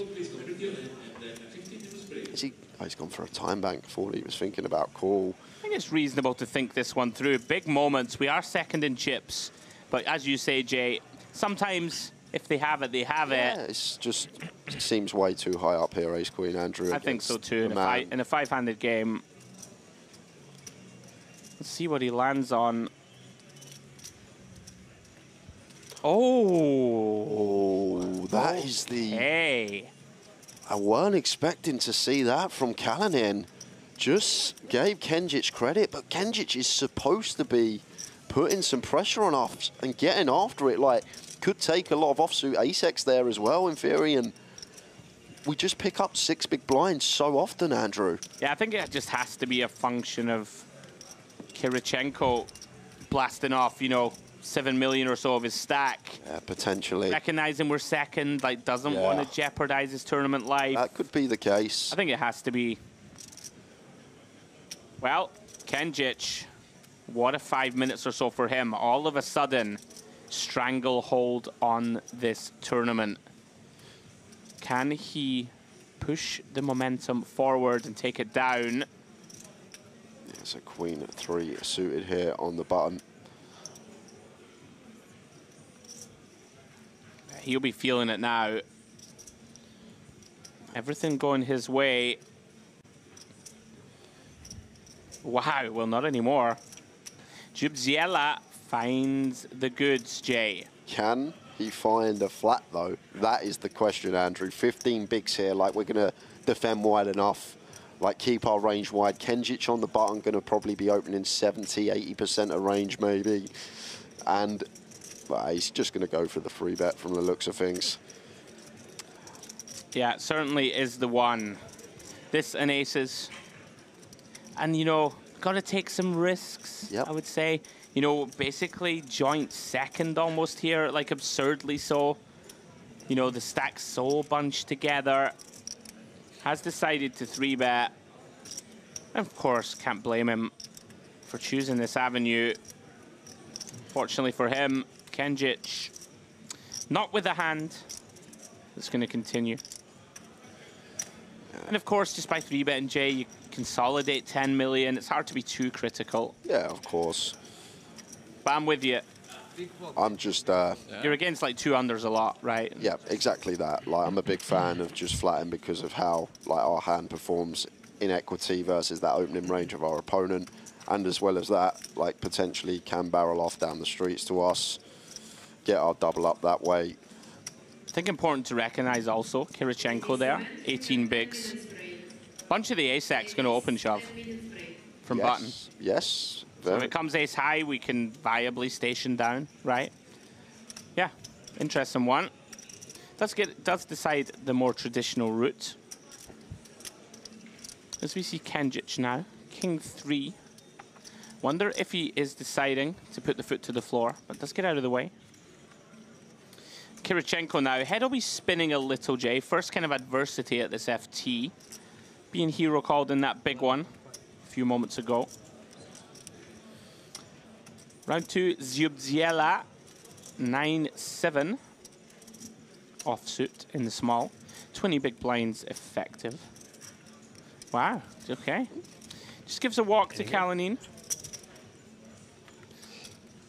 Seems kind of tight, but well timed. I think it's reasonable, really. It's so dicey. Everyone effectively with the same stack. Something to be said sometimes for just staying out of the way of trouble with these marginal hands.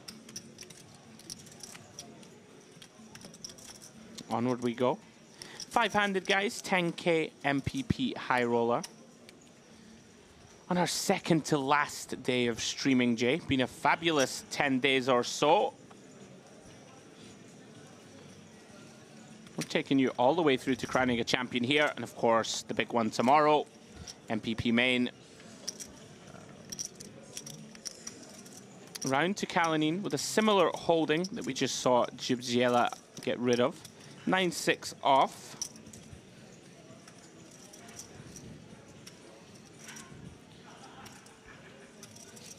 Eight, 3, 25.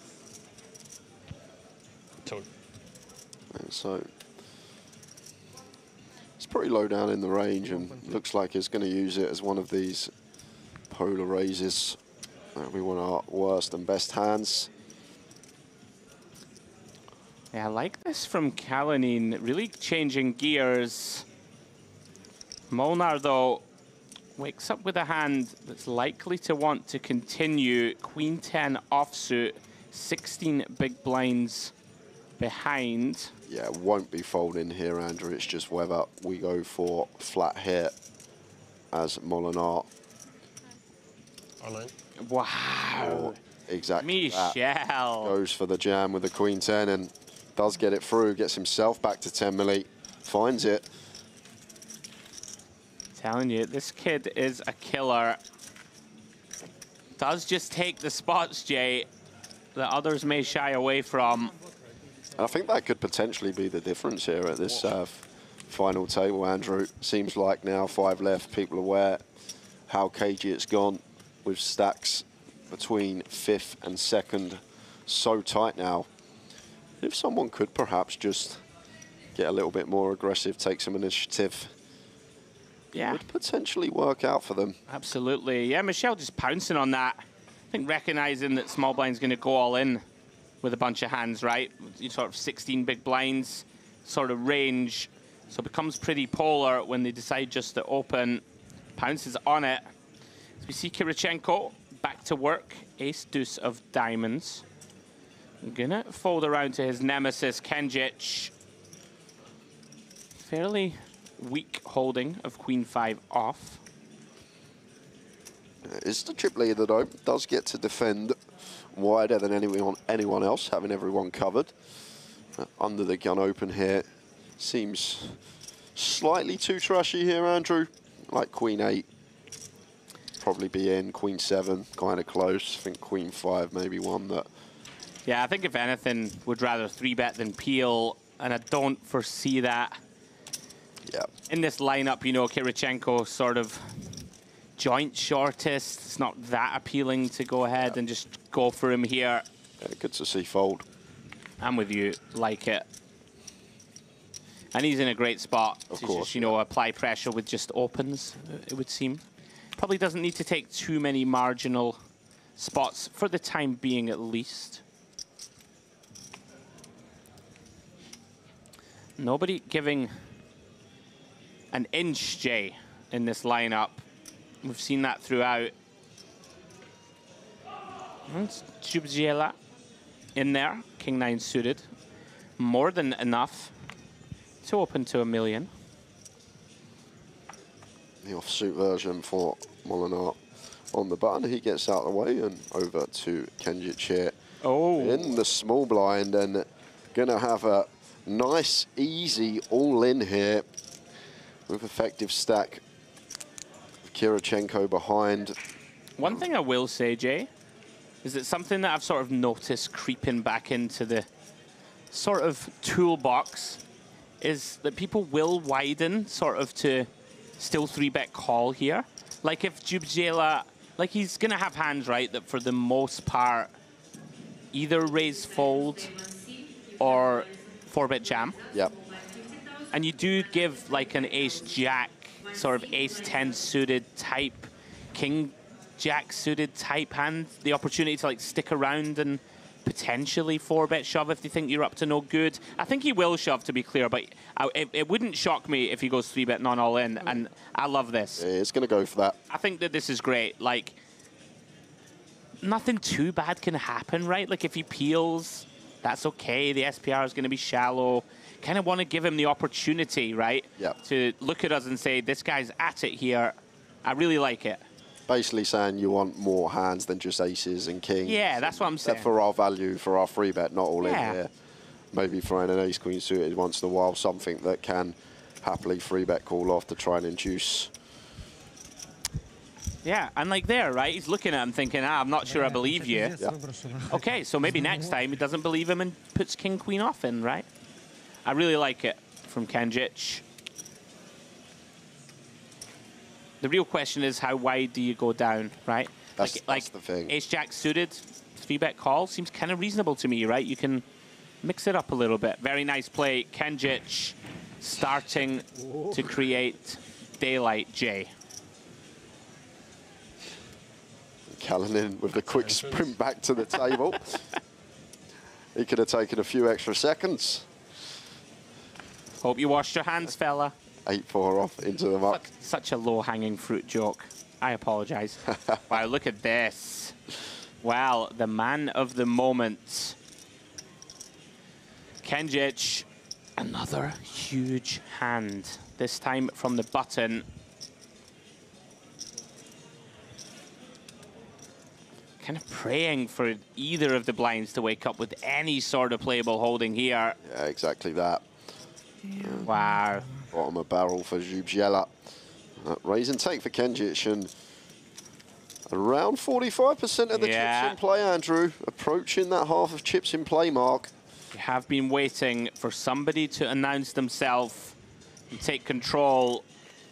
And Kenjic, going to be tough to stop him now, Jay. There it is, Jovan Kenjic from Serbia. $674,000 in live earnings, but over half of that coming from one tournament. Biggest live cash of $364,000 was when he finished 4th in EPT Monte Carlo last month. Oh, there you on go. A bit of a heater. Well, there we go. Poker certainly a game of momentum. 10.5. And Jubjiela, shade over 15 blinds behind Jay, finds an offsuit ace-3. Typically going to be a jam.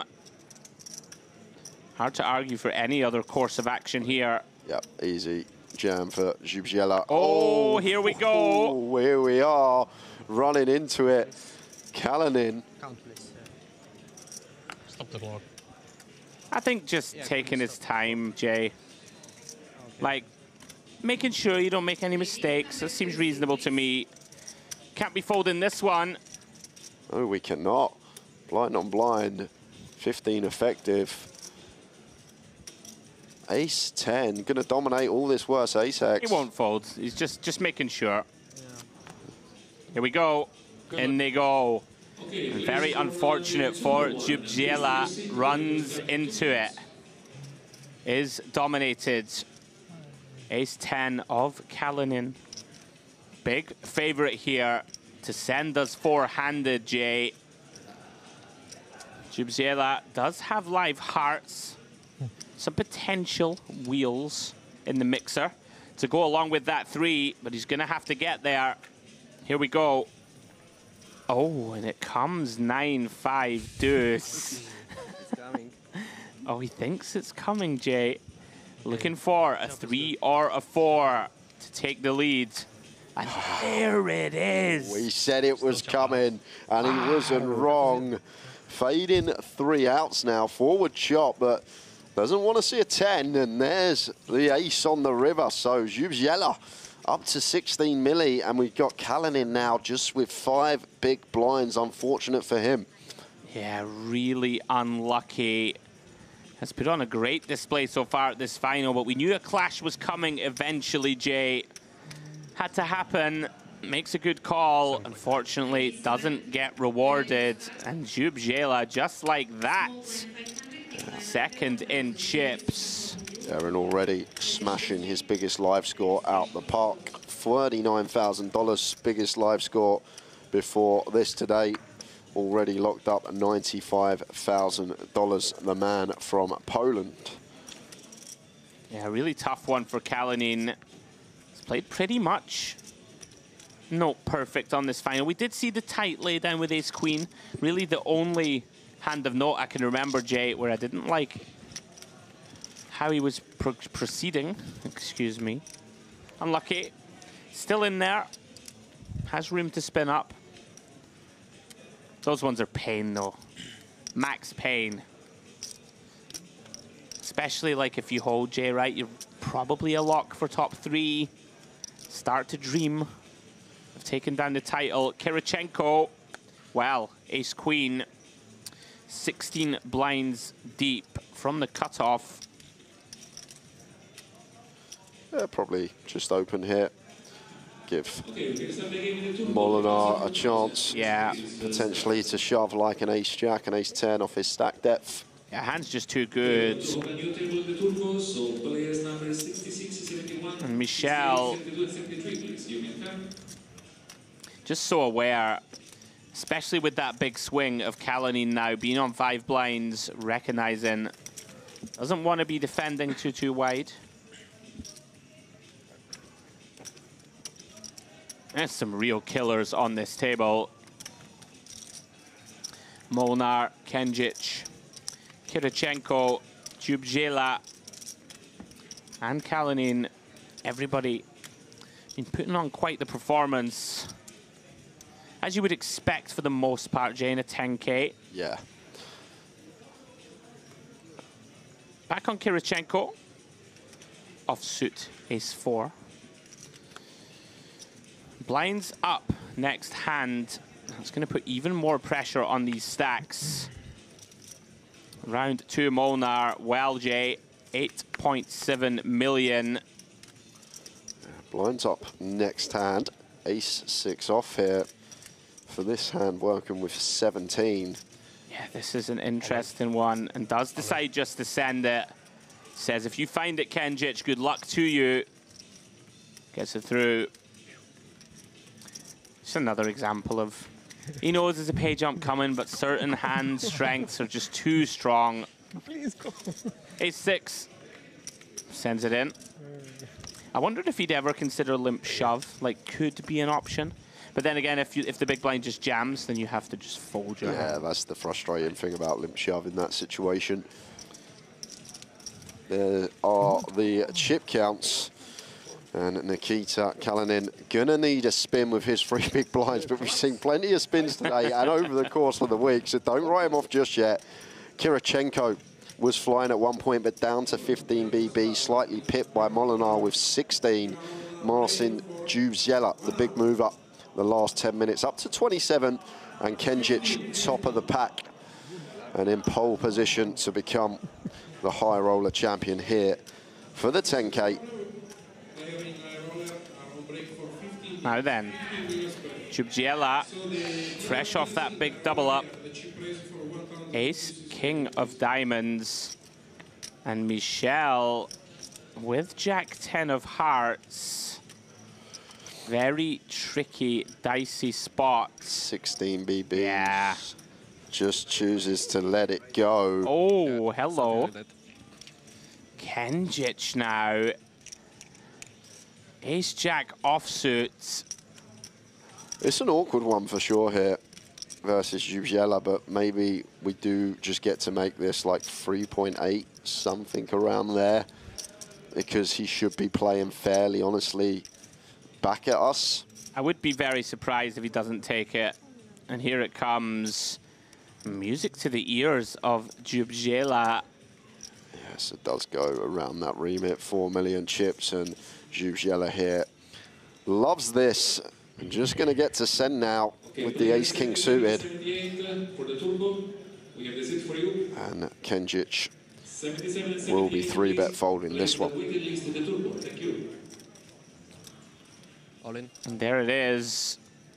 And just like that, basically gonna be joint chip leads. Yeah, always intriguing, these spots. Kenjic maybe could have just peeled pre-J. It's one of those, sort of, can go either way and it would be absolutely fine. As it stands, runs into the big hand.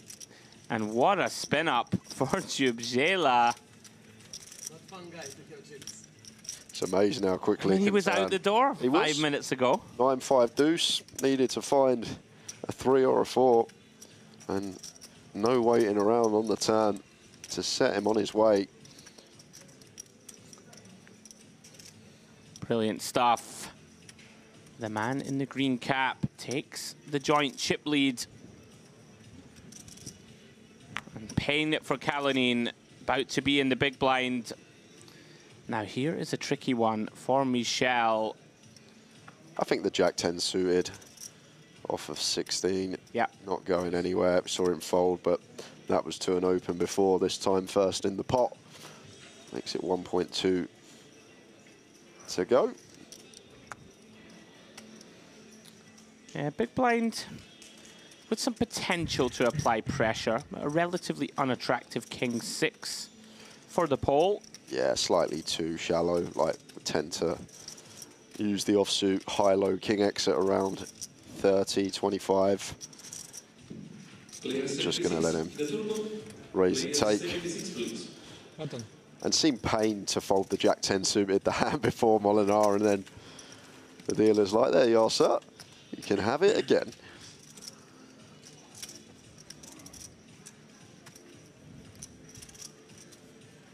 Now then, Kalinin, half his stack essentially committed in the big.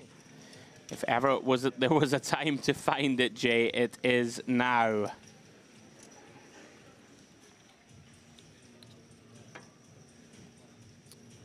Michel, out of the way.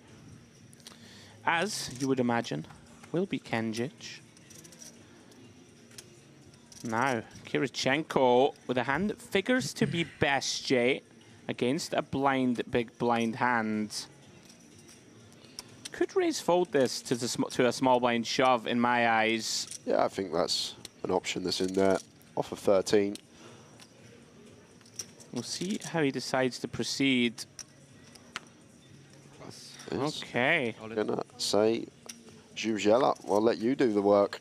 And I guess that's one thing that's good about fold. We're pretty certain that Jubiela is going to send basically any 2 into the middle here, into the big blind of Kalinin, and we'll have that opportunity to see him bust and us ladder an extra 27K.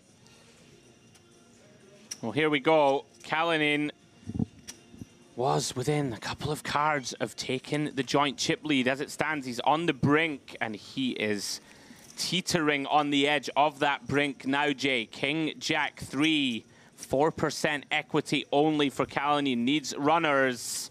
Doesn't find it, and he is dead on the King of Clubs turn. Great performance, Jay. Just unfortunate, one of those things. Unfortunate with the ace-10 versus ace-3. Key point, maybe that ace-queen hand, if he took a different approach there, could have been a different story, but still hard to send the chips into the middle, but great run.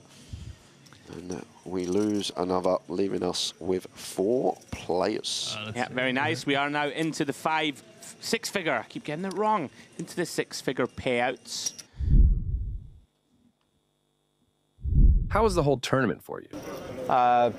Just one bullet, so yeah, it was a lot of interesting hands. So field was interesting too, so a lot of famous players and some VIP players too.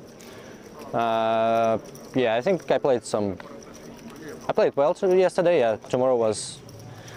today was a good day for me too. So I got final table with average stack, and but last 2 hands was unlucky, so I lost ace-10 off against ace-3 off. So, and before that, I made big fold with ace-queen offsuit. I don't know if I was right or not. I will check on stream. So I just felt something strong from my opponent. I don't know. Yeah, but so it was good.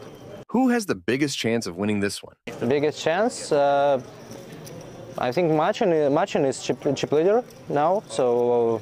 He's a good online player, so I played him online or on Stars, on GG, and yeah, I think he has biggest chance. And also a Dutch guy, Molenaar, he's a good player too, yeah.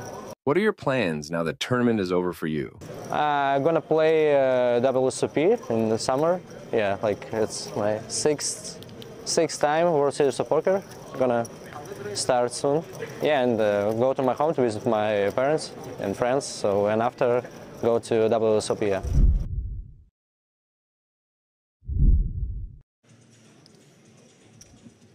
And that was our 5th place finisher.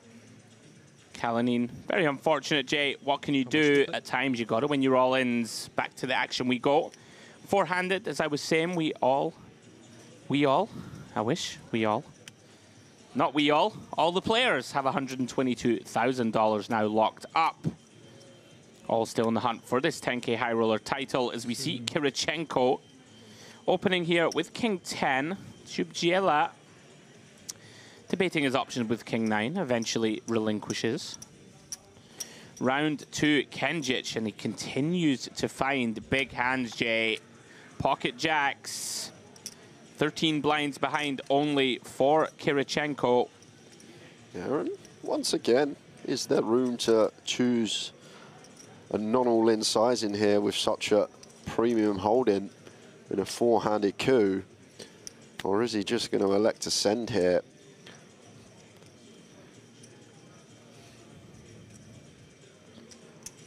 It's more difficult, I guess, facing 13 BBs, because probably got to make this like 2.8 if we do choose this not all-in sizing, and then it does become extremely polar. So that's all he's weighing up here, Kenjic. Always going to take the aggressive route. It's just whether to go for the all-in or to go for the free bet not all-in sizing. Yeah, and I really like this. Yeah. You know, I was asking for it with the ace-king earlier. And, like, for the most part, your opponent won't peel anyway, Jay. Yep, that's the And you just allow them to make a mistake and 4-bet jam a hand that you have crushed. I like it. And this does look potentially bluffy, right? I mean, we're basically saying, I have jacks plus, ace-king, ace-queen suited. And the rest are going to be bluffs. Of course, Kirichenko can't continue with just king 10. So you see it there, he just says, good bluff. Throwback.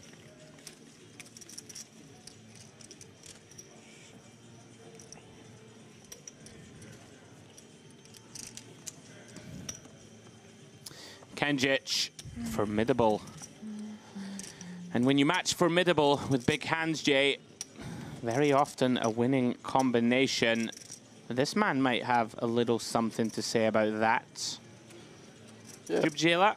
Been impressed with him, to be fair. Yeah, played a very solid game. You know, finds himself in the hunt to take this down. Queen 6 suited. Opening up his ranges, like seeing it. Very nice as well, just recognising the other big stack in the small blind, the position they're less inclined to get involved from facing the other big stack. Yeah, and like we talked about earlier, Muratov had to be tight for so long and then kind of maybe struggled a little to change gears, right? Whereas Djubjela, for bulk of this final, has had to play tight. And now, got that chip lead. All right, let's go. Queen 6 suited. Like to see it. 11 BBs here for Kirichenko. Does want to have a look with the 7-8 offsuit. See if he can catch a good enough piece to potentially go with. Does catch a small piece. Bottom pair on the ace-9-8. Djubjela comes up empty. Does have the betting lead. Going to be awkward, though, when met with continue here, which do expect to see from Djubjela. It's certainly a board that we're going to want to size up a good amount of the time. You do tend to see a good amount of like half pot type on these boards where there's a lot of draws. You know, you want to put pressure on a 9, on an 8 like this, but has gone small. Yeah, and once again, probably just the factor of Kirichenko's stack size and us being at the final table, just choosing to scale down. And Kirichenko, good instincts, is going to take one off here. Does have the best hand. Yeah, I think against the size, basically obligated to do so. Got that backdoor straight draw working for us. I'm not thrilled to have to take it off, but does find call. Jack of Hearts turn. And seems like a real nasty one to think about doing anything here for Djubjela. Can be drawing dead against some turn flushes, against some chopping against some Queen 10, drawing to a chop, 10-7 in there as well. Just seems like a white flag wave here from him and does exactly that. And 5 of spades. Yeah, completes the board. Kirichenko is best. Can't, of course, know it with just 4th pair. Wonder if he ever thinks he needs to bluff here, Jay. Like, it's certainly not impossible. I wouldn't be shocked to see it. We don't beat a lot, right? Just some King X and Queen X that have shut it down. There's some pairs. There we go. Beautiful. He's going to bluff here. Kirichenko, let's go. Was actually bluffing with the best of it. I thought he might bluff here. It feels like one. Yeah. It's just not going to win enough. And to be fair, if check 2 there is Djubjela, he's probably got one of the worst hands he gets to the river with. And he's got a 6 in there, removal from some 6-7 perhaps, and could have got Kirichenko off it. So credit to him.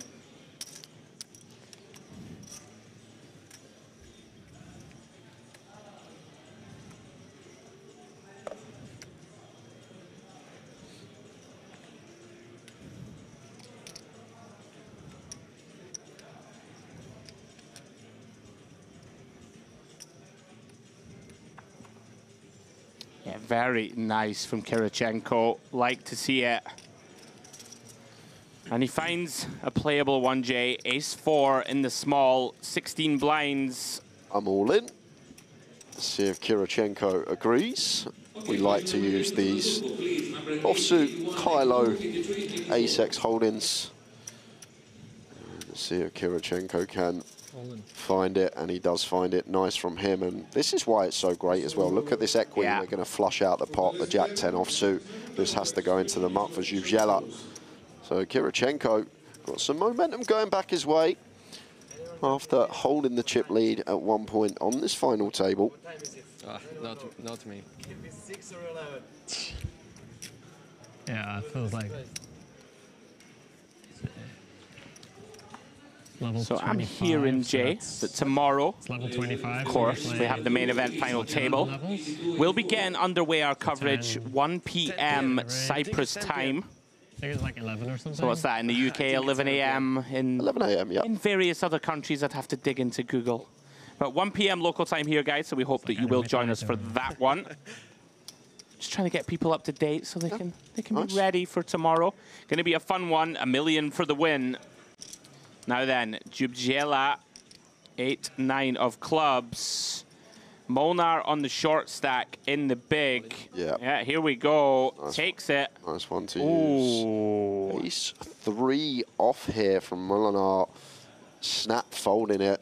Probably aware that he is likely to have the best hand, but doesn't fare too well in terms of equity versus range.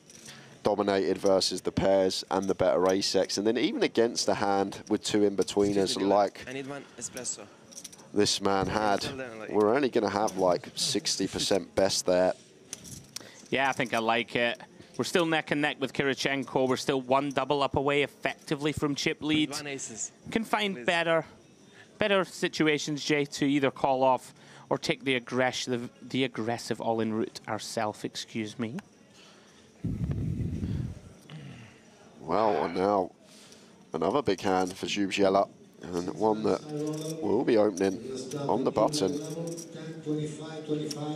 And Molinar here, Queen Jack offsuit. This could be spelling trouble.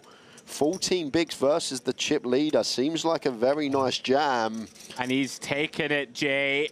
Tough to blame him. Gonna be enough raise folds, but he is gonna get snapped and get the bad news that he is dominated. And all of a sudden, Zubziela on the brink, Jay, of taking a big chip lead into three-handed unless Michel Molnar can improve. 3 jacks, his immediate outs. Comes up empty so far on the 9-6-4. Does, of course, have backdoor hearts and straight draws available, Jay. Yeah, but Jack is the requisite at the moment. That's no fun. And that is no fun, you are right, sir. So down to just 3 outs. Can Michel Molnar find it? No, he cannot. Deuce of clubs completes the board, and we do lose Michel in 4th place. Takes home $122,000. Great run from a rising star in the poker world. GG, sir. And I believe we're going to hear from our 4th place finisher, Michel, right now. Should we move now around, probably? That was better. Congratulations on the winnings. How are you feeling right now? I mean, it's nice to finish 4th. I mean, obviously want to win, but, you know, can't really ask for much more. Any lucky or memorable moments? Well, I 2-outed someone with 9s. Yeah, I got lucky, like, a couple tables left for a big spot. Other than that, yeah, I mean, to run deep, you have to be lucky, so... Who has the biggest chance of winning out of this 3 guys? Probably the chip leader, I guess. Yeah, so the guy that busted me. What is your favorite part playing MPP events? I mean, I like the location. It's good. I like the all-inclusive stuff. What are your plans now the tournament is over for you? Well, I'll go to Vegas. I'll take 2 weeks off and then do the whole summer in Vegas.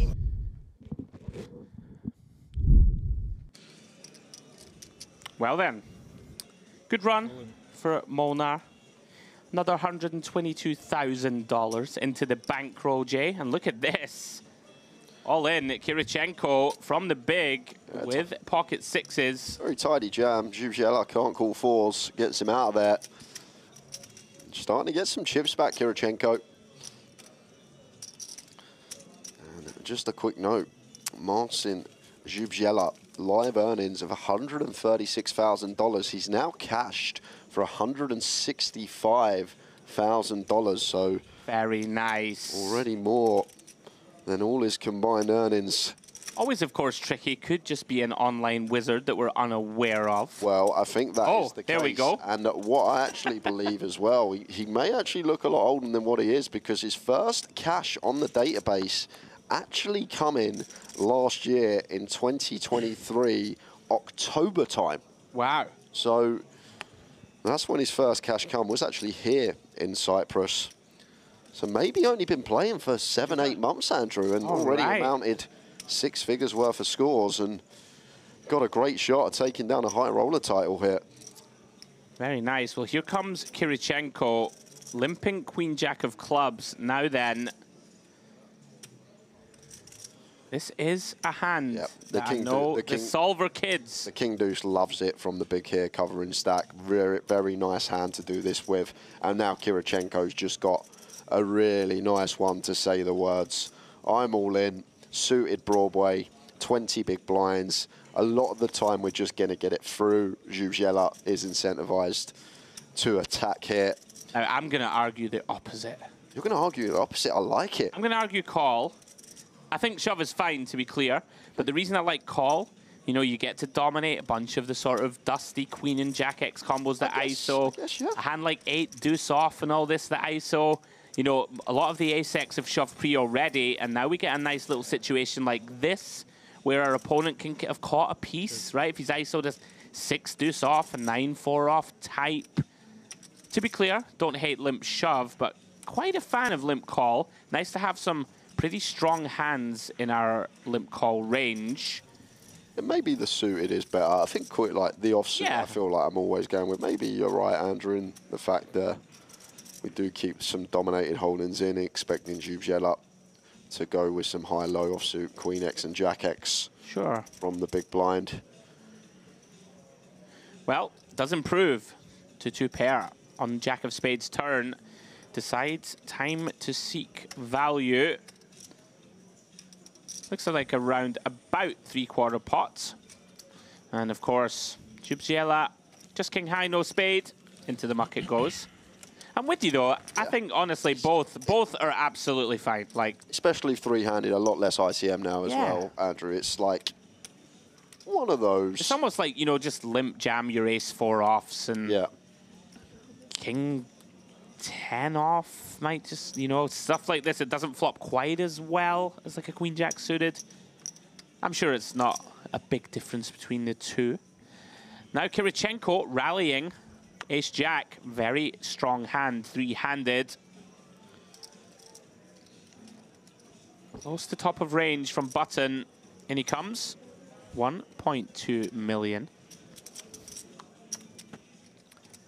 And the old whip in the big blind for Kenjic. Out the way. Oh, the whip. The worst hand in poker. Oh my goodness, I can't believe I've never heard that. I've never heard the whip in my for ears. the 7 deuce? No. Seriously? Oh, wow. I thought it was known, like, globally, the 7 deuce was the old whip. That's just you with your great grasp of, you know, little euphemisms for poker hands.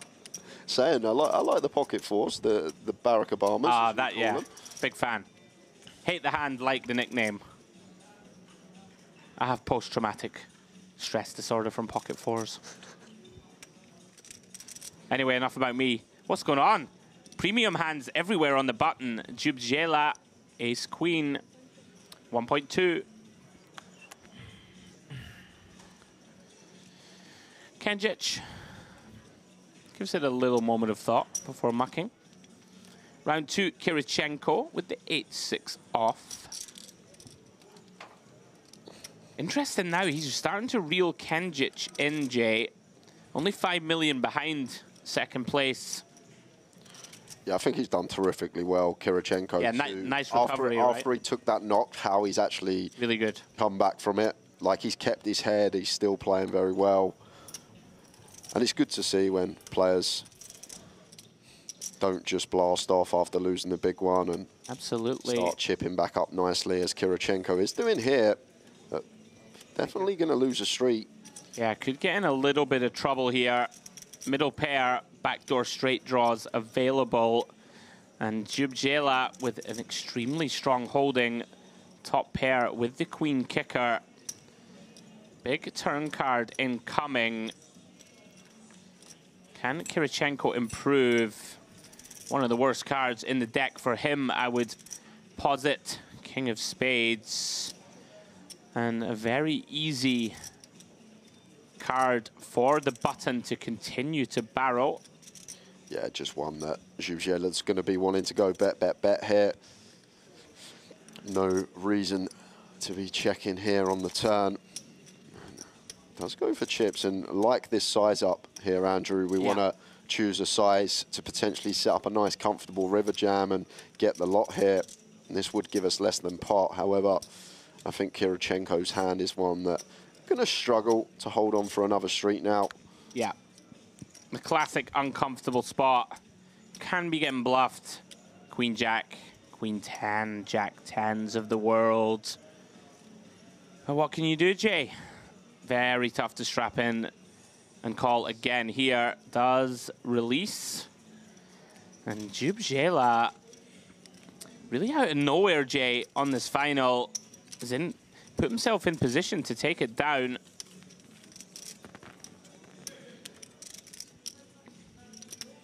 And on we move, three-handed. All players now, $165,000 locked. Yeah, it's all good. Thank you. And have you got any questions for us, guys? Anything you want to know? You can fire away in the chat box on DTE Player. We are monitoring the chat from that channel. And would be great for us if you helped us out, like the stream, subscribe to the stream. We're going to have plenty more coverage coming over the course of 2024 as we see out this 10K high roller final table. So Kirichenko with the queen deuce off. Going to take the aggressive route once more, Jay. 2 million to go. Quite like this, you know, just stop yourself from being blown out of the pot. But Jubjela suited 4 high. Yeah, suited connector with position, covering stack. Seems good. Very interesting. Queen 7-5, 1 club. Kirichenko gonna love this flop. 20 big blinds behind. Yeah, and it's actually really interesting here because Jubjela's got one that could potentially go for raise here, Andrew. The 4-3 with the backdoor flush draw, always folding out better hands when we get the fold. They're just going to play cool. Yeah. I don't know if small check raise could ever be a thing there. Well, he is in position, Jay, in the BB. I love this from Kirichenko. Yeah. Throwing the rope over to Jubjela. And didn't raise flop, but now I think we have to bet turn. I'm with you. 4 high, bottom of range, still with a dummy end gut shot to go alongside it. And can start getting Kirichenko to fold some ace highs, some king highs, some stuff like a suited jack perhaps. Yeah, like a random 5 even or something if there's one in there. Potentially king 5 off as a tough time continuing. Now then, Kirichenko, like this, won't allow our opponent to bluff. Is a relatively coordinated turn. River is the 7 of spades, Kirichenko best, and what to do?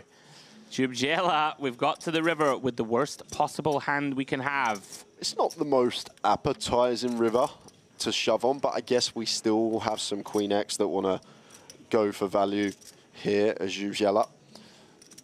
But hard for us to have a 7, right, Andrew? That's it. That's difficult. And here we go, though. He's gone for it. He's gone after it.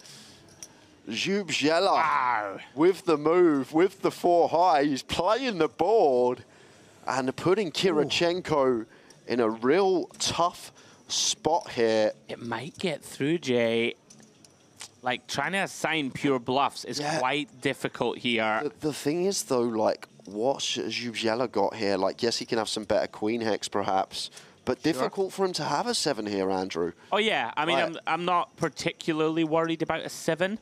In terms of like, but there are like 6-8 suited, 9-7 suited, 9-5 suited, queen 9. Like I'm more thinking the other way of what are the bluffs, and we have like a 4-6, right? It's pretty natural. A hand like 3-4, but he does call it off. We didn't even have time to analyze it fully, Jay. Nice call from Kirichenko. Very nice. Good point, I think, there, though. Once he checks turn with top pair, he's kind of under rep from his opponent's perspective. Like, Jubjela probably doesn't give him credit for a queen, probably thinks he's capped at like a 9 or worse, and goes after that part of his range. And I'm with you. I think that's why we maybe need to lean towards call once we check turn with our top pair. And that's why we check the turn, let our opponent take off, give him some rope, as you say, Andrew, and gets the full double up. And Kirichenko, just like that, we have a new chip leader. Very nicely done. 9. And credit to Jubjela. You know, you're going to get some hands to fold river, Jay, for sure. Not that one, though. He still has a healthy stack.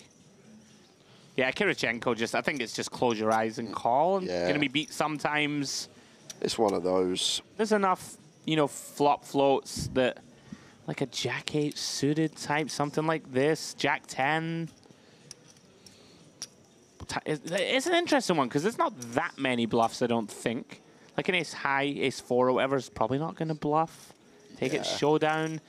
But then on the flip side, a 9 probably doesn't jam river if it does decide to bet turn. Like you say, a 7's going to check the turn almost always. Yeah, it's a hard Interesting spot. As it stands, well played, Kirichenko. He's had a swingy ride of it the last sort of 90 minutes or so. Back into the chip lead. And just answering a quick question, someone just asked in the YouTube streets, what time does the main event stream start tomorrow? We will be live on air from 1 p.m. And we will be covering that until we crown a champion. $1 million up top in that.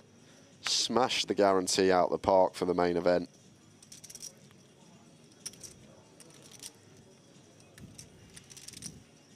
And Kirichenko now got the chips, so gonna get after it. 6-7 offsuit here on the button as chip lead up, making it 2 BBs. And Kenjic in the big with a suited king. Can't really see him going anywhere in a three-handed situation. Does come with defend. Yeah, Kirichenko getting back after it. Finds a pretty favorable flop in terms of him having the betting lead here on the ace-9-4. I think one big blind is in order, Andrew, on this particular texture. Yeah. A couple more chips added on, but in the realm. 675, I believe. 775. Excuse me. Kenjic may have just enough shade. It's not very appetizing in terms of, you know, some king highs beat us that are c-betting. Yeah, it seems really close, King Deuce. It is close. With the backdoor will and heart draw. Like King 10, King Jack, always calling. King Deuce, kind of close with the backdoors. Yeah, decides hand not quite strong enough. Gets out of the way. Kirichenko feeling it now, back up over 30 million in chips. As we creep towards the 400, 800K blind level. How much do you have? 14. Yeah, very interesting now for Kenjic. Also, Jay, you know, in terms of continuing there, we are now out on our own in second, looking to outlast Jubjela. You know, you might defend flop a little tighter, right, with that in mind. And I say a little tighter, King Deuce is like stone bottom anyway. As it stands, 10-5 of clubs here in the small. Yeah, it's like reaching for calling chips. Yeah, need to complete. We're aware that we're going to get pounded on a lot from Kirichenko, but suited 10 seems too good to be letting go as Kenjic. And now over to Kirichenko, Jack 8 offsuit. Does seem like a nice check. Kind of connected. Happy to head post flop. Wow, Jack in the window, followed by a 9 and a deuce. Kirichenko smashing this board. 8 of spades also in hand. Kenjic comes up completely empty. I'm going to check this one over. Interesting one, Kirichenko. Wouldn't hate seeing check back here, Jay, and juice some bluffs. Also small bet, completely fine. Start going for value and protection immediately. Kind of a cool one to check, I think. Yeah, seems nice. With spade in hand, lower down kick up, induce some stuff from Kenjic on turns. Yeah, it's got to be hand over. Unless he wants to do something heroic. Not the hand, though, to pursue such an avenue.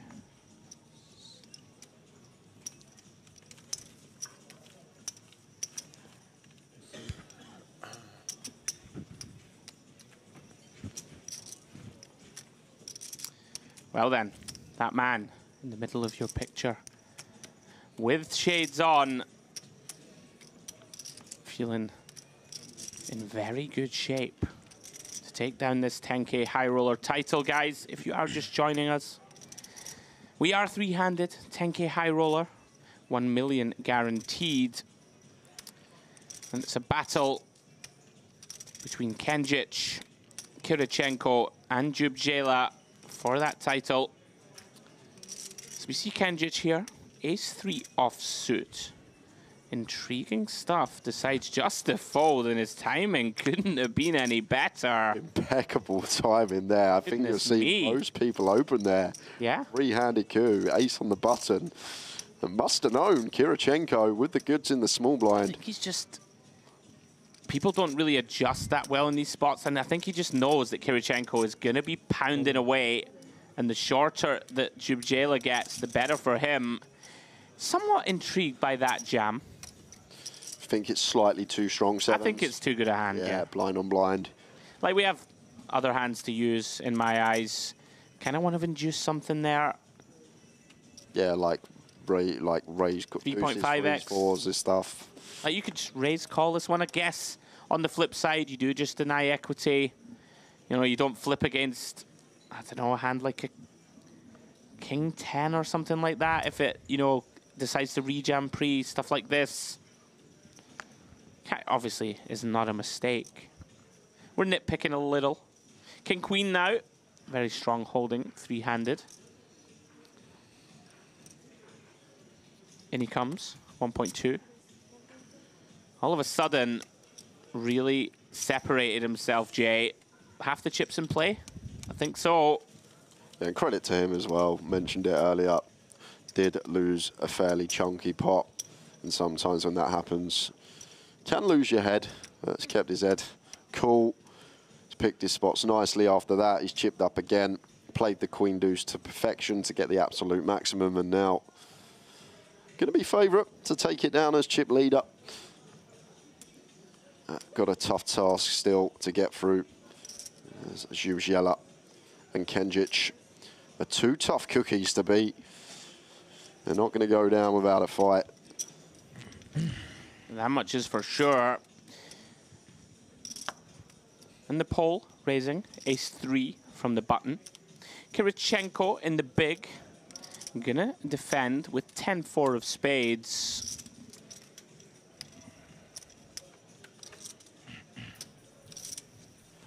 Jack 9 deuce, all diamonds. And that flop, all Djubjela. Top pair, sorry, not top pair. The nut flush draw, Jay, excuse me. Getting a little late over here, I'm getting a little woozy. Ace high, with that nut flush draw in hand.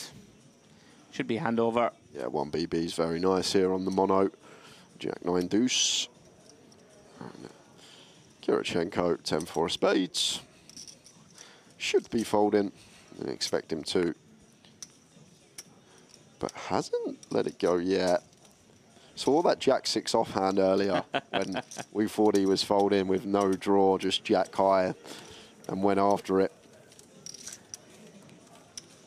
Okay, break, please. Yeah.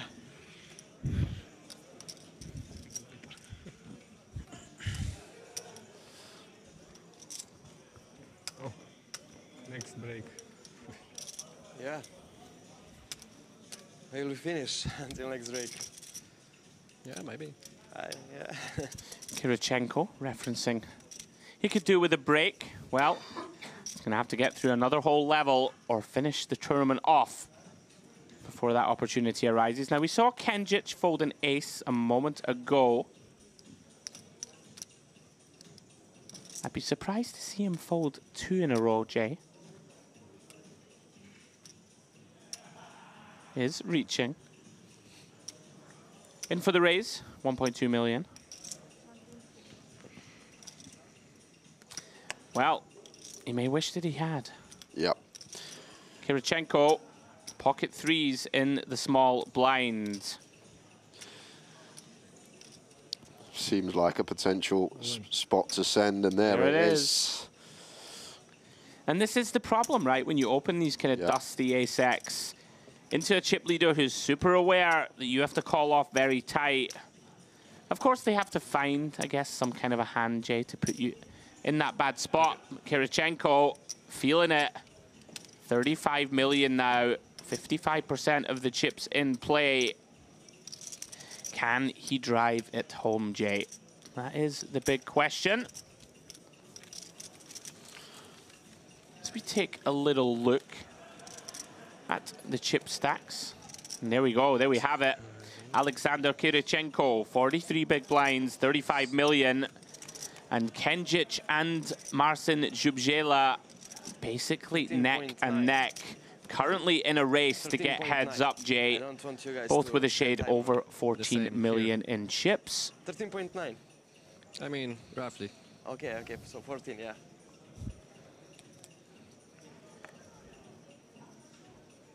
Now then, Jay, we're reaching the stage. Start considering open shove now, right? Yeah, as Kirichenko. For sure. If both his opponents sub 20, this one looks like a very good candidate, and there we go. Man knows his stuff. Yeah. As you expect, free-handed in a field of this magnitude, last 3 players, they're all going to be very good poker I players. thought you were talking about me. Oh, well, you know your stuff as well, Andrew. I tend to disagree with you time to time, like you do with me. We have differing opinions about certain spots, but... Sure do. This is the great thing. No one likes to hear 2 people agreeing all the time. They like a bit of confrontation. Absolutely. Now it's Credit to Kirichenko, though. Sharp, right? Like, he's just immediately on it. Blinds have gone up. Oh, hang on a minute. You know, if you're autopiloting, you just open there, right? Yep. I mean, open would be fine, too, but you get where I'm coming from. Recognizing now, time to put the foot to the floor, has both of his opponents sub 20. And all of a sudden, it's all going his way. Getting walks as well. Yeah, it feels like 4 or 5 hands in a row. Jack 6 off as well. Exactly. Getting dealt powerhouse hands. He's absolutely fuming that he got walked.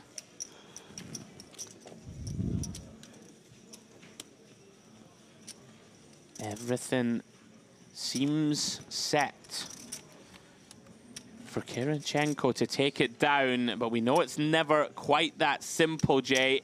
This wonderful game of ours. He is in prime take it down territory. Kenjic has chipped down considerably and without doing anything wrong, basically, right? I mean, oh my word. It's just all going right for Kirichenko. Kings now. And what do you think, Andrew? One to complete? I would potentially raise. Induce something? I would really like to see raise. I just think that he's pounding away every hand. They know he's pounding away every hand. I really like this.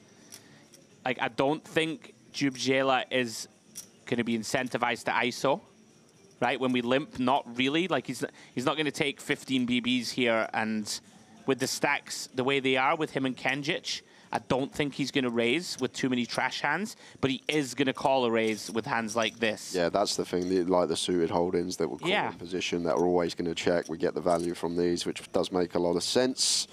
Yeah.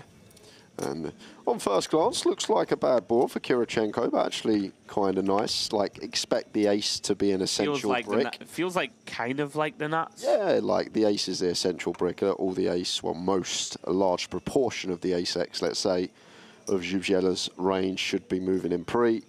Therefore, this is still effectively an overpair here, the kings. The great thing about this for me, Jay, is that also a huge amount of the ace-X of Kirichenko have also jammed pre. Exactly. So both players basically recognizing that their opponent shouldn't have an ace, and that might incentivize Jubjela to take one off here, but decides it's just not quite strong enough. Maybe a little gun shy from the 3-4 hand. Similar type holding, right? There you go. Kirichenko knew he had the absolute best of it. I'll need one more time.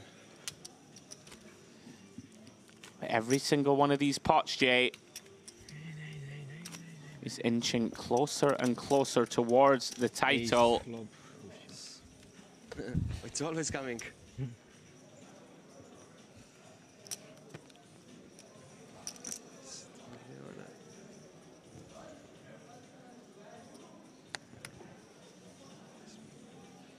And here he comes again. Now, this is another one, Jay. Won't be shocked if he jams.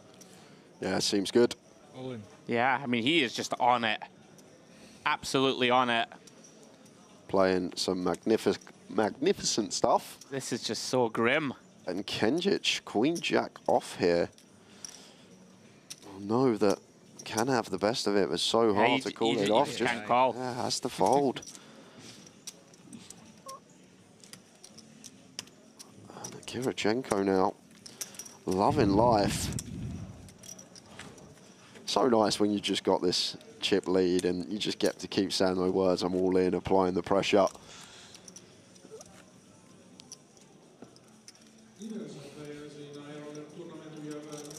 And there it is, 67% of the chips in play, 2/3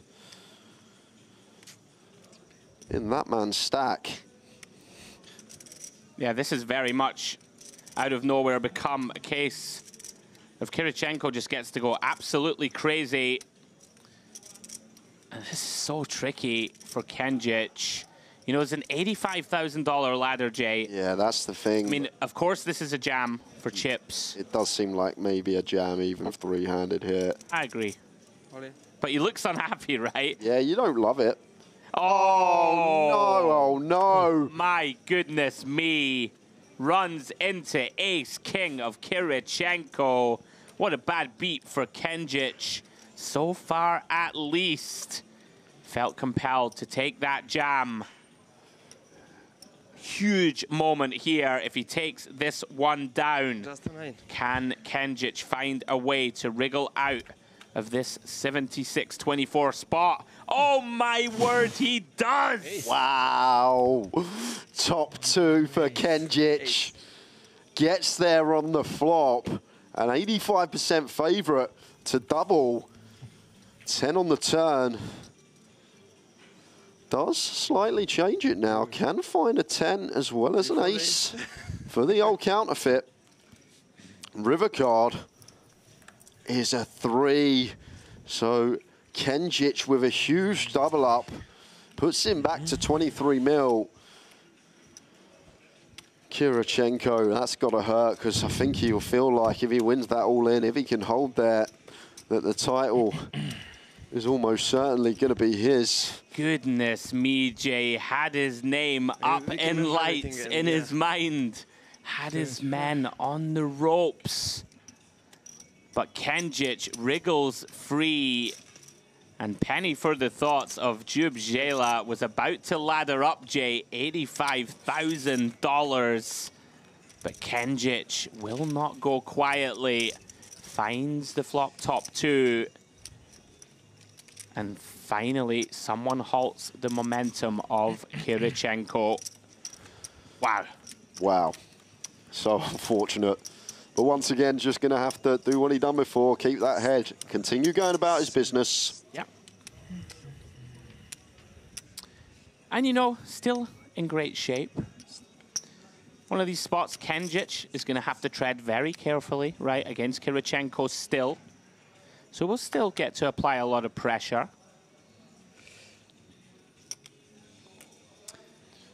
Now then, Kenjic, a6 on the button. Is going to come in for an open. 1.6 million to go. Kirichenko, king 4 off into the muck.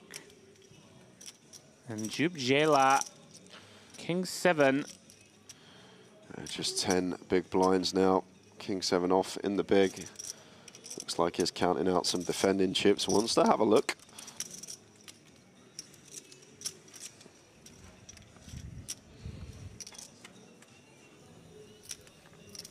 Oh dear.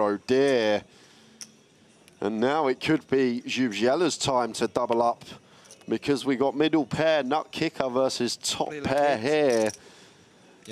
And if Kenjic does decide to continue here, Jubjela's going to have what I think is a pretty clear jam, and it would be getting called. Yeah, Mayfield, he just needs to send it. Very tricky though, Jay. This board, of course, figures to connect with the big blind a good amount of the time, but our hand at this SPR needs a lot of protection. We'll see what Kenjic decides to come with. Only 9 blinds behind. Yeah, so this is, I think, the best approach. Just small c-bet, just north of quarter pot, and now Zhubzhela should be moving in my opinion here, Andrew. Just plenty in the middle to pick up. Yeah, we will get some folds, but can still get called by worse as well. All in. And there is the all-in. And is asking for a count here, Kenjic. But going to have to call this off, Andrew. Like, going to have worse. Zhubzhela will have some worse 6x, some 5x, perhaps some 8x, some combo draws we beat, some flush draws. There's a lot in there that we're ahead of. And he's... Yeah, I did wonder if he would ever decide just to jam this one in himself to avoid this kind of decision. Maybe shut out some equity of hands that could check jam as a semi-bluff, but most of them probably call off anyway. Very tricky, these spots, Jay. But I'm with you. I don't see how this one can ever fold. If he finds the fold here, it's some top-notch fold, Andrew. But, like, the 6x is going to jam for Zhubzhela as well. We've got the nut 6, some, like, 5-8, some 4-5 suited. Here we go. And he says okay, and he's not going to like what he sees. And he's just got these chips, and he's going to be handing them over to Zhubzhela unless he can have some luck go his way again. So, big moment for both. Here we go then. Can Zhubzhela find the hold? Or will Kenjic run down another opponent? And he does, Jay. Ace of clubs on the turn, just like that. Zhubzhela, 2 outs and 2 outs only, Jay. Or he is gone in third, looking for a 7. Can he find it? No, cannot. He cannot. So what a couple of hands for Kenjic. Gets it in behind on both occasions, but finds it. And now we're heads up. And the two that come in, 1 and 2 in chips, how fitting, are here, battling it out for the title. $250,000 locked up for both. $115,000 heads-up battle with 365 being first place prize and the trophy. But I'm assuming we're going to have a short break. That's right, Jay. Indeed, we are. Commiserations and congratulations, or whatever it is they say these days. Yeah, Marcin, we're getting swept away here. GG to Zhubzhela in third place, 165K. We will, guys, be taking a 15-minute break now while we sort out heads up. And there it is, neck and neck. Kenjic versus Kirichenko for the title. Guys, please don't go too far. We'll be back in 15 minutes with the heads up of the 10K high roller. 10 minutes. 10 minutes is okay. 10, 15. 10, 15. 15 is okay. Whatever you wish. I'm not in a rush. You can go 15 if you want.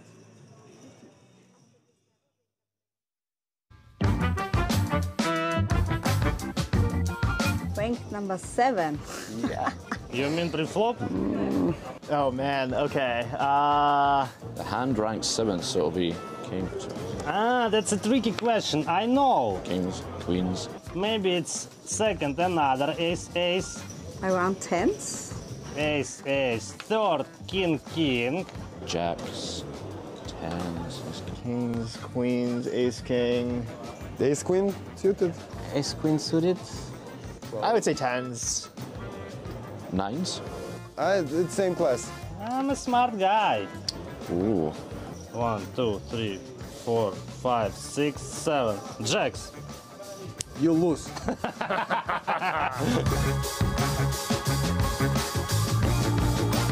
The ones we've just made up. I don't think that one's well known. Wait 1 second, let me just figure out. The 8s are called snowmans. Snowman, all right.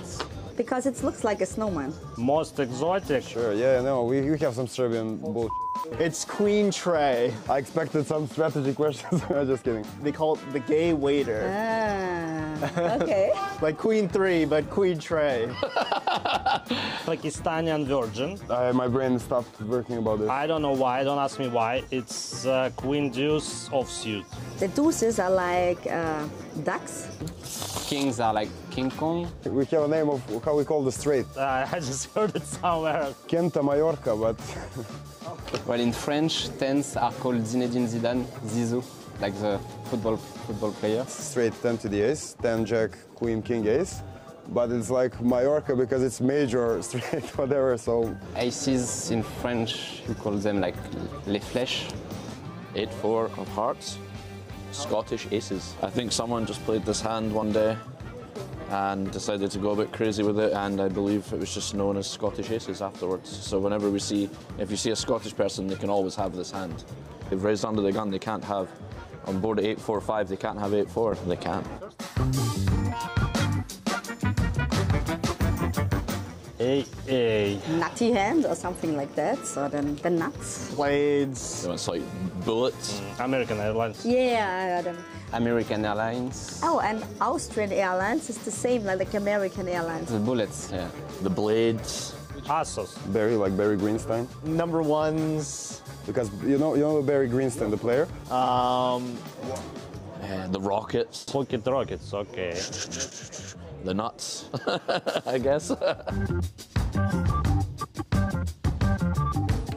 There's a lot of aces crackers. King 9 of diamonds. Every small pairs. By percentage is Jack 10 suited. 8-7 suited, I guess. I'm not sure, but it gotta be like something like 7-8 or 6-7 or something like that. 10 Jack suited. Always these suit connectors are very good to crack the aces. 6-5 and you make the lowest strip. That makes sense. Okay, yeah. But I like, you know, Scottish aces could be aces.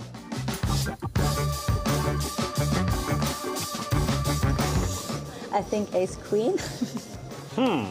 Pocket jacks, obviously. Kings? I mean, like, people are complaining when the ace hits on the flop always, but I think the most well-played hand is jacks, actually. Well, everyone complains about pocket jacks, right? I don't know, ace jack of suit. It should be illegal to deal anyone a jack of suit. No one knows how to play it. Ace king, like Anna Kournikova. It looks good, but it never wins. Does it never hit the flop? You have to flip for your tournament life most of the time. I run pretty good, so I actually don't complain about any hands, but I guess 10s. But I believe it must be jacks, must be the most complained about. Well, jacks is like the trouble hand, right? Yeah. But yeah, 10s is like the cursed hand of ours.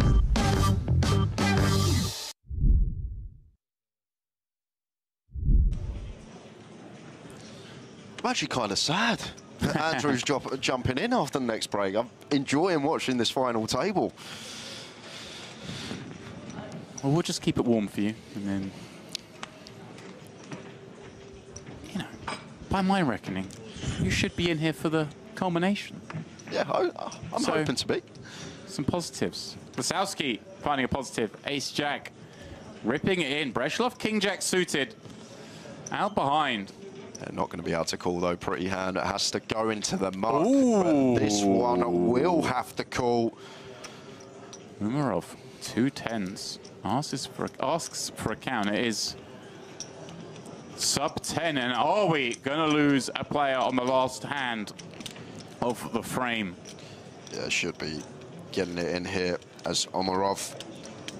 Let's see, as Levine puts behind. Maybe 28 million chips, really not enough to worry about those players. Has he announced call? He has announced call. For that rare situation, right? The two blinds get it in they behind. Both went all in. Yeah. If one of them does, he still has to call. Both maybe folds. Well, Lasowski's going to be happy to see that hand because Umarov rated to have Ace Jack in bad shape at a decent frequency here.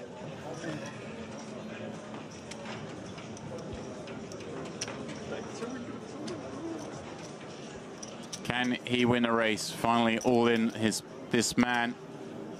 And a 9 deuce deuce board looking very bad for Lasowski's future in this tournament. Likely to lose our first player. Well, hold up a second, Jay. A heart on the turn brings a whole host of additional outs. Ace Jack or heart is needed. And there it is. He finds the 5 of hearts on the end. Lasowski with a sigh of relief was on the verge of being the first one to bust this final table. Instead, finds a double up, gets back to 25 million and isn't far off where he started this final table.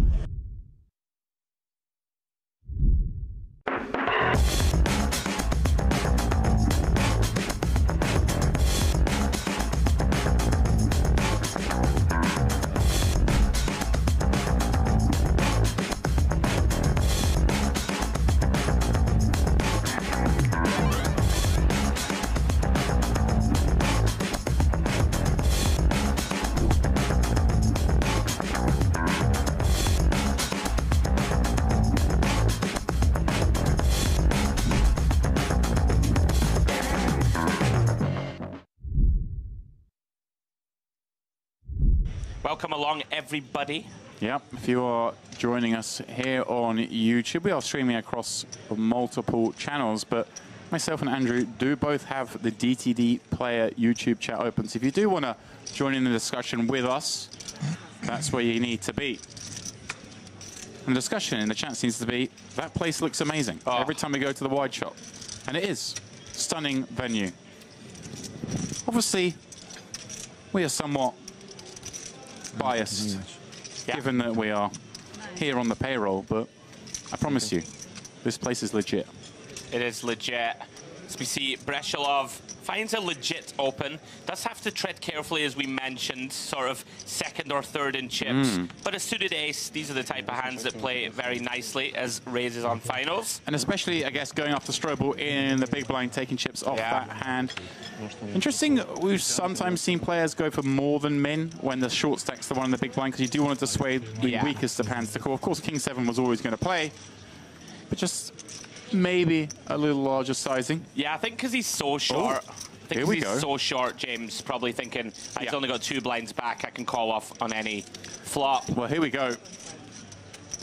Strobel flopping Jin, sees a bet, rips it in for the remaining 2 million. We'll get cool and get great news. Absolutely. That he is on track for a double up. Yeah, immediate outs for Breshilov. Only the 3 aces. Does have some backdoors. Strobel will be happy that he blocks one of those backdoor, straight door possibilities. 3 of clubs is coming. Maybe not. 9 of spades. Just an ace will send Strobel out. Otherwise, we will continue 9-handed here at the EAPT Grand Final. And it is that ace, Andrew. Oh, my goodness. Breshilov finds it. And unfortunately for him, it is Adrian Strobel out in 9th place. Well, he's not hanging around. Oof.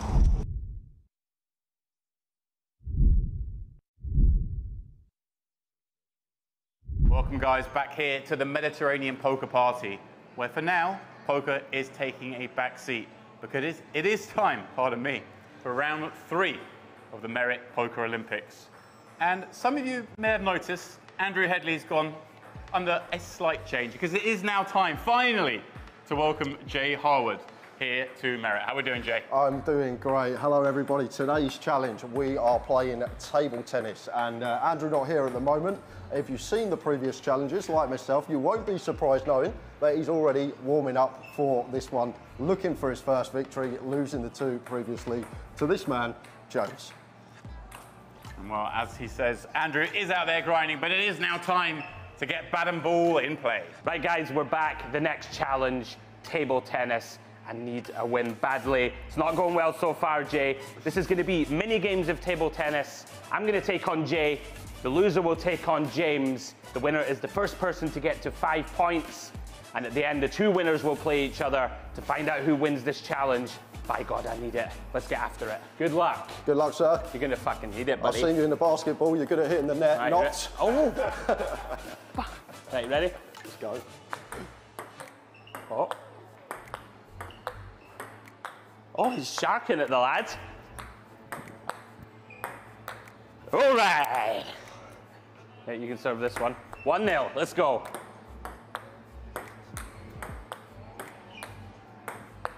Oh. All right. Oh, we've got him. Oh, he's in trouble. He's in trouble. Oh. Oh, no. Too aggro. Right, 2-1. Oh, That's love second it. serve. Do you get second serve? No, you don't. No second, surely no second serves in Merit table tennis, motherfucker. There must be a second serve. 3-1. Second serve. You're finished. Oh, 4-1. We've got him. On you. Don't choke. Don't choke. Not looking good. Hey! Ooh. Let's go. Good game, sir. Good game, sir. All right. We're back. By God, we're back. You get him on film. You're next. Good luck, All sir. right then, Mr. Harwood, let's have it. Well, that wasn't at all embarrassing. I'm going for my deep squat. Oh, look, war of attrition. That's not good. There we go, one apiece. See, he's the first time here in Merritt. He's not used to the table. Oh, rally. Ah. 2-1. It's coming. We both want the same thing, and that's Andrew not to win in the final, so we're all good. We're all good.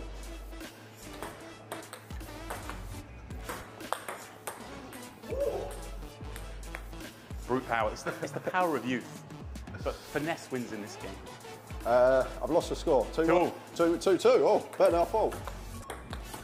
Oh, he got too happy about being all square.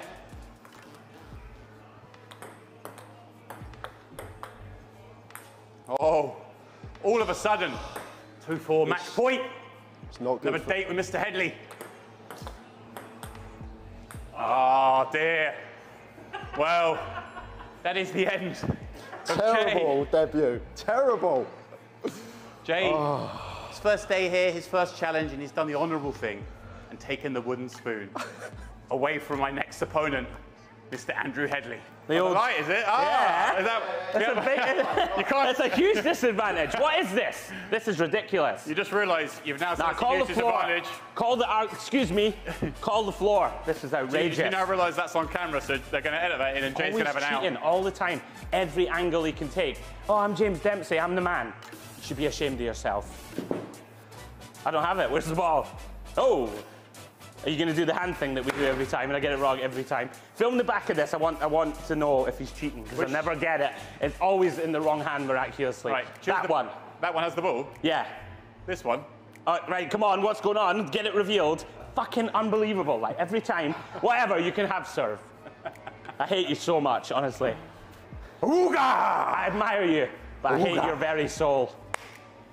Imagine losing to a man in this hat. Imagine I don't, it's something I do not want to even continence as a possibility. Whoa. Oh, he's had a good start, the lads. Oh, the first point I've ever won off you. All right. All right. Oh, no. We're back. Oh, no. He's got this secret spin serve thing he does, and I don't think it's legal. If any table tennis people know. Could have had a career in it, mate. Nice you've had a career in something. Alrighty, let's go. Let's go. 2-1. 2-1 to the man now who props up the table. Watch oh no, he's going to mug me off. Watch the ball, be the ball. Okay? You ready? No. You're all backhand, I've noticed. I am. Something You're going to play to my forehand, are you? Yeah. Oh. This serve is not legal. It's got far too much spin. Woo. What even is that? I don't know, but I'm gleeful. I actually better win We've from literally here. been waiting the best part of a week to see a victory dance out of this man. He's gone up in the challenge. I need to win because I've gone too early with the celebration. 3-1 you. I've gone too soon. I think you're there. All right, let's go. Oh, wait a minute, that's a let. Oh. There's no second serve, Jay, but if it hits the top of the net, you get a let. Oh.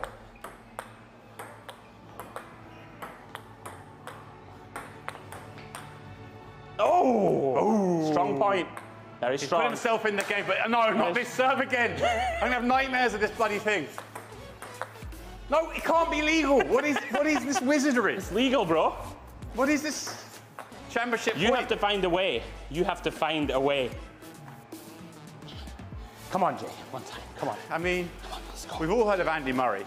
We have to take Somehow him down, the Scots man. can play these kind of racket games, but Andrew Headley, this guy, at table tennis, honestly, this is going to be embarrassing. Come on, let's go. Enough of your incessant chirping. Oh! Woo! Yeah! All right. Come on, buddy, it's going to be okay. Now, come on, I'll be gracious. Good game, James. Come on. Hold on, Andrew. Thanks, James. You're a good man. I want to apologise to my family, to my friends, to everyone who knows me. Your cat? And to all the people Andrew's going to gloat to. I've let us all down. I won't gloat. Good game. Jay, good game. Come on, I'm back. I'm back in the Olympics. Whew. Yes. Someone play the Rocky music. Play the music. Da-da-da, da-da-da.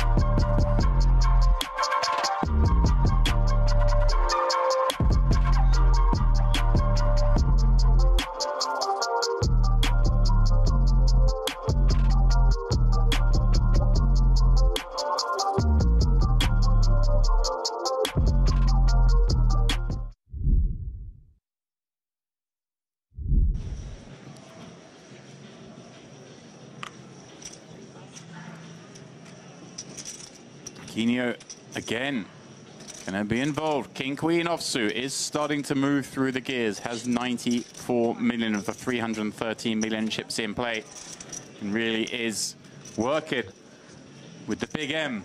Momentum in his favor.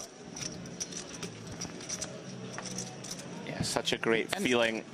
And if you're the sort of stack like Kolev, you don't mind seeing the chip leader kind of pound away now, do you? It's kind of a good thing if he can take chips away from the likes of Umarov, stop these other stacks attacking you. And Levine, all right, here we go. Ace Queen, little over 20. Now, again, Aquino hasn't been hyperactive. I think he will just call this one, Debs. Yeah, It's also one of these spots busting now, a bit of a disaster. Right, if Aquino had been opening relentlessly, then this makes much more sense as a 3-bet jam, wouldn't it? Sure. Or even maybe arguably some sort of induce, but as it is, an open gets met with just a cool and a great flop for Levine, having somewhat slow played this ace-queen from the big. Sees a dreamy looking forward, ace-king 10. He knows this is the board the opener is going to attack, and he just gets to have way better than he's supposed to have in this spot. We know he doesn't have kings and aces and ace-king, really, bar some trappy stuff. Yeah, beautiful developments so far for Levin. And well, a little scary with the club rolling off, of course. Checks it once more to Aquino, who rates to still have the best hand decent amount here. Obviously a bit scary, the clubs come. His opponent in the big blind can have clubs at a high frequency, but look at this. Yeah, this is a strange decision in my eyes. Is it a case, obviously, you know, a lot of the time he just has the best hand here. Well, not a lot of the time, but at some frequency. But also he can just start to put, like, the Vraggy aces under loads of pressure here. And he still has decent equity against a hand like ace-5, right? That is absolutely true. Well, not ace-5, pardon me. Ace-4, ace-3, ace-2, not ace-5. You've got very bad equity against ace-5, Andrew. If Levin has like an ace-4, you know, ace-7, you know, spades type hand, he's going to have to get rid of it. So it's kind of... I kind of like it a little more on reflection. I did expect just a check, though. We can just win, and you did reference the big blind's going to have a lot of flushes here. Well, look at this. 27 million chips in the pot. Aquino has swelled this one with that second pair. Levine loving life up to now. And wow, another club on the river. Well, Levine hates this run out. Now, Andrew, given that Aquino has bet flop, bet turn being called, is this a hand that now we kind of do want to fire 3? We unblock the ace-x. If our opponent did say turn a flush, well, they might not love life What's anyway. happening here? A block. Oh, I don't know. I don't know about this. Is this a red rag to a bull? I think it could be. Is Aquino going to charge in at this? I mean, one thing I will say, with the 4 flush on the board and the ace being the diamond, a good amount of the time Levin, when he check calls turn, will have the ace of clubs, I think. Right? When he has like ace-8 or if he defended at ace-9 with the ace of clubs, he's going to continue with that card. But this is a very curious little min bet. Does that hand lead for I don't think one blind? People find it. Maybe they should. I don't think they find it in the moment. Could be wrong. Likely you're just going to check, right, and say, okay, chip leader, try and blast me off this. Andrew, I think he's going to go for this. He just has a look about him. I mean, he's going to be aware now, of course, his hand is no good. Yeah. I think he might jam here. No, he's just going to go for a smaller raise. Here we go, I like tickle raise. I like it. What a play here from Aquino, yet again exhibiting his aggression post-flop. Oh, and he's made it just that little milky size, So right? milky. As if to say, I have the nuts. But this is like, not necessarily trying to make him fold a hand like 6-8 of clubs that maybe is called from the big blind, turn the flush. Now basically, he's trying to make this kind of hand, maybe more the 2-pair combos, right? The ace-4, ace-5, king-5, whatever it could be in there that blocks and now hates life. And credit to Levine here. He's still thinking about this. Is he thinking, hey, would Aquino bet flop with an ace? Yes. If he had the ace of clubs, would he always bet turn is the question, or would he allow a check back, pot control with the 1 pair and the nut club? Kind of allow me to make an inferior flush perhaps. Really with this sizing, hand. does this sizing perhaps even lean towards being like, hey, it doesn't have to be the ace of clubs straight here? Queen of clubs for sure can be in there with this sizing, definitely. So incredible stuff from Aquino. Wow.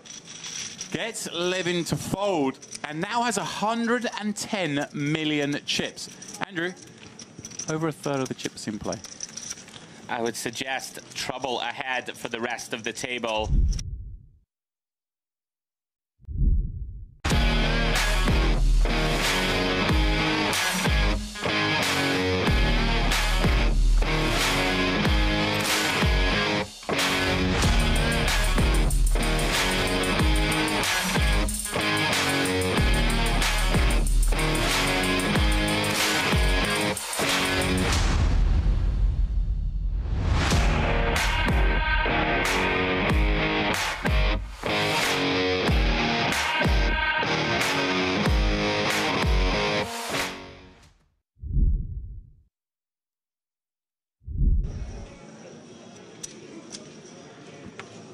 Yeah, interesting. Maybe Breshilov just perceives 60% to be more value heavy. Maybe thinks his opponent would go larger with bluffs.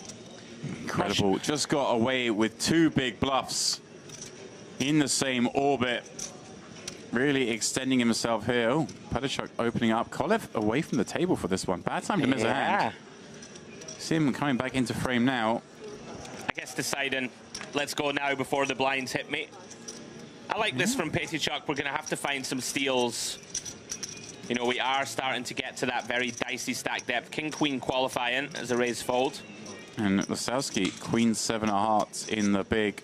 Yeah, these are real dicey. Off the short stack, though, is going to stick around. I think the problem is Pettychuk is going to be pretty tight and going to have a lot of picture cards. Oh, hello. Oh, wow. This is as cold as this could get with these 2 holdings. Lasowski flopping top 2. Padishuk with top pair, loving life on the Queen 7 tray. Oh, my goodness. This is an absolute disaster. I mean, there's no getting away from this, Demps. If Lasowski fast plays flop. Lasowski.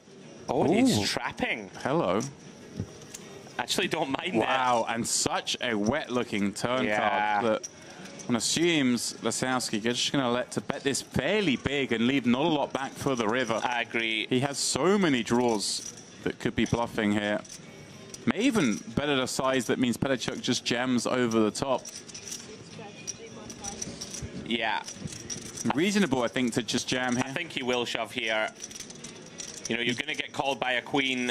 You may even get called by a 9 Demps. Right. Very occasionally. You deny / you know, maybe get it in against some combo draws, but you definitely don't want to give him the free pop. Wow, is he just slow playing this? Well, he's seen enough of Lasowski. Maybe he's thinking Lasowski's way out of line here. Sure. Which, if you've been watching, is possible. Oh, king on the river, albeit a club, Andrew.